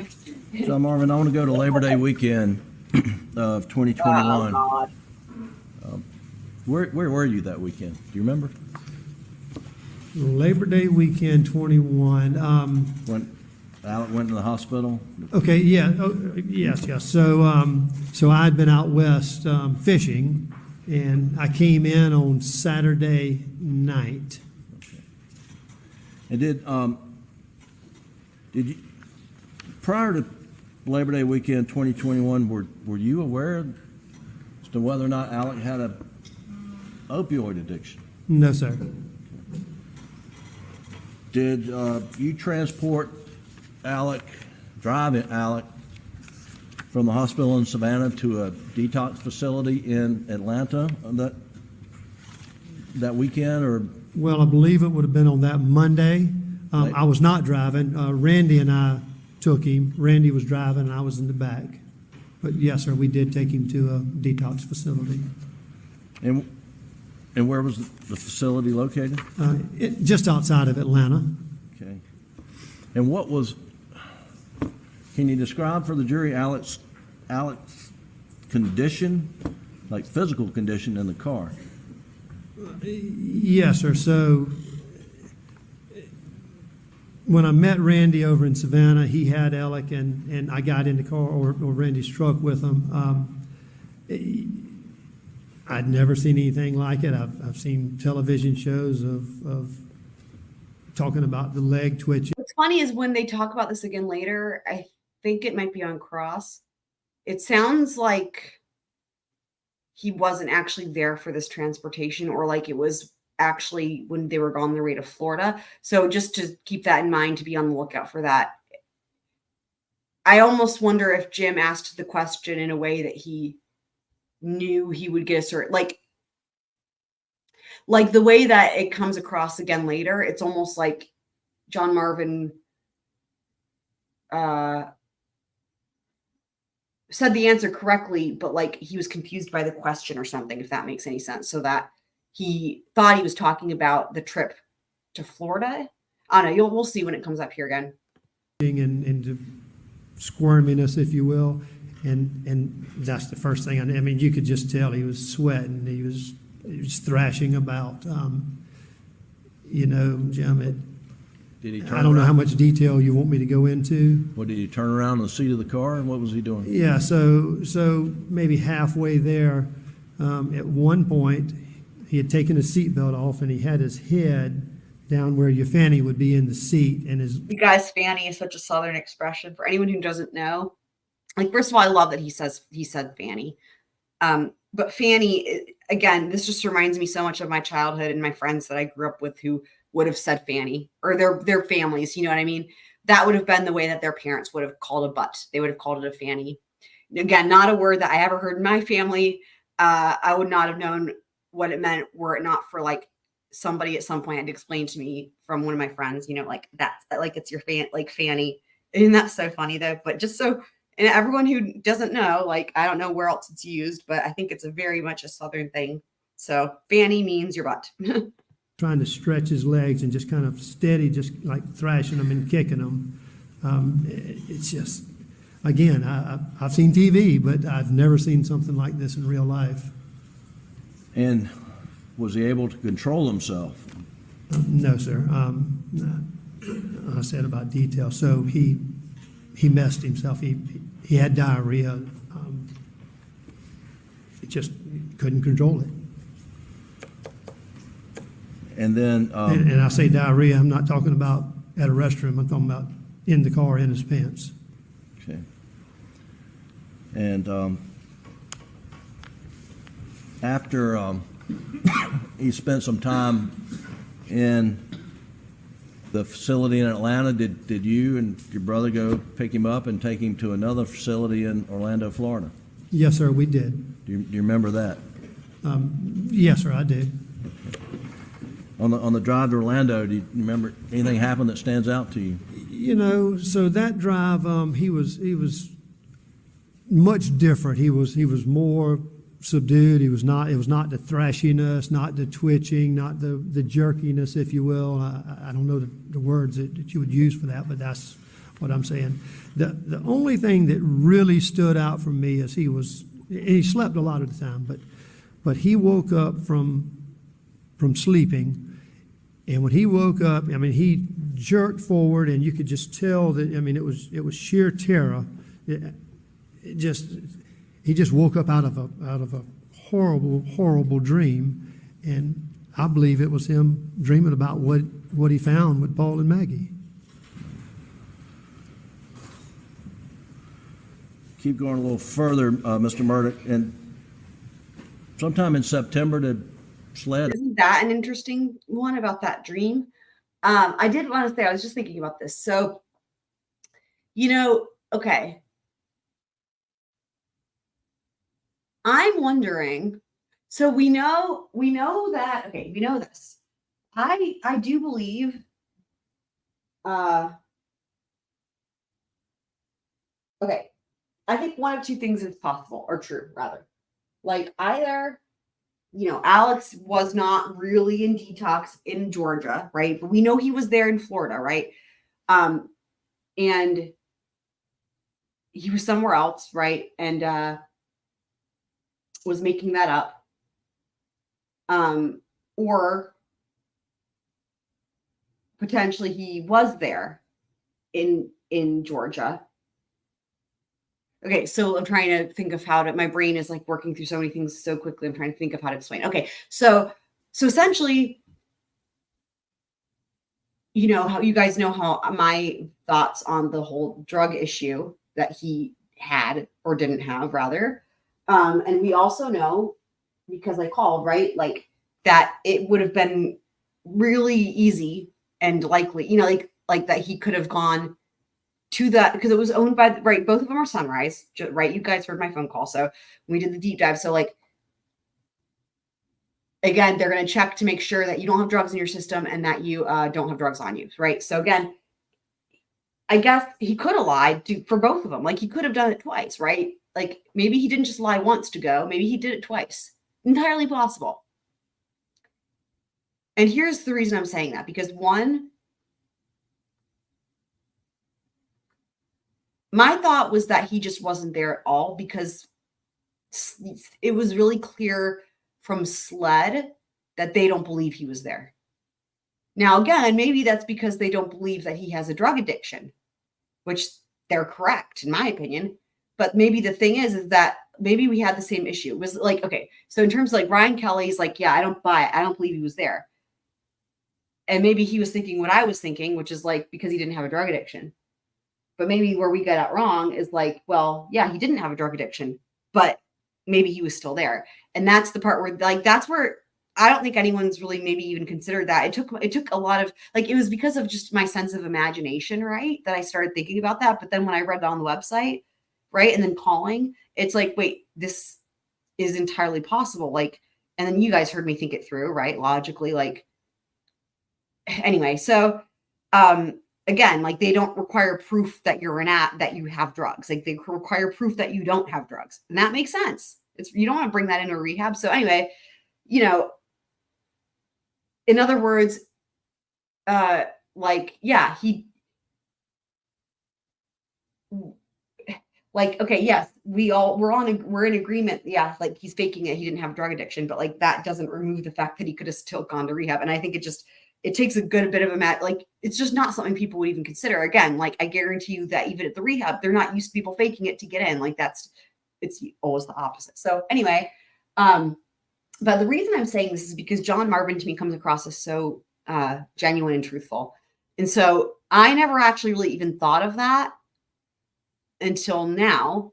And it's only because I'm like, you know, John Marvin says he took them, and I really think he's being truthful. So then I was like, okay, well, hold on. So then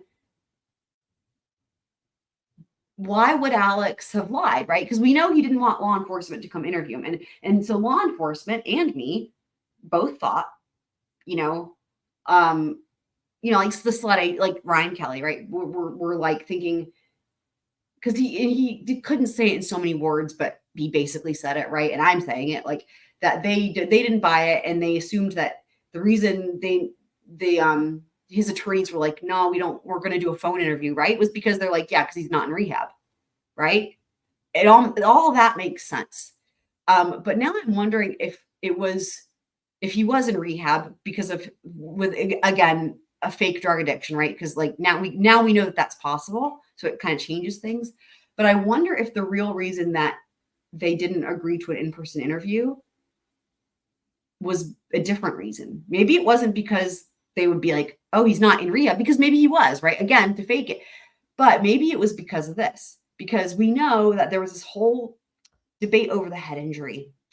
And we know that a lot of what the initial responders put for like treatment and diagnosis was based on what he told them.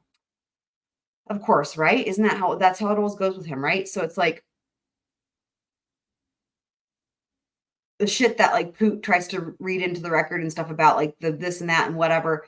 A lot of that is based on the injury he tells them he has, based on being shot, which is something he tells them. Like, and there is, they couldn't get up it because of the fact of the issues that you have with medical records and all of the stuff with that. It's not like the only way they could have really got into debating the nature of that whole head thing was if they brought in all the people from the different hospitals, and that would have been a whole other thing. And so they'd actually, if you guys remember, they actually talked about that when the side of the road was coming in. They're like, are we just going to essentially the state was like, you know what, we're just going to concede to the fact that, with just a summary of like, blah, blah, like they're not, they didn't, it would have been so monumentally challenging and time consuming to even try to really delve into that, which is unfortunate for people like us who really want to know all the details, right? Like, but it wasn't necessary for trial. And I get it. Like some of this other stuff that we talk about, it's the same thing where it's like, it really maybe clearly it wasn't necessary to prove his guilt. And so that's where they have to draw the line, right? But it's like, when else are you going to get the information, right? Because that's it. Like you have to have a good, you have to have trial. You have to have subpoenas to get this type of shit, right? So anyway, it sucks for us that we didn't get all that. But basically, from everything that's been reported and everything I've learned about it, it's clear that there was great debate about this whole head injury, because after they were able to actually examine it and run tests, you know, it looked like it was a superficial cut or something along those lines. And that anything that said otherwise was based on what he told people. So, anyway, I guess what I'm saying is, like, I'm thinking, so I'm wondering, and maybe that was the whole motivation. Maybe it was like he didn't want them to interview him in person. Maybe it wasn't to hide that he wasn't at rehab, because maybe he was, right? We know that that would have been possible. Maybe it was because he wanted to buy himself time. Well, A, I guess to come up with a story with his attorneys, would be to try to maybe make it seem plausible that his head could have healed enough, right? Like if they have to wait a week or 2 weeks to see him in person, and then he can put a thing over his head, like a band-aid, whatever, right? And then, but if it was right after the alleged gunshot to the head, immediately after, it would have been less believable, maybe. So anyway, hopefully that all makes sense. That was maybe a long way around to explain my thought process, but it's because I was kind of still trying to think it through, but and articulate it. But yes, I think that, and it's not really, there's any number of things Alex could have been wanting to hide, is really what it boils down to. There's any number of things he could have been wanting to hide, really. We don't even know all the things, right? Like, again, this is where our imagination really things he's done, as we've learned, are beyond what anyone's wildest imagination could even conjure, and yet they have been true. So there's really no limit.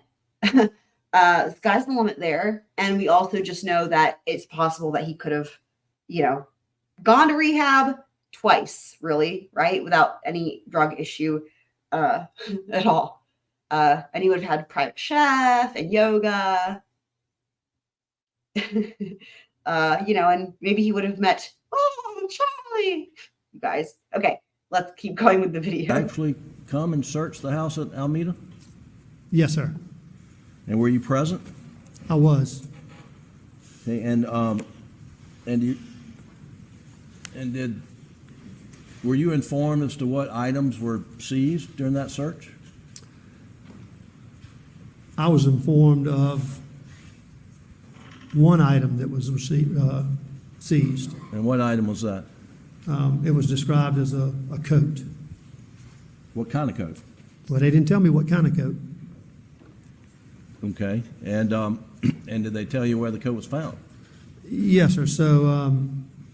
So I would assume that the searching of the house, all that was winding down. So Agent David Owens and I believe Randy was outside near us, but he may have been talking to somebody else. I'm not sure. May have been talking to another agent. I'm not sure. But David Owens, or Agent Owens, came up to me and said, we found a coat back on the property. Do you know anything about it? And I said, well, David, I said, if you found it back on the property, I said, it's a large piece of property, some 400 something acres. I said, my dad rides this Kubota side by side. It's probably his. And I said, and if you show it to me, I can try to identify it. And of course, he said he couldn't show it to him, or wouldn't show it to me. I'm not sure what it was. Were you sometime later asked to view a photo of a blue raincoat? I was. Well, I was asked to view a raincoat and listen to an audio tape. Of the kennel? Yes, sir. Okay. On the blue raincoat, were you informed where it was seized from? Well, I knew where it was seized from because he had already told me. But I was, in this instance, I was told that they wanted us to, when I say us, they asked Randy, Lynn, and I to go view the coat and the tape. At this point, I knew where it had been recovered, but they said, we want you to view a coat that had been recovered out of a closet. And was that different from what you were led to believe when you? Oh, absolutely. Did they ever anybody provide an explanation about why you were giving two different locations where a coat was found? To this day, no one's told me that. The photo of the coat that they showed you, had you ever seen that raincoat before? No, sir. Was it the blue raincoat that Well, it certainly looks similar to the one, I saw a picture, I didn't see the coat itself. But it certainly looked to be similar or the same. Had you ever seen it before? No, sir. Did you recognize what closet it came out of from photos during this trial? Well, I saw that, and I think I know what closet they're referring to. Well, There's only two. let me ask you, I'm sorry. The closet as you go up on the first flight of stairs before you go at the landing, right there. It's what's kept there? Clothing, not everyday clothing that's more or less in storage. Junk. Right. You know, it's not a. First of all, my dad wouldn't climb stairs even if he could, but he couldn't. Right. There's some testimony that there's GSR on that raincoat. Got any idea how there could be GSR on clothing in your dad's closet at Alameda? Objection. No, I Sustained. Did your dad carry guns around with him? This is another one. Again, No. here, this is another example. Jim's fishing for testimony. Like, okay, imagine if you're Alex's brother and Jim's asking you the question, did your dad carry guns? So remember, this whole thing with the blue tarp raincoats disaster, ostensibly this would have been a raincoat, right? It was found in the closet. So ostensibly this would have belonged to the dad, right? And remember, this raincoat was tested for GSR and had like fuck tons of GSR on it. Okay. So, and we know that his dad was a hunter. Okay. So Jim's asking this question, you know, did your dad, wait, hold on. What was it? I think it was just, does he carry guns on him? Because we're going to go through the questions and be like, well, if you're trying to help Alex, what would you say? He could, but he couldn't. Right. There's some testimony that there's GSR on that raincoat. Got any idea how there could be GSR on clothing in your dad's closet at Alameda? Objection. No, I Sustained. Yeah. Did your dad carry guns around with him? So the first question was, you have any idea how the GSR could have got, and let me rephrase. The question that we want to ask ourselves is not, what would someone do to try to help Alex? Just like, what's the answer that would be good for Alex, right? So, like, regardless of who it is on the stand, like what answer would be good for the defense's case, in other words. So the first question that Jim attempts to ask is, got any idea how there'd be GSR on that raincoat, right? Obviously there was an objection. He doesn't state why. It would have been speculation. He didn't state it and the judge sustained it because clearly, but the important thing here is John Marvin answers that question. He just starts to answer it before it's fully ruled on, right? Because you actually hear his answer, and his answer was no idea. Like that's the first thing, right? So in other words, the jury's supposed to disregard that, but regardless, that answer is like brilliantly honest and not, again, like Jim was fishing. Jim, and this is where, again, I said at the beginning that I feel like they didn't do a whole lot of witness prep. And I think it's, but anyway, Jim, so to me, Jim was fishing with that because he's like thinking, oh, well, obviously, I guess in Jim's mind, it would be logical, knowing that their dad was a hunter, that John Marvin would say, oh, well, probably because he's a hunter. Like, that's not even that, like, that's not an outlandish response.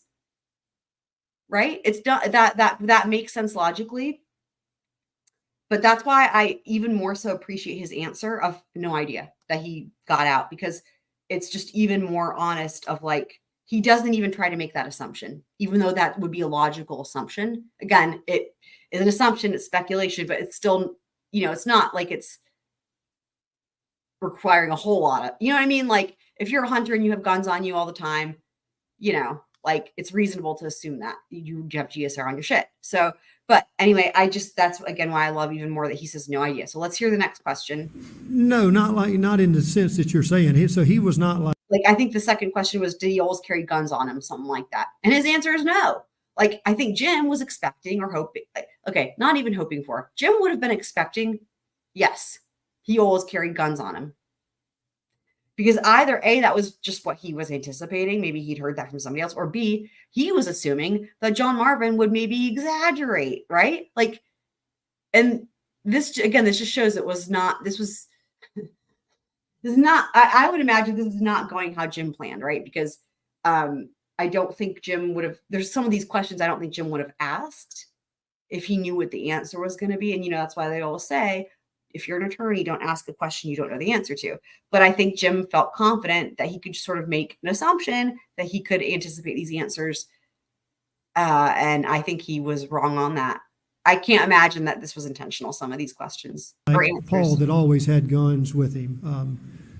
He would keep a gun if he went dove hunting, for example, and he went on one dove hunt. That gun may ride with him for 2 months. He just would stay. He just would. Same with golf clubs. If he went back when he would play golf, he just there's a bunch of junk in his truck.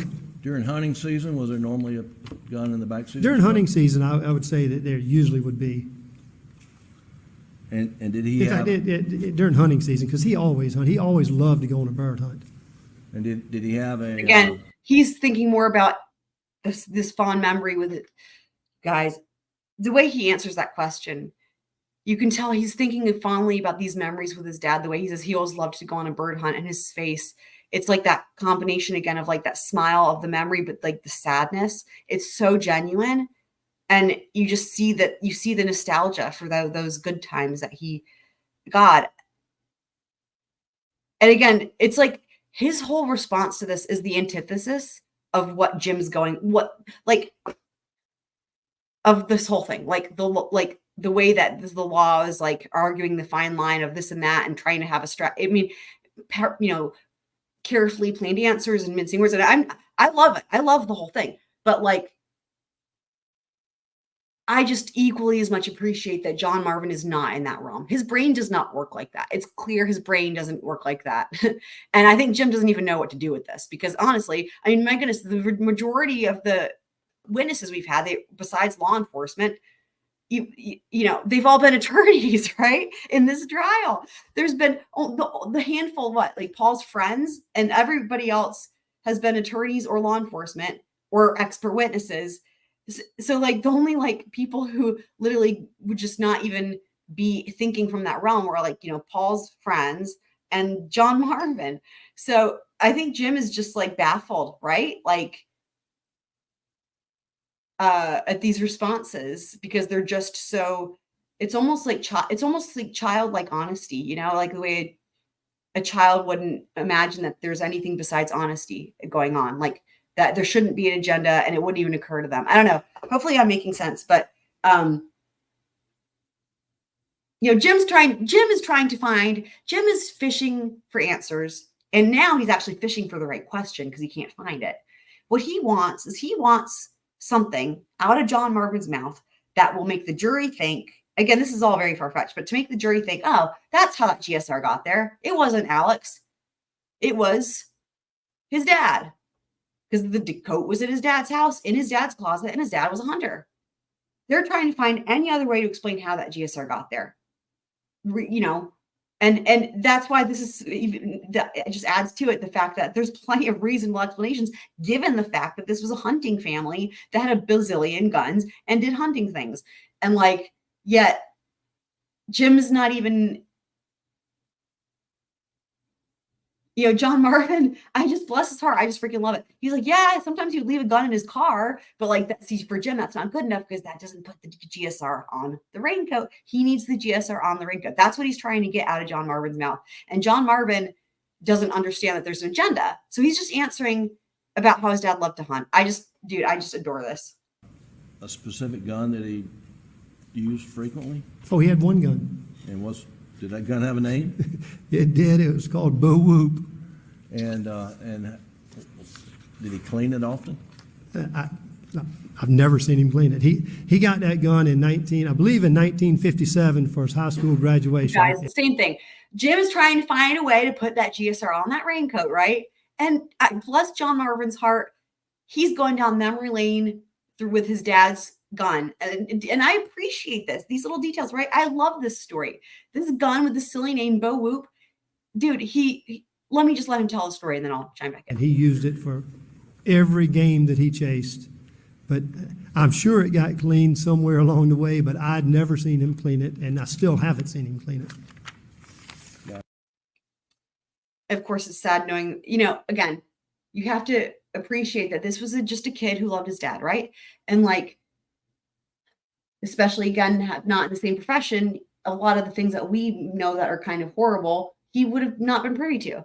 But I just love how he's trying to find a way to put that GSR there. And here is John Marvin going down memory lane about his dad.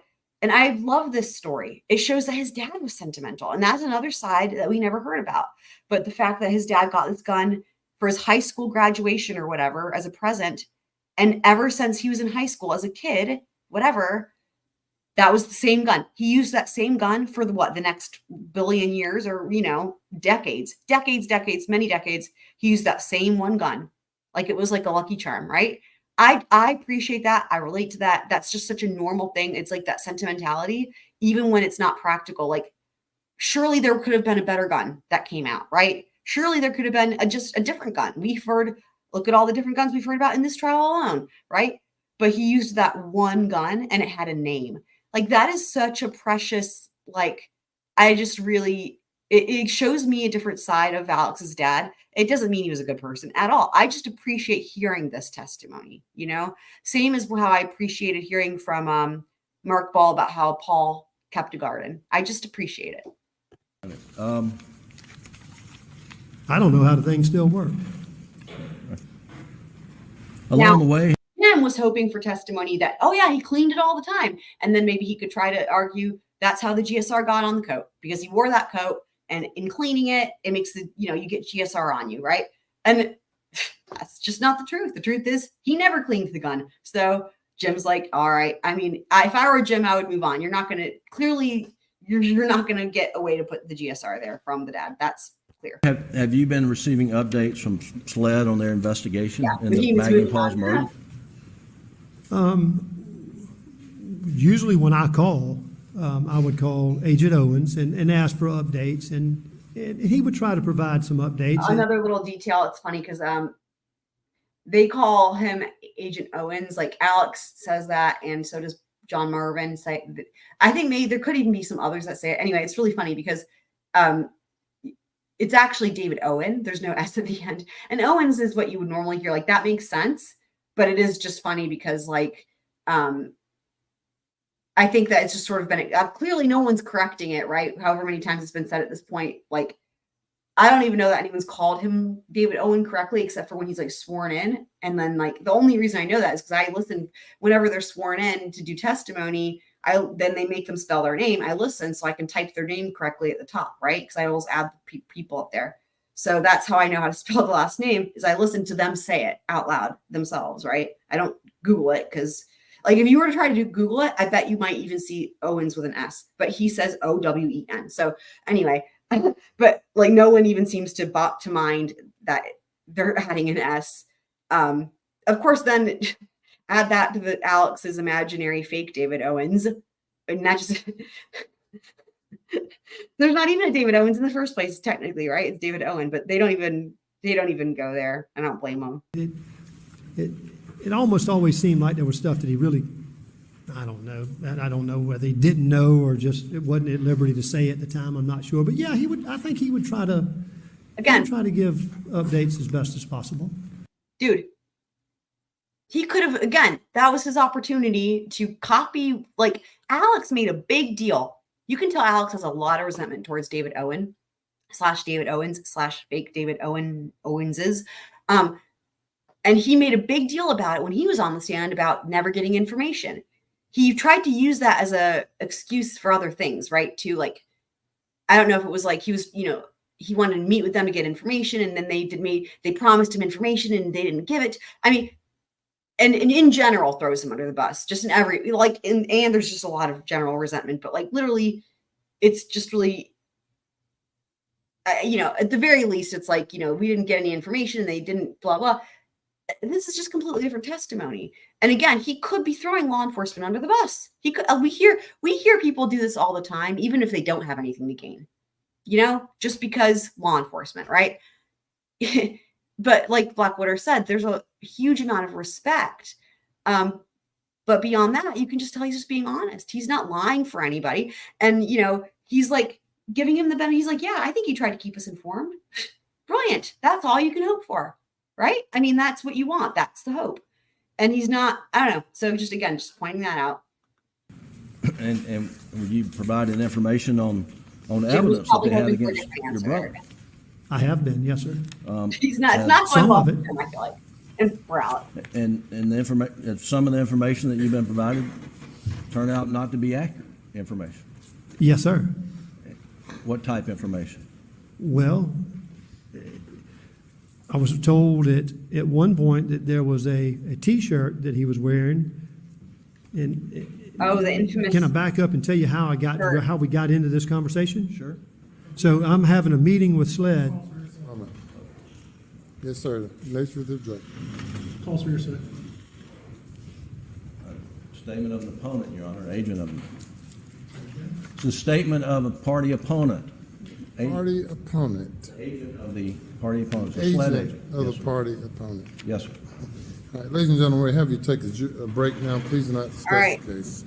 This is a really fun little look at this hearsay. All right. Everybody be seated.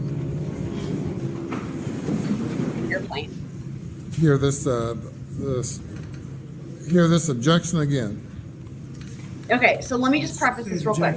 I don't blame Judge Newman for asking to hear this objection again, because this is something we don't often hear when it comes to hearsay. It doesn't ever come up. Hearsay. In your response to the Mr. Yes, Your Honor. Just a moment, sir. Oh, I'm sorry. Mr. Conrad's response to Mr. Griffin. Your Honor, I think his argument was it's an admission by a party opponent, and I don't think we're talking about Party opponent. right. And the subsection 801D2, I think, is what we're referencing, and it talks about admission by a party opponent. It doesn't necessarily talk about the statement. And I think what we're getting into are some statements by particular law enforcement officers who've already been on the stand. And I don't think those are admissions to any issue that's of relevance in this case. Mr. Griffin? Your Honor, they're directly relevant. The statements relate to evidence that they've told the family they have against Mr. Murdaugh. Directly relevant? Yes, sir. Right, so the objection not based on relevance. Oh, I thought that's what. So He did use the word relevant. A statement of a party opponent is non-hearsay under the definition of hearsay. Your Honor, I don't have the rule in front of me, but under Okay. We are going to have the rule in front of us. Don't you guys worry. I think that we need to first, the first issue that was raised that is getting lost in the shuffle here is the rule. Is it referencing a statement or an admission? Let's pull up the rule. Hold on. Okay. Law Scroll University time. All right.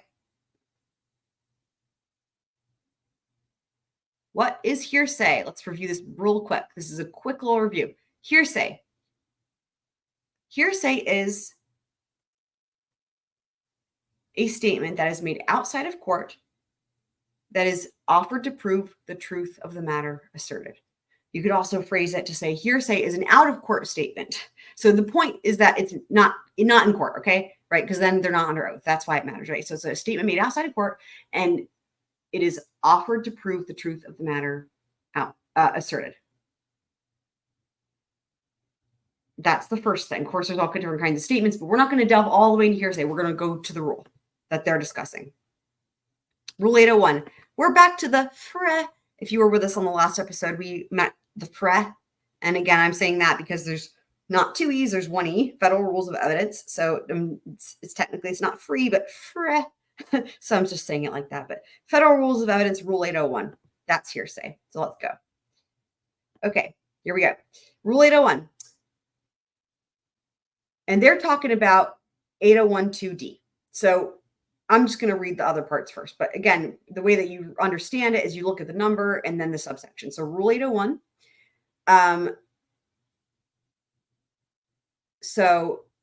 Or sorry, he said 801D2, but yeah, same thing. So, okay, not same thing, but we'll get there. So statement. Statement means a person's, remember, the first thing that they were saying was like, is it a statement or is it admission? Like, what's happening, right? So statement means a person's oral assertion, written assertion, or nonverbal conduct if the person intended it as an assertion. Declarant, the person who made the statement. Hearsay means a statement that, 1, the declarant does not make while testifying at the current trial or hearing, so that there's your out-of-court statement, right? And 2, party offers an evidence to prove the truth of the matter asserted in the statement. That's like exactly what I said, right? So the only difference is that here it says current trial or hearing. Really, if it's made at another trial or hearing, it's still valid. That would still be valid. Like it doesn't. That'll still work. Like usually, like in other words, there might be a couple other steps to like get that in as not being hearsay, but it's not going to get turned down. So, okay. So statements that are not hearsay. A statement that meets the following conditions is not hearsay. 1, declarant witnesses prior statement. So we hear this all the time in trials where they're like, it's a prior statement, right? So the declarant testifies and is subject to cross-examination about a prior statement and the statement. So they're defining it. So again, declarant. So, okay, remember the declarant is the person that made the statement. So in this case, if the declarant is also a witness and it was a prior statement, this is very common. And we do see this all the time with cross, right? Prior, because it's like sometimes when it's like getting into trying to impeach them, like we hear that word thrown around a lot in trials, and it's like used almost as like a saying, like what's the way to say it? Like they're not like to actually impeach somebody, it's a whole deal, but they kind of use that as like so people understand what it means. It means you're just showing that they said something inconsistent. And it's to get around the hearsay rule, basically, right? So, because to say it's not hearsay, that's the point. So, okay, the declarant testifies and is subject to cross-examination about a prior statement, and the statement is A, is consistent with the declarant's testimony and was given under penalty of perjury at a trial. Again, that's the point, because you get sworn in, hearing or other proceeding, or in a deposition, because again, for depositions, which we talked about before too, we have depositions are in the realm of civil depositions is what you do. But regardless, like for depositions, you're still sworn in, right? There, like we said before, there's no judge. But they're still sworn in and they're still under oath. So it's still, so in other words, everything that's said there has the same weight as it would if it was at the trial or in court. Okay, so B is consistent with the declarant's testimony and is offered. Let me pull on to the next thing.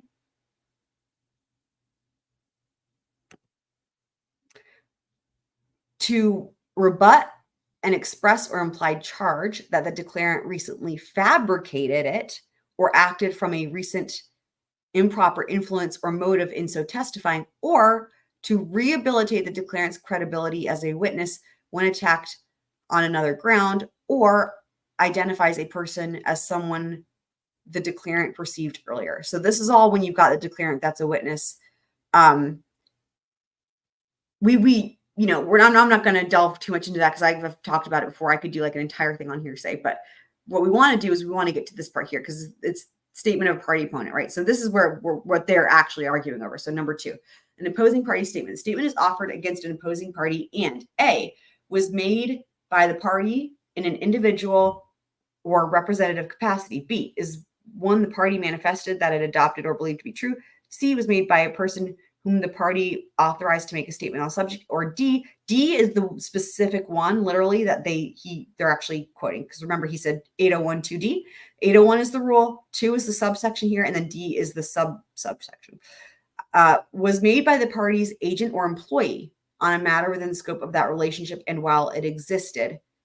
That's the part that matters here because it's a SLED agent. They're an agent for the opposing party. The opposing party for the defense is the state. Or E, was made by the party's co-conspirator. Again, that's not relevant here. So basically, the first thing that they were arguing over was, does the rule say that it has to be a statement or an admission? And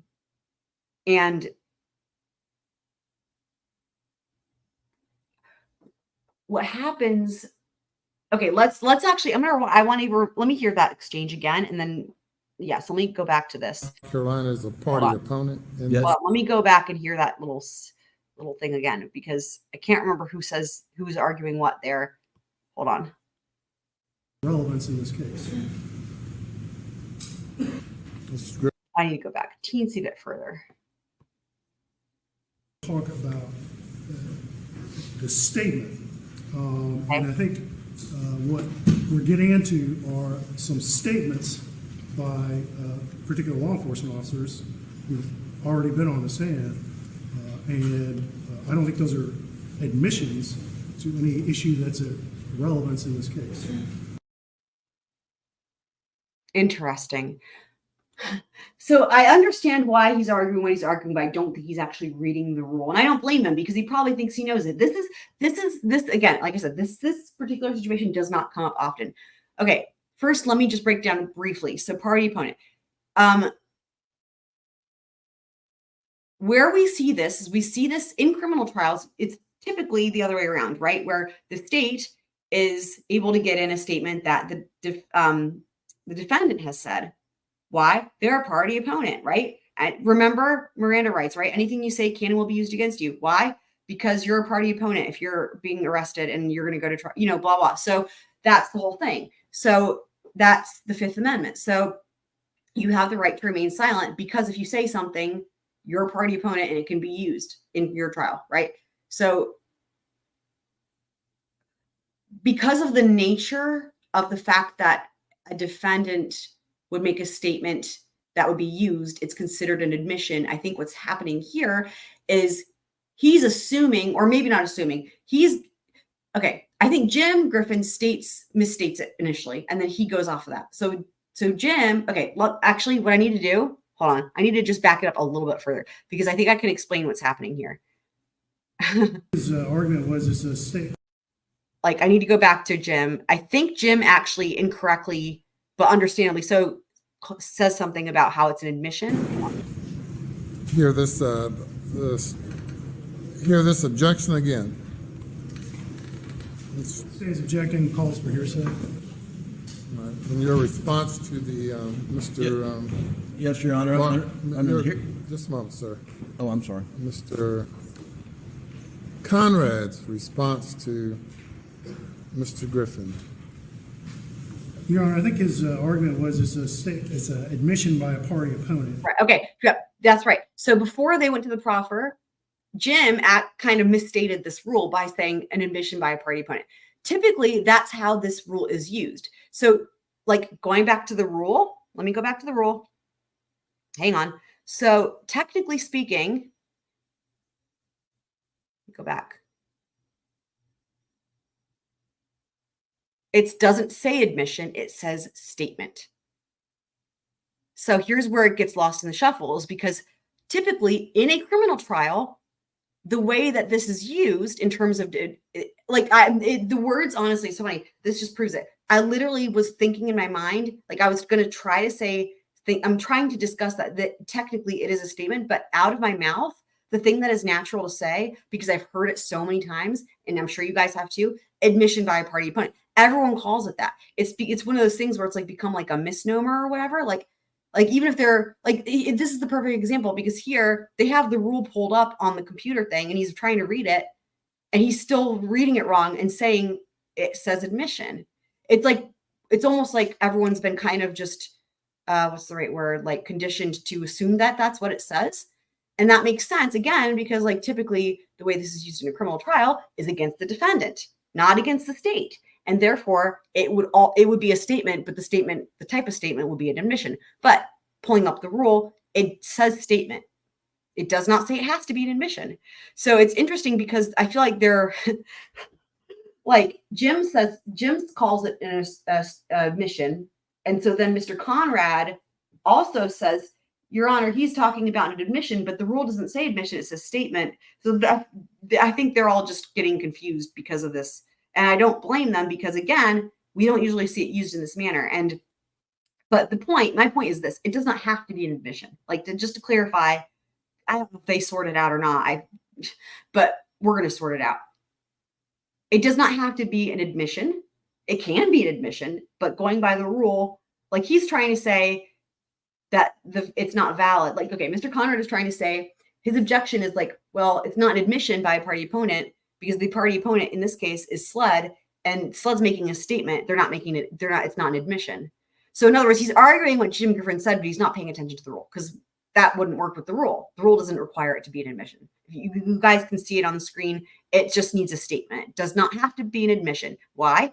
This rule was written to work for either party, right? And this rule was written to work for civil and civil and criminal trials for either party. So it's not going to, if it were to say admission, that would almost have a hint of bias, right? That it's only going to be used in one manner. So again, the rule's written correctly, but it's been over the number of years, it's been used only in this one way because you never see it used the other way around. So hopefully that makes sense looking at the rule. Let me just see. Are you guys with me? Are you guys okay? Like whoever's here. So hopefully this is making sense. Okay. Excellent. Glad you're here. Still Blackwater. So yes. So it's like that, I've made this before with other things like that game of telephone or whatever, you know what I mean? Like over the time, because it's only ever used one-sided in criminal trials, it's just taken on a different name, but it's not the correct name. So let's just see. Let's go back to what they're doing. I don't think we're talking about party opponent. Right, and the subsection 801D2, I think, is what we're referencing, and it talks about admission by a party opponent. It doesn't necessarily talk about the statement, and I think what we're getting into are some statements by particular law enforcement officers who've already been on the stand, and I don't think those are admissions.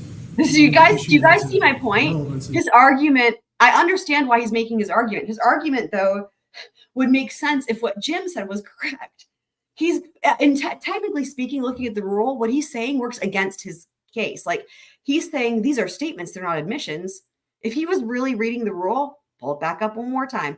If he was actually reading the rule, he would realize he's hello. He's like, these are dude. It's really kind of funny, right? He's like, Your Honor, these are statements. They're not admissions. It's like, well, if you look at the rule, hello, statement.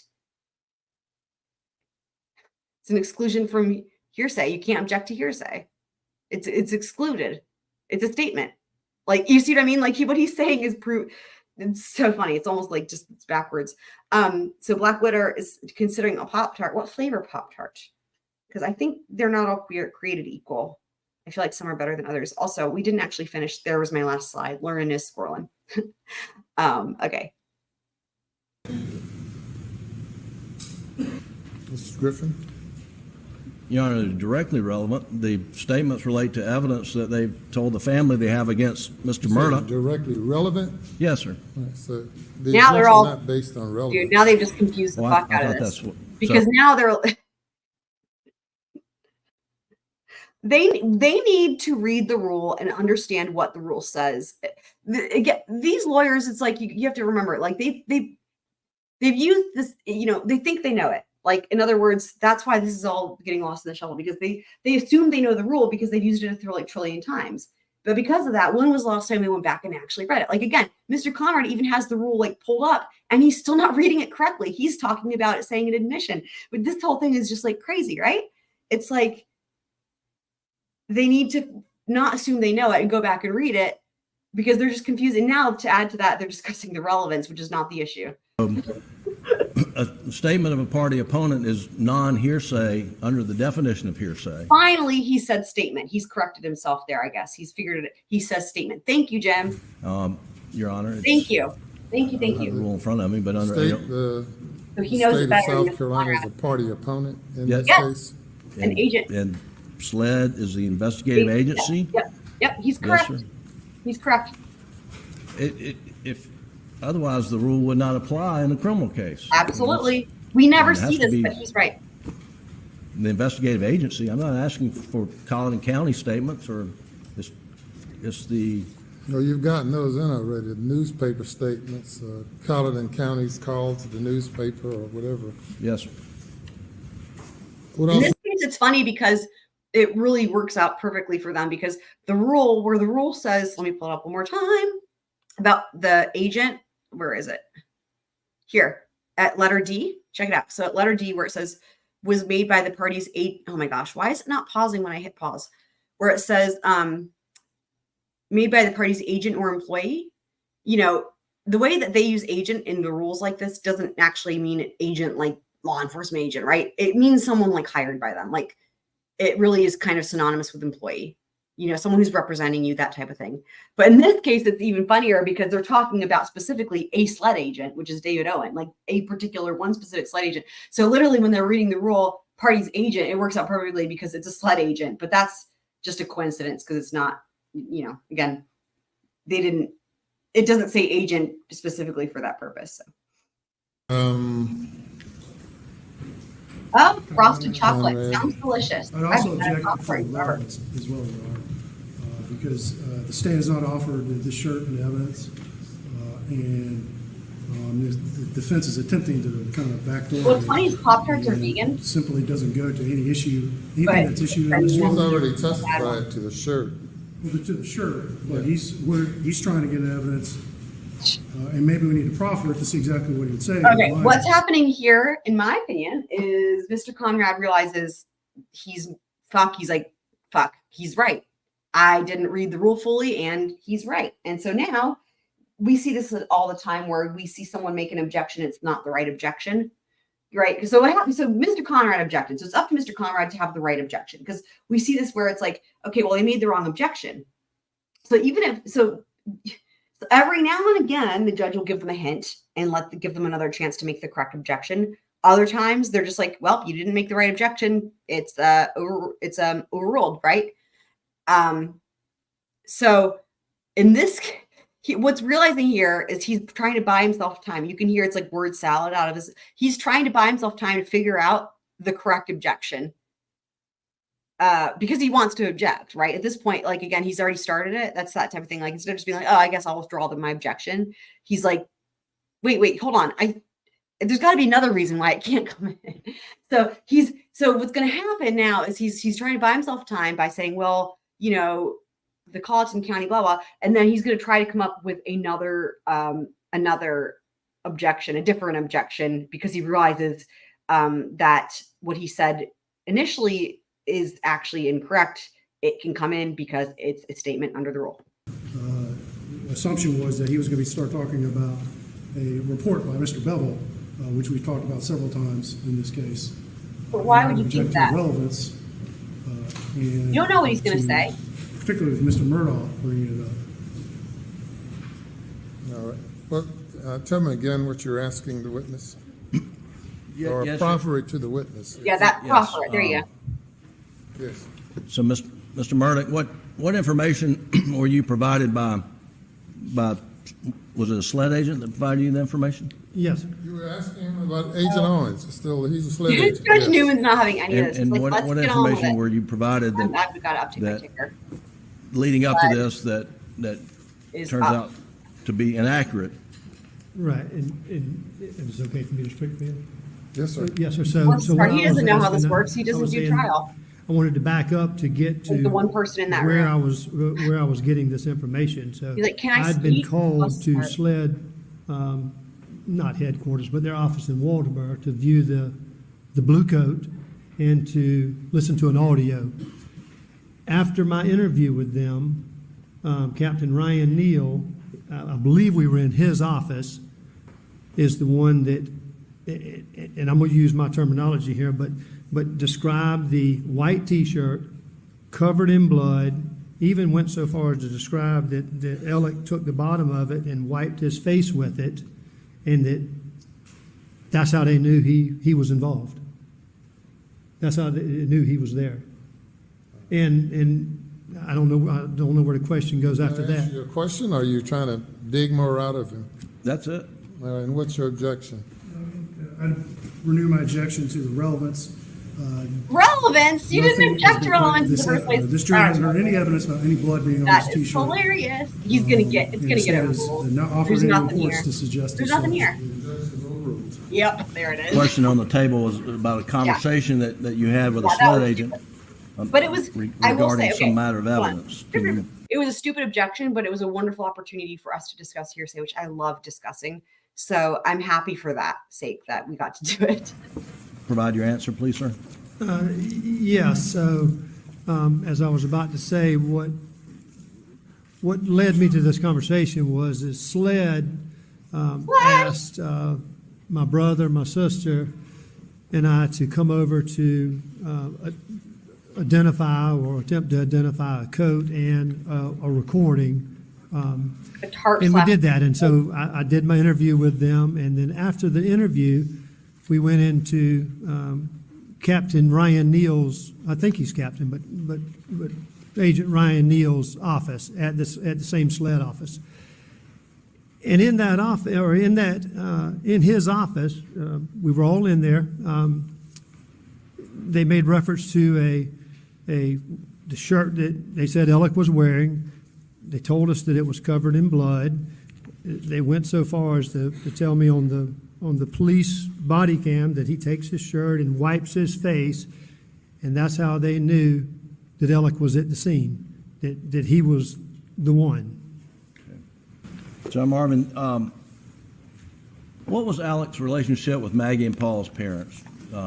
Grandma and Papa T, as we've heard. Grandma and Papa T, that's great. They had a great relationship. Alec and Papa T played golf together regularly. I mean, it's just a really good father-in-law, son-in-law relationship, and mother-in-law. And have you? They would travel together, vacation together with different places. And have you stayed in contact with them as best you could? Yes, sir. Okay. We communicate. And just now, briefly- Papa T has taken ill. I mean, I believe that. You know what? Now. I bet you Maggie's parents have nothing against John Marvin. Why would they? He seems like a fantastic dude. You know what I mean? Like, we know how they feel about Alex, right? Like, they're not at the trial, and it sounded like they had their suspicions maybe earlier than other people did with Alex. Well, at least, okay, let me rephrase that. At least Marion, right? Because she thought he was acting a bit funny about, like, some of his things were funny.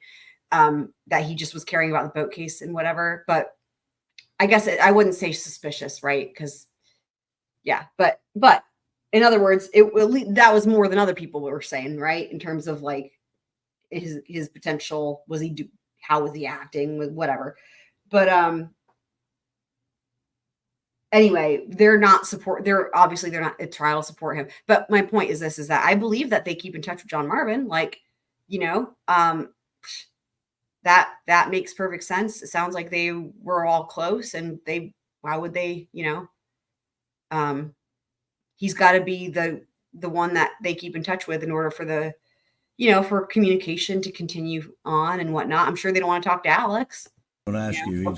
Yeah, he's had a stroke and is basically homebound. Okay. And Miss Kennedy stays at home and takes care of him. But they are wonderful people. Let me just go a little bit further. Wonderful people in and of themselves, but their relationship was absolutely great.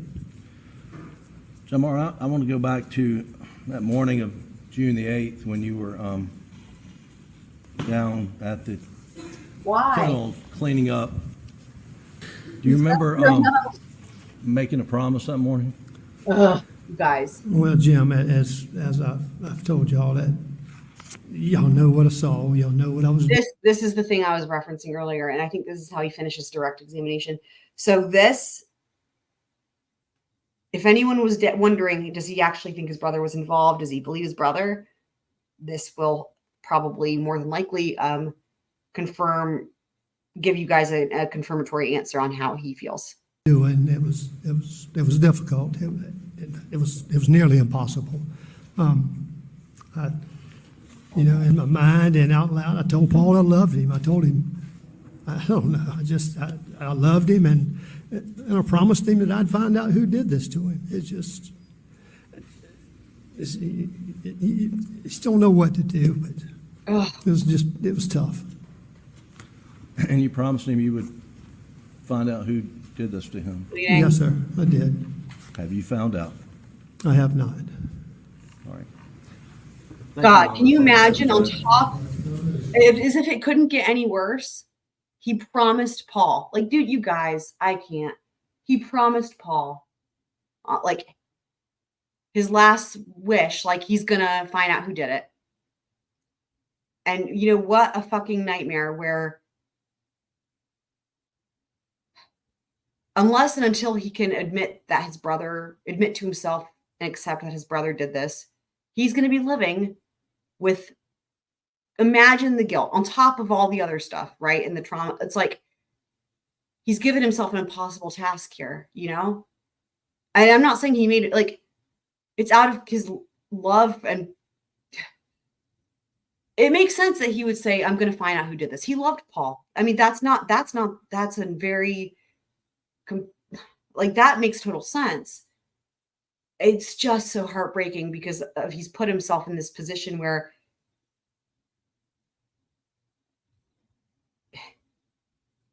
if he doesn't accept and understand that it's his brother, he's going to be on his deathbed living with unbelievable amounts of guilt, having never found that out, gotten that answer for Paul, right? He broke his promise to Paul. He didn't figure it out. It just sucks, you guys. Like, I just, you know, and of course it's lose-lose for him because it's just as bad to fight to if he does admit and understand it was his brother. So, but I guess then he's fulfilled the promise to Paul. Good afternoon, Mr. Murdaugh. Good afternoon. I think you'd agree with me that no matter which way you cut it, your family suffered a great tragedy, hasn't it? Oh, absolutely. And including the death of my dad and the sickness of my mom. I mean, it's tough. And I'm sorry you and your family's been through this. Well, thank you. All right. Yeah, I think you testified a little while ago about the cooperation you and particularly your brother provided SLED. Is that correct? Did I provide cooperation with SLED? Yes. Absolutely. And to your knowledge, I have and will continue to. All right. And to your knowledge, your brother was providing cooperation to SLED as well, correct? I believe everyone in my family was. Yes, sir. Okay. All right. And would you consider that cooperation full cooperation? Not only for yourself, but your brother as well, from what you have observed? I mean, to me, full cooperation, yeah. I mean, it's wide open. You tell us what you need from me, and I'll provide it. And I told him I would provide it. And from what you've observed, your brother was providing the same full cooperation as well, correct? Yeah. So I believe any time that they asked to search something, anytime they asked to do something, they asked for information. It typically came to me, and yes, I would provide it. Okay, I'm asking about your brother right now. I understand you have, but to your knowledge, did your brother provide full cooperation, or did he tell you he was providing full cooperation? Well, he didn't tell me, but it appeared to be obvious that by him giving them access to anything they asked for, that he was. Okay. So when did you first learn that your brother was down at the kennels just before the murders? 2 days ago with the rest of us? No.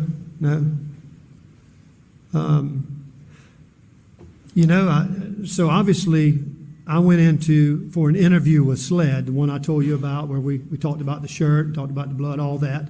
That was the reason for me being there, was to hear that audio. And I saw the kennel, and of course at that point I heard his voice, and I knew that was him. Okay. You knew that was him when you saw that video, correct? That's correct. Or listened to the video. When I listened to it. All right. And do you recall the date of that interview when you first listened to that video? I do not. All right. Would you disagree with me if I said it was August 12th of 2022? I have no way to agree or disagree. Or at least during the month of August of 2022? Again, I'm sure they have my interview recorded for that date, but... All right. Before August of 2022, at that interview, when you heard your brother's voice at the kennels, had he ever told you that he was down there just prior to the murders? No, sir.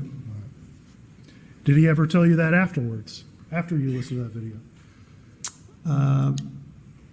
No, sir. And I'm trying to think if we've been able to have an opportunity to even speak.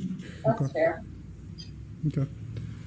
All right. So you'd agree Probably that if he had haven't. not told SLED that was not full cooperation, correct? If he had not told SLED that he was at the kennels just before the murders, he had not actually been fully cooperative. What's your question? Would you agree that that is not full cooperation? By him not telling SLED that he was at the kennel? Correct. I would say that yes, he lied. Okay. Wow. All right. So Brilliant, though, right? Like, think about whole kind that. of vehicle The safety credibility. This dude, John Marvin, in my mind, has nothing but full credibility with this jury. Like, he answered that question. Like, wow, that was a tough question, right? And he just answered it honestly. Yep, he lied. It's not full cooperation. Wow. You know, when, of course, his defense has been arguing this entire time, he gave full cooperation. Wow, it's just bravo to him. I know.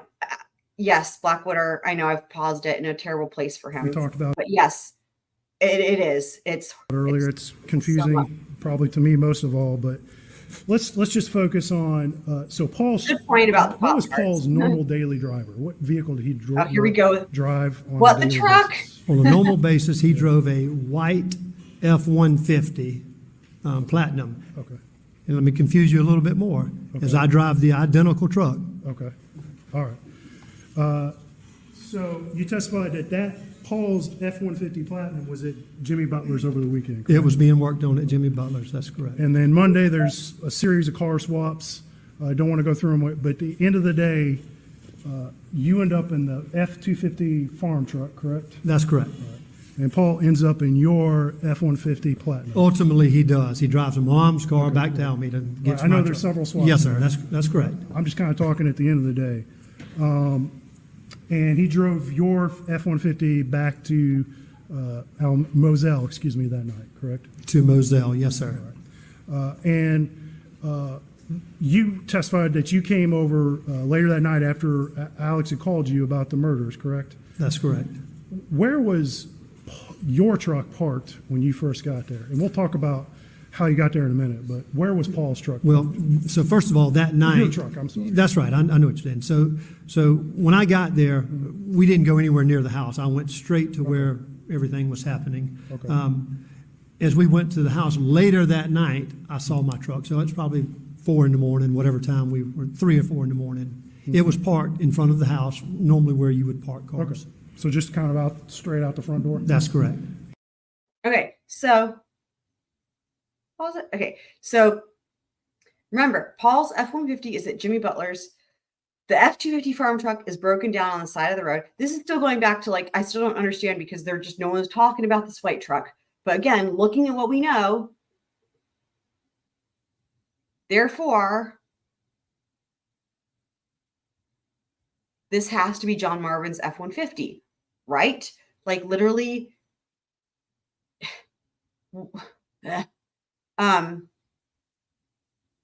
Yeah, Blackwater, I know you didn't mean the pause. It was just funny because I paused it to say something and then I read your comment and then I thought, oh wow, how ironic that where I paused it after you had already put your comment in, it was not like yes, your comment came in first and then I realized that when I went to go read it, I paused it in a place and it was like just not just if that makes sense. I didn't notice, I didn't look at his face when I paused it. And then I realized it just wasn't, I'm trying to pause it when, it's not an awkward face or whatever, but sometimes it's hard to, sometimes I just didn't notice it. So, but yeah, so this has to be John Marvin's F-150, just given, again, what we know, like they're not, I just wish they would explain this better, but they've not said there's another truck in the mix. Anyway, this has to be John Marvin's F-150 as far as I'm concerned. I'm not giving up on it yet. I'm going to continue to try to figure out why they're not talking about the white truck, but that's what we've got right now.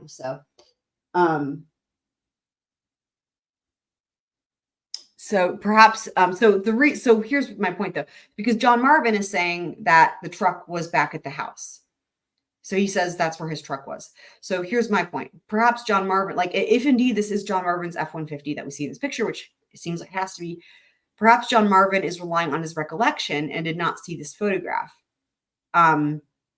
which is fair, right?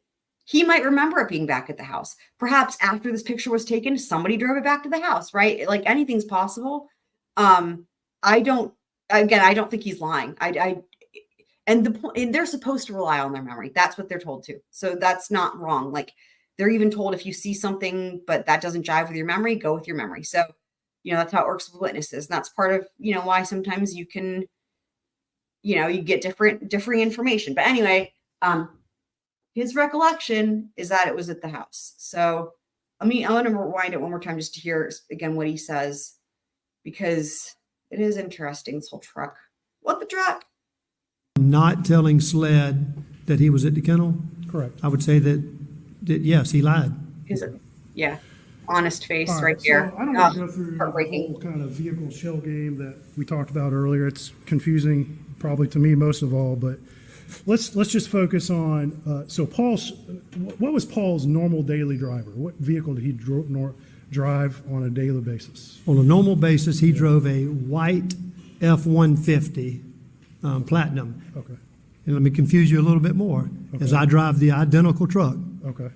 All right. So you testified that Paul's F-150 Platinum was at Jimmy Butler's over the weekend, correct? It was being worked on at Jimmy Butler's, that's correct. And then Monday, there's a series of car swaps. I don't want to go through them, but at the end of the day, you end up in the F-250 farm truck, correct? That's correct. And Paul ends up in your F-150 Platinum. Ultimately, he does. He drives a mom's car back to Alameda and gets I know my there's truck. several swaps. Yes, sir. there. That's correct. I'm just kind of talking at the end of the day. And he drove your F-150 back to Moselle, that night, correct? To Moselle, yes, sir. You testified that you came over later that night after Alex had called you about the murders, correct? That's correct. Where was your truck parked when you first got there? And we'll talk about how you got there in a minute, but where was Paul's truck? Well, so first of all, that night. Your truck, I'm sorry. That's right. I know what you're saying. So when I got there, we didn't go anywhere near the house. I went straight to where everything was happening. Okay. As we went to the house later that night, I saw my truck. So it's probably 4 in the morning, whatever time we were, 3 or 4 in the morning. It was parked in front of the house, normally where you would park cars. Okay. So just kind of straight out the front door? That's correct. All right. So remember, he didn't drive his truck there. Okay. In terms of the last time that a human being says they drove John Marvin's truck,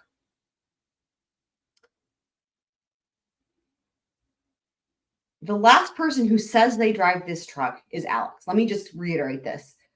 The last person who says they drive this truck is Alex. Alex says when he's on the stand, he says he drives this truck.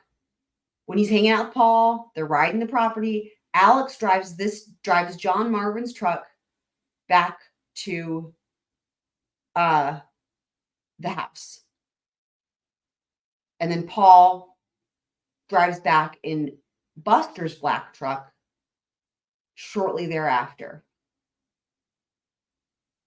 Remember, both trucks are then later found at this crime scene. And because both trucks, the last known locations, were back at the house, they had to both get driven there, right? So someone had to drive the black truck, someone had to drive the white truck, which is John Marvin's truck. So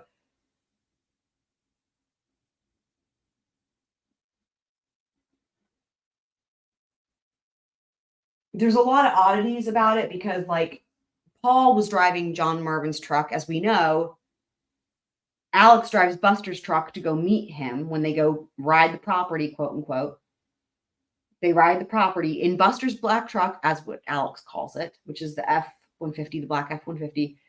But one thing I don't know is why Alex drives back in John Marvin's white truck. We'll never know because, is it possible that, okay, I guess it could be possible that Alex does drive back in Buster's black truck. Alex says he drives back in John Marvin's white truck. So essentially it's like him and Paul swap, but they're only driving from the cook shed back to the house. So again, the significance is that that would place both trucks at the house. And then here we are at the crime scene. The black truck is on the other side of the hangar and there's the white truck. So, but I don't fault John Marvin that his memory is that truck is at the house. It's entirely possible that, you know, given all of the details and shit, like that it was moved after this was taken.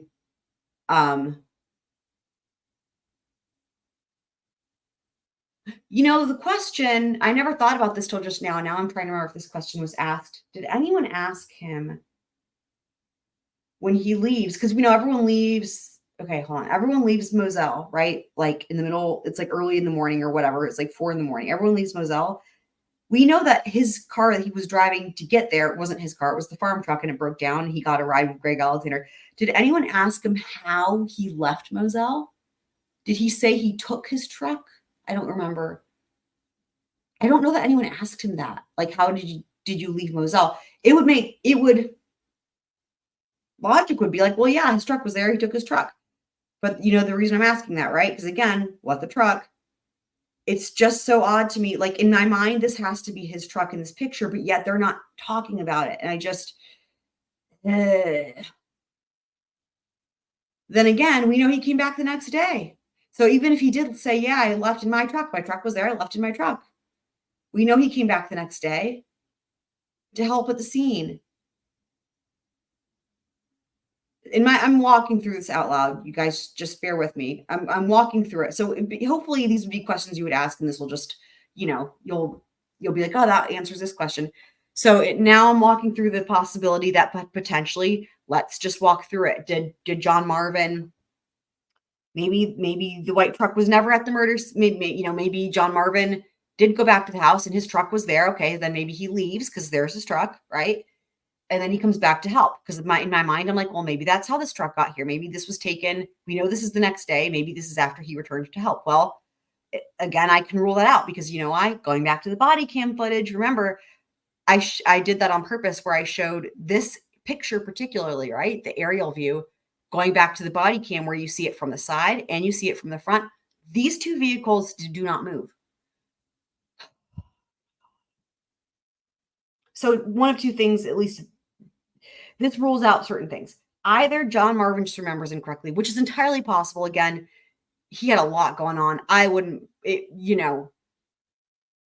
would help to establish maybe if this is his truck, like that could be established as if he like got a ride out of Moselle instead of drove. But anyway, okay.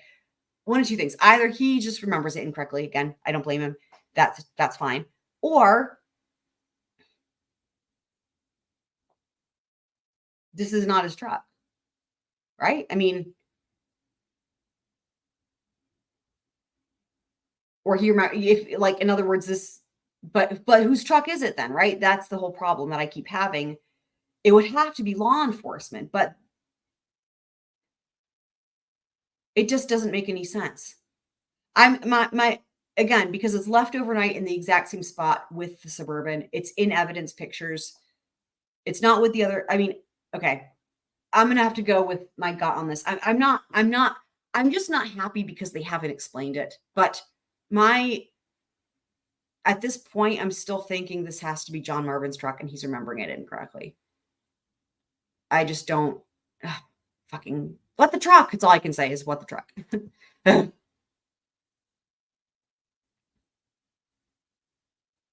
Oh, right. It's still going through. So yeah, therefore I know I already did this part, but just let's look again. God, I hate this white truck so much right now, you guys. And the keys that Paul had been using, do you You're recall so were they welcome, left in the Blackwater. truck Thank or- you for or being here. Have any recollection of I where love those you. keys I'll might see you have ended up? soon. Well, they were sitting in the ignition. I mean, same place I always leave them. Okay. Because I drove it to Alameda that night. And we know that they all did this, and that also would support. Someone could have and easily moved it in meanwhile, that case you too, were right? in that F-250 farm truck, right? For a short period of time.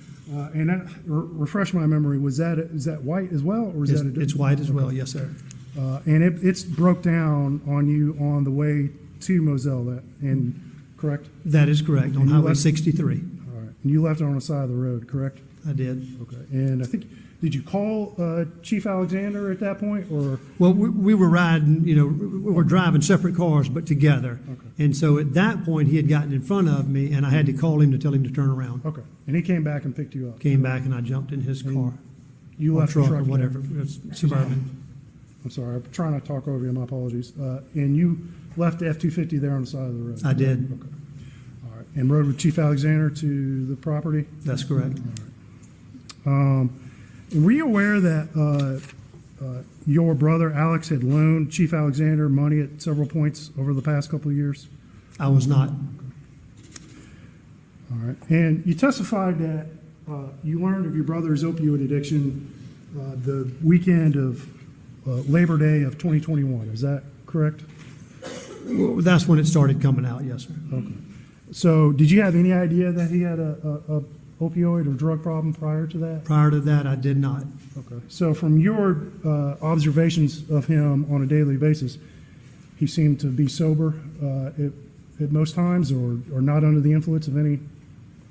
Did you ever observe him under the? Well, keep in mind now, so again, I'm not a lawyer in the firm. I live in Beaufort, so I don't see him daily. Okay. But our encounters usually would be during non-working hours. But even then, yes, I had no reason to think he was on pills. Okay. All right. He's able to function pretty normally on a daily basis, to your observations? Yes, sir. Okay. All right. Okay. So let's talk about the morning of June 8th. You said that you were the first person over to the house at Moselle that morning. Did I understand that That's correctly? correct. And you're the first person inside the house at that point? That's correct. Okay. And so, do you recall when Blanca Simpson got there? I don't. What I can tell you is I was the last to leave the house and the first to come back in. Okay. So she would have gotten there some point after you? Yes, sir. That And, morning, and I've heard in testimony that instead of going to Moselle, she went to Alameda. But when she came to Moselle, it would have been after you, correct? I think the other folks were there as well. Yeah, but well after me. Well, okay. And you testified about being in that, I guess some folks call it the gun room, when SLED came in and started looking at some of those guns in the gun room, correct? That's correct. Well, I wasn't in the gun room. I was in the main part of the house. Okay. Did you ever go into the gun room while SLED was in I there? did. Okay. Because I think there's a video and evidence, and we're not going to go dig it up, but of SLED with body camera footage, and I think you do appear a bit. I think so. I think probably what best recollection I have is I was in the main part of the house with Alec and family, and someone came and told me they were there and that they wanted to look around. Okay. And of course, I went to make sure that they had full access. When you were in there, do you recall who was in there with you, other than the SLED agents? Because there were several other people, correct? Well, I don't recall. Without seeing the video, I saw the video. I saw Mark Ball. I saw Lee Cope. I saw the Agent McAllister, but I don't think I would have remembered that. Okay, but there are several attorneys in there, though, at a minimum, correct? Friends and attorneys. Friends. Yeah, that's right. Okay. Was Chris Wilson in there at that time? Do you You know, recall? I don't remember. Okay. I don't have any recollection of him being there. Okay. All right, and then let's go to June 10th when SLED came over to, I believe it was Greenfield where they came? That's correct. To interview. It was you, Buster, Randy, Alex. I guess that's four, right? Is that all who were interviewed that day, to your recollection? Randy, me, Alec, and Buster. That's correct. Okay. I think you testified that they didn't want to come inside. Is that what you testified to? Well, I don't think they didn't not want to come inside because of any particular reason. I just think they wanted to get about their business. So you don't recall? I offered for them. I offered to come in, use the restroom, anything of that nature, drink water, anything like that. But they did not. You don't recall Lieutenant Gint coming in and introduce himself? Inside the lodge? I do not. Okay. And you've either been interviewed or sat in several interviews by SLED over the last few years, correct? I've been in a few, yes, sir. Okay. And I'm going to direct your attention to October 12th of 2010. Let me make sure I have that date correct. Or excuse me, not 2010. That would have been 2021. And I believe Sled came to your house that day. Do you recall that? I do recall Sled coming to my house. Okay. Now, I can't tell you that's the date, but they certainly came. This would have been the day that they interviewed both Buster and your wife that day. Does that help you out? It does. I remember them coming. It was Agent Croft and I believe Agent Ryan Kelly. Okay. And you sat into both those interviews, correct? With both Buster and your wife? Well, I think the interview with one was an interview for Buster, Okay. and one was an interview with me and my wife. Okay. All right. So you That's the way I thought it was. Okay. I didn't think it was 3 interviews. All right. And do you recall during that October 12th interview the subject of this blue jacket coming up with Buster? Specifically, I'm talking about the one with Buster. The conversation at my house? Yes. I do not recall it coming up. So you don't recall Sled bringing up, asking Buster about a blue jacket on October 12th of 2020? I do not recall that. So you don't recall his response? I don't recall him bringing up a jacket. Okay. Do you recall Buster responding that he did not recognize the blue jacket that was presented to him? I don't recall the blue jacket being discussed. Okay. And I think you also looked at it, and you don't recall. They did not show me a blue jacket. There was no blue jacket discussion in that interview, to my knowledge. Okay. Let's see. Big court's either way. Do you recall what Buster's response in that interview to being asked if that could be Randolph's jacket, to him saying if it's over $15, no, it wasn't? Objection, Your Honor. Hearsay what Buster said. He's asking to recall what Buster said. I sustain the objection. And then you agreed with what Buster said right afterwards. You don't recall that? No, Mr. Conner. What I'm telling you is I don't recall any discussions of a blue jacket in that interview. I just don't recall that. I don't. So you asking me that? I'm just telling you I don't know of any discussions about a jacket in that interview. Okay. All right. You testified about driving up to rehab, I think that Monday after Labor Day, or excuse me, detox, correct? It was detox, that's correct. And you said your brother kind of woke up startling as if from a dream. Is that what you testified to? No, sir. Okay. I said that when I was driving, well, Randy and I were driving him from detox to the rehab facility down, and that was down in Orlando, Florida, is when that happened. All right. And you said, and again, I want to make this as clear as we can. You said you thought that he was waking up in response to a dream about the night of June 7th. Is that, do I understand that correctly? That is the way that's what it appeared to be to me. And that's, of course, I can't tell you what he was dreaming, but that's certainly what it appeared to me. So you're not saying that because he said that, right? That's right. Okay. He didn't wake up and say that. It was just such a startling, just the way he woke up out of his sleep. It was just so startling. It was fear. And it took him several seconds to realize that whatever he just saw was not real, or he was not living it. Okay. You testified about the day of June 7th and the taking your dad to the hospital, him getting admitted, correct? I did. And that you and your brother Randy were sending out multiple group texts about your dad's status. Is that correct? Well, I sent a text, and I believe Randy sent one as well. Okay. And along with phone calls. I know Randy and I discussed it on the phone as well. And if I understood your testimony correctly, and you said that June 7th was actually kind of a hopeful day. Is that based off of what the doctors were saying? Well, yes, based on all the bad news that he's been receiving, it was one little piece of hope that, certainly if the doctor would have said at that point, you're going home on hospice tomorrow, it would have been, that would be the worst case. But him saying that there was hope, that it was pneumonia and not the cancer, that there was some breathing treatments that may help, it gave us some hope. And you sent out at least one group text with this information, correct, to your family members, right?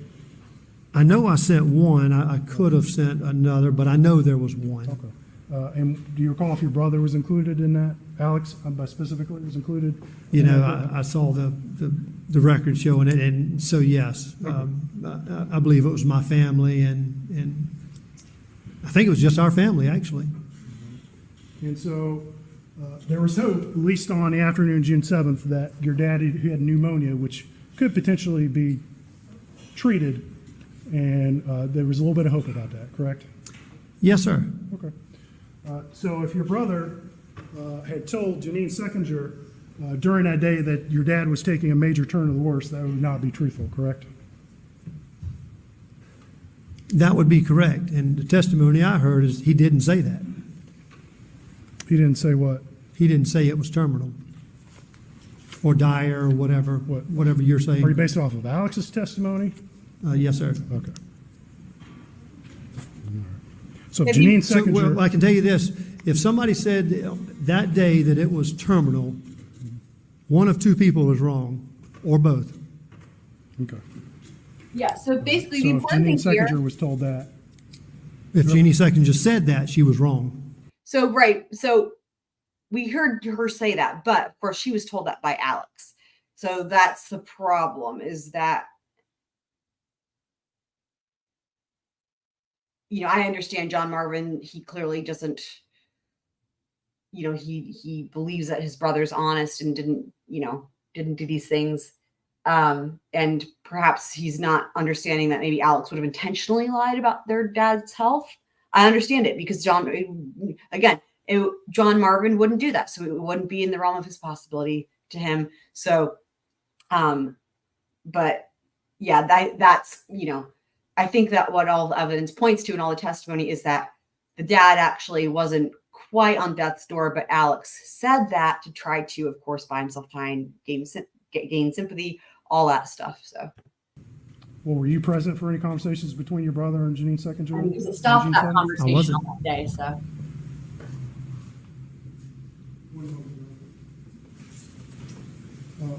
One last thing, Mr. Murdaugh. Would you say that the Murdaugh name and legacy is something that's important to you and your brothers? Yes, I think any family's name and legacy is important to them. Do I think my family's name is more important than yours or any of y'all's? No, I don't. Okay. But it's important to your brother as well, correct? I think he would feel the exact same way as what I just said, that all families are important. Okay. No problem. No. Bless his heart. Redirect. Brother, a modicum of indecency. Defense rests, Your Honor. There you have it. Ladies and gentlemen, that is the defense's case. And we will excuse you for this day and have you come back at 9:30 tomorrow morning. Have a good evening. And defense has rested any matters of law at this time. Your Honor, we would, defense would just renew our motion for directed verdict on the grounds previously argued at the close of the This is standard fare here. They always do this. Waters. Your Honor, again, we would rely on our arguments previously made that the motion should be denied. Be happy to answer any specific issues Your Honor may have, but I would rely on our previous arguments. All right. The motion is denied based on all the reasons stated at the close of the state's case.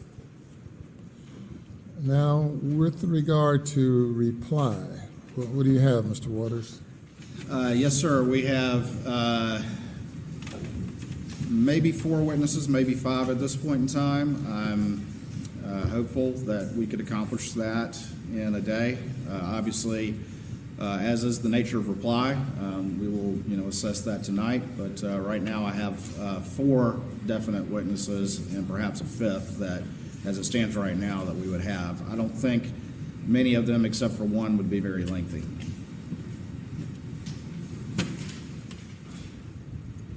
And by lengthy, I don't mean exceptionally so. Any comment, Mr. Harpootlian or Mr. Your Honor, no way critical of Mr. Waters, but his estimate Why? time has been a little Surgery. mushy, I think is a good way to put it. I'm not criticizing, I'm just saying this Come on, was going to be a Stu. 3-week trial, now it's a 6-week trial. I'm just a little skeptical that we'll get it all done Crane's tomorrow. like I'm just saying, I'll You be hold it happy, I'll together be so well ecstatic if it sometimes. happens, but for planning purposes, Yeah, Creighton's like, perhaps. stand there and be polite. Midday, Wednesday would be a better, pardon me? Oh, and somewhere in this process, Your Honor's indicated you'd allow the jury to visit the site, so. At the close of the reply. Okay, so we're at, I guess, Mr. Waters' mercy to. Mr. Waters, are these witnesses who you anticipate will contradict issues presented by the defense? Or So when they say address- reply, it's synonymous with rebuttal. We don't see this in many trials. We see it occasionally, but not too often. So anyway, but when they say reply, I generally have heard it and understand it and call it rebuttal, but they're synonymous. So you'll hear it called both, but just so you guys know, if they say reply, they're talking about the rebuttal. It's the same thing. The credibility of matters raised by the defense? It will be focused on issues that were raised during the defense case, yes, sir. All right. Okay. Well, 9:30 tomorrow morning. Have a good evening. All right. One last thing. I have to do this for my own sanity. I'm just going to go and see if Jim does ask John Marvin about which vehicle, how he leaves. Because I remember specifically he asks him about leaving. Does he ask about the vehicle? Like, again, if no one asks that question, that's going to be the next thing. I'm like, why is no one asking that? And like, again, the white truck. But let's see. No, sir. I offered them to come inside. It was, as you can imagine, it was hot.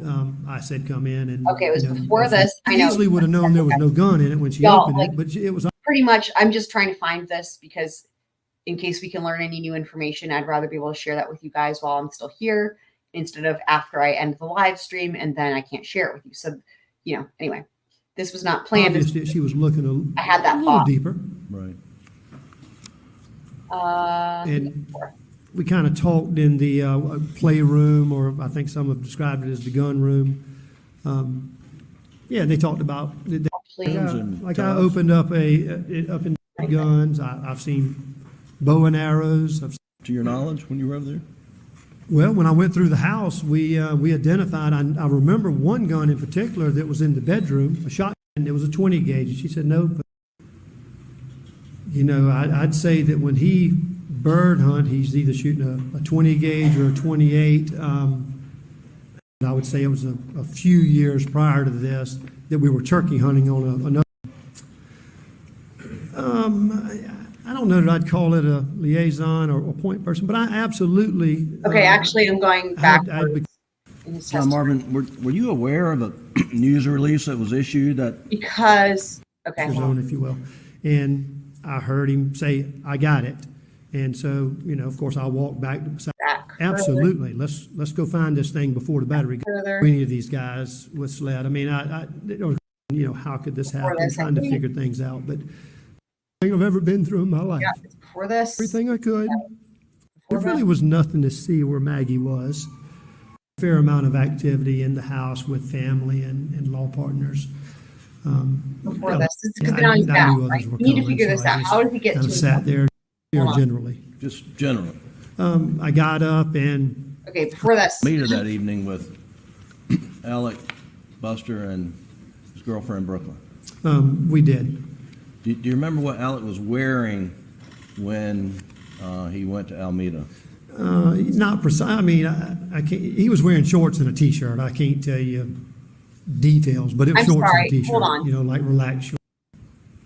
If the way I'm going to lose my mind if Jim asks this question is like, did you see what he was wearing when you go to Alameda, but doesn't ask how? Like, you guys. Is this just like what is happening? Well, we have to understand. You ultimately go to Alameda that evening with How did you get there? Alec, Buster, and his girlfriend, Brooklyn? We did. Do you remember what Alec was wearing when? You guys, I just don't understand because y'all, it wouldn't matter beyond the fact, well, it matters because it's a trial, but beyond that, we know that his mode of transportation broke down and he got a ride there from Chief Alexander.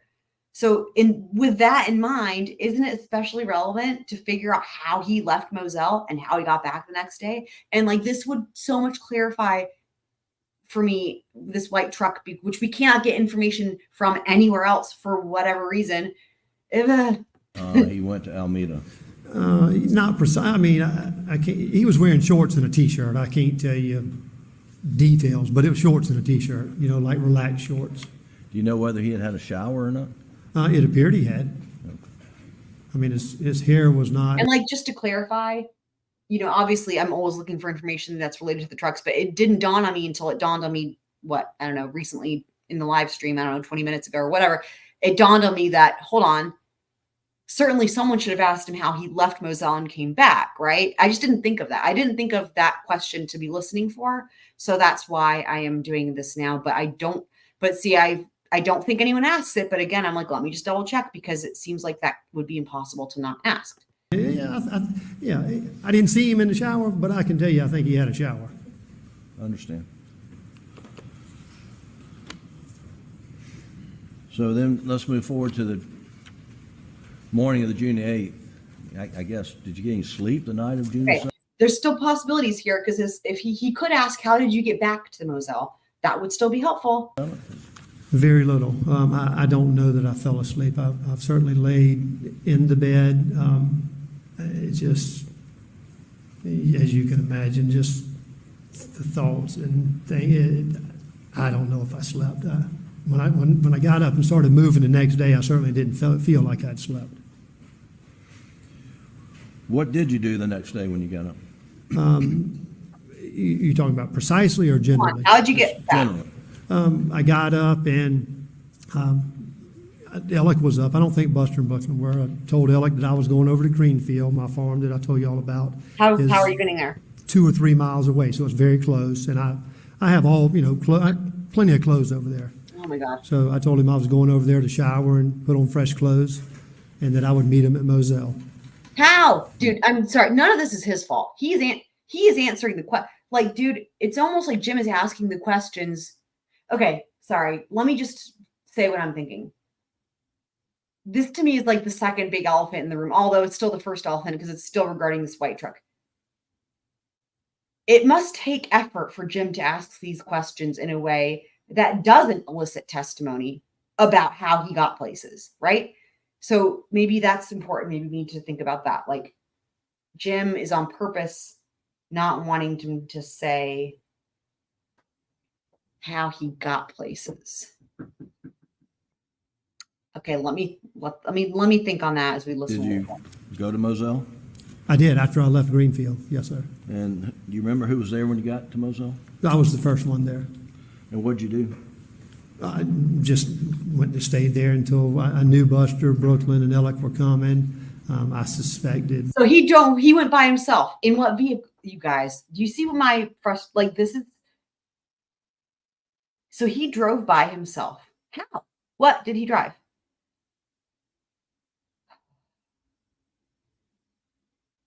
So he went, hold on. He went from Alameda to Green. Hold on. This is really fucking important, actually. You know, what they don't say is important, right? Just like what they do say. And by that, in this case, I don't mean him. I mean Jim, right? Sometimes that is on, the person testifying. But in this case, he's just answering the questions. So. It's very close. And I have all, miles away. So it's very close. Hold on. I don't know if I slept. Okay. When I got up and started moving the next day, I certainly didn't feel like I'd slept. What did you do the next day when you got up? You talking about precisely or generally? Just generally.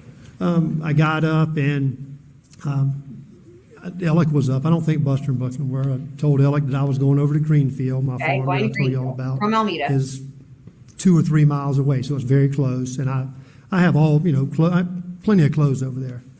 So I told him I was going over there to shower and put on fresh clothes, and that I would meet him at Moselle. And did you go to Moselle? I did after I left Greenfield. Yes, sir. And do you remember who was there when you got to Moselle? I was the first one there. And what'd you do? I just went to stay there until I knew Buster, Brooklyn, and Alec were coming. I suspected that other family members and partners, I knew others were coming, so I just kind of sat there, just in disbelief. Still, it's just moments of just. Was the door to the house unlocked? Here's the thing. Alex testifies that he thinks he remembers. Remember, every answer he gives he couches it with shit, right? So he says, like, I believe, whatever, right? That he rides with Brooklyn and Buster over to Alameda. And that would kind of make sense because from the way John Marvin's describing it, it sounds like the three of them are also riding back. Like in other words, Alex is riding with them to and from. That would kind of, and the other thing we have to remember, like, all of these vehicles are still there. Like, in other words, Alex, the Suburban is there. We know it's going to be taken forever. Same with Maggie's car, her Mercedes, right?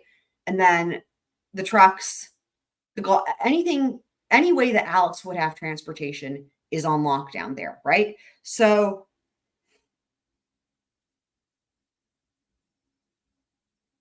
again, where it's tricky, John Marvin's truck is also on the property. We know that. Again, I'm still like, this has to be the white truck.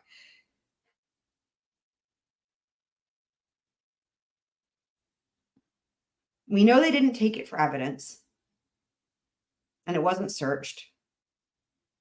Again, it would make sense given all the circumstances with the family, given he didn't have a vehicle and they had the father and all that. It would make sense, especially if they weren't going to take the truck and take John Marvin's truck and they weren't going to issue a search warrant on it. It would make sense that they allow him to take it. But again, I come back to the problem is that white truck is in all those pictures. So it looks like it didn't leave. Like, it looks like it.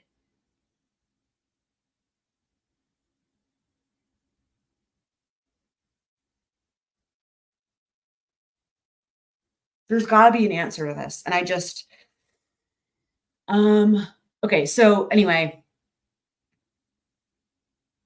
let's say that potentially John Marvin rides with Alex and Buster and Brooklyn over to Alameda. Okay, fine. Well, he needs a way to get from Alameda to Greenfield. Potentially, I guess he could drive one of the other vehicles, maybe. Let's just see what he says. That's a good question. I thought about that. I don't remember. Right. It either was unlocked or I had the code, because there's a keypad on a side door, but I can't tell you which door I went in. I don't know.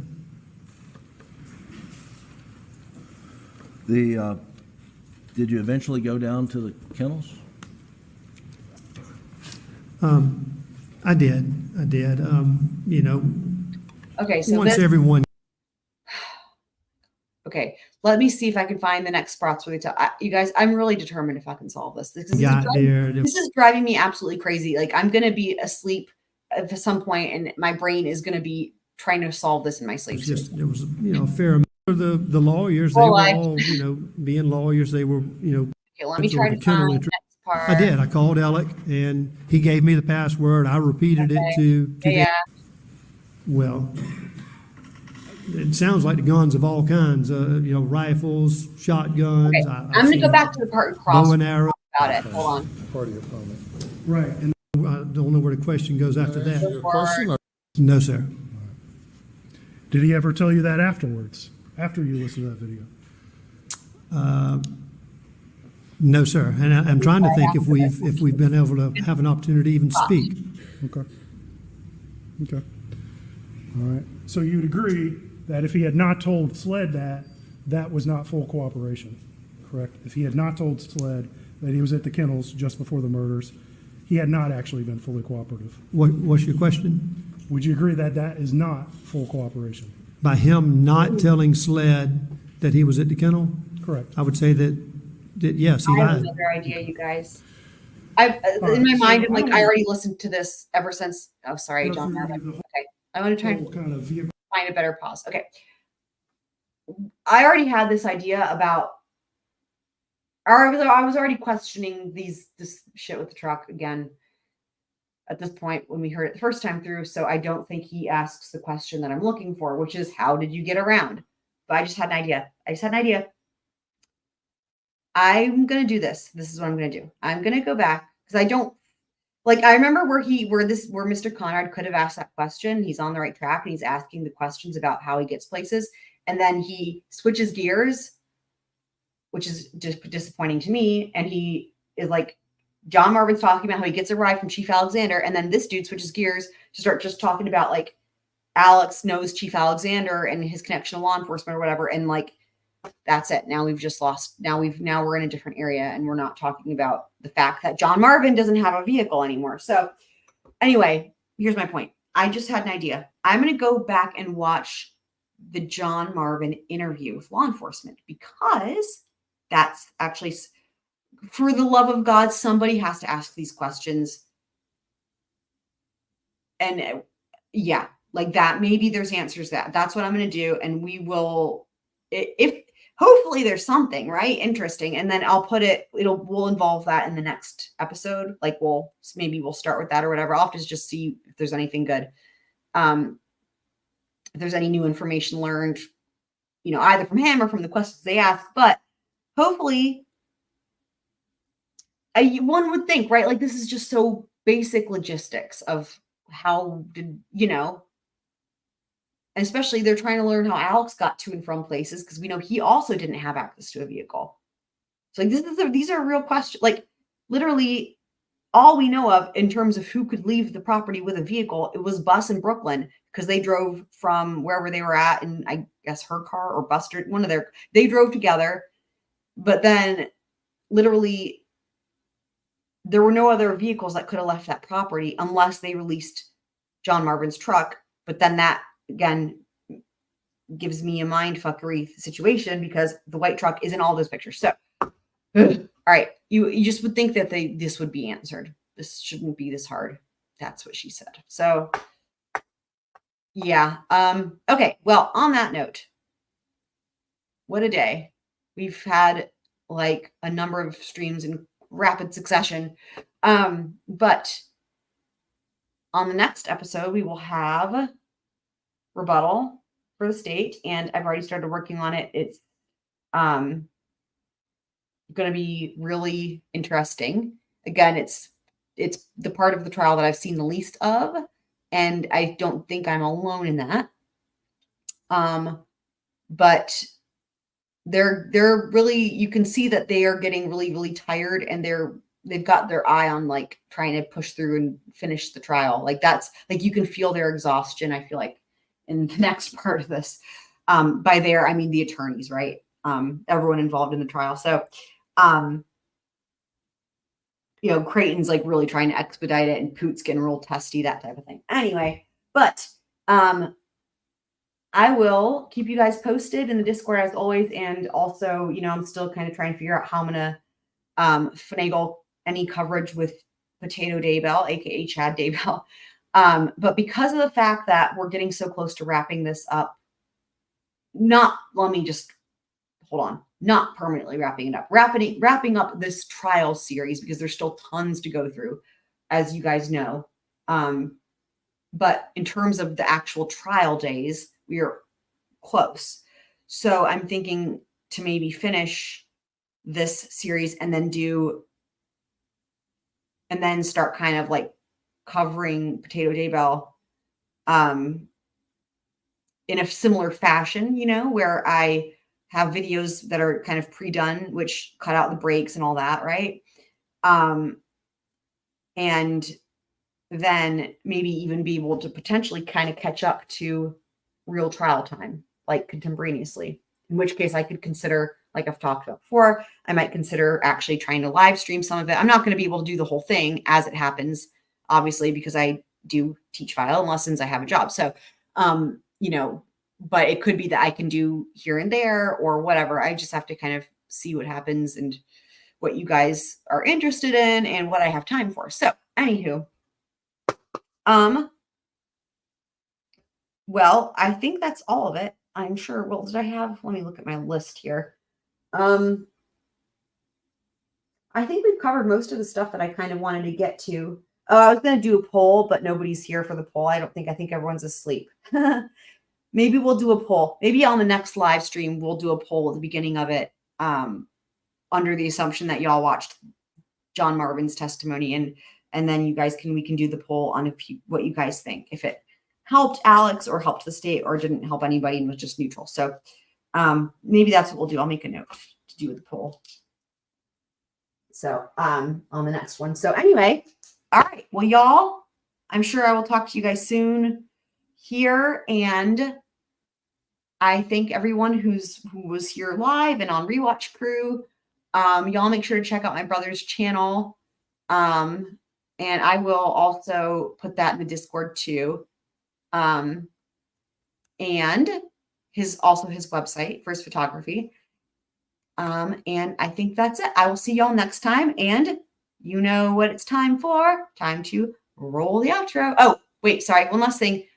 I will have timestamps done for the previous video and this video. I'll go ahead and get those done here shortly. And they'll be, as always, in the description. And eventually, should YouTube fix itself, on the scrolly bar.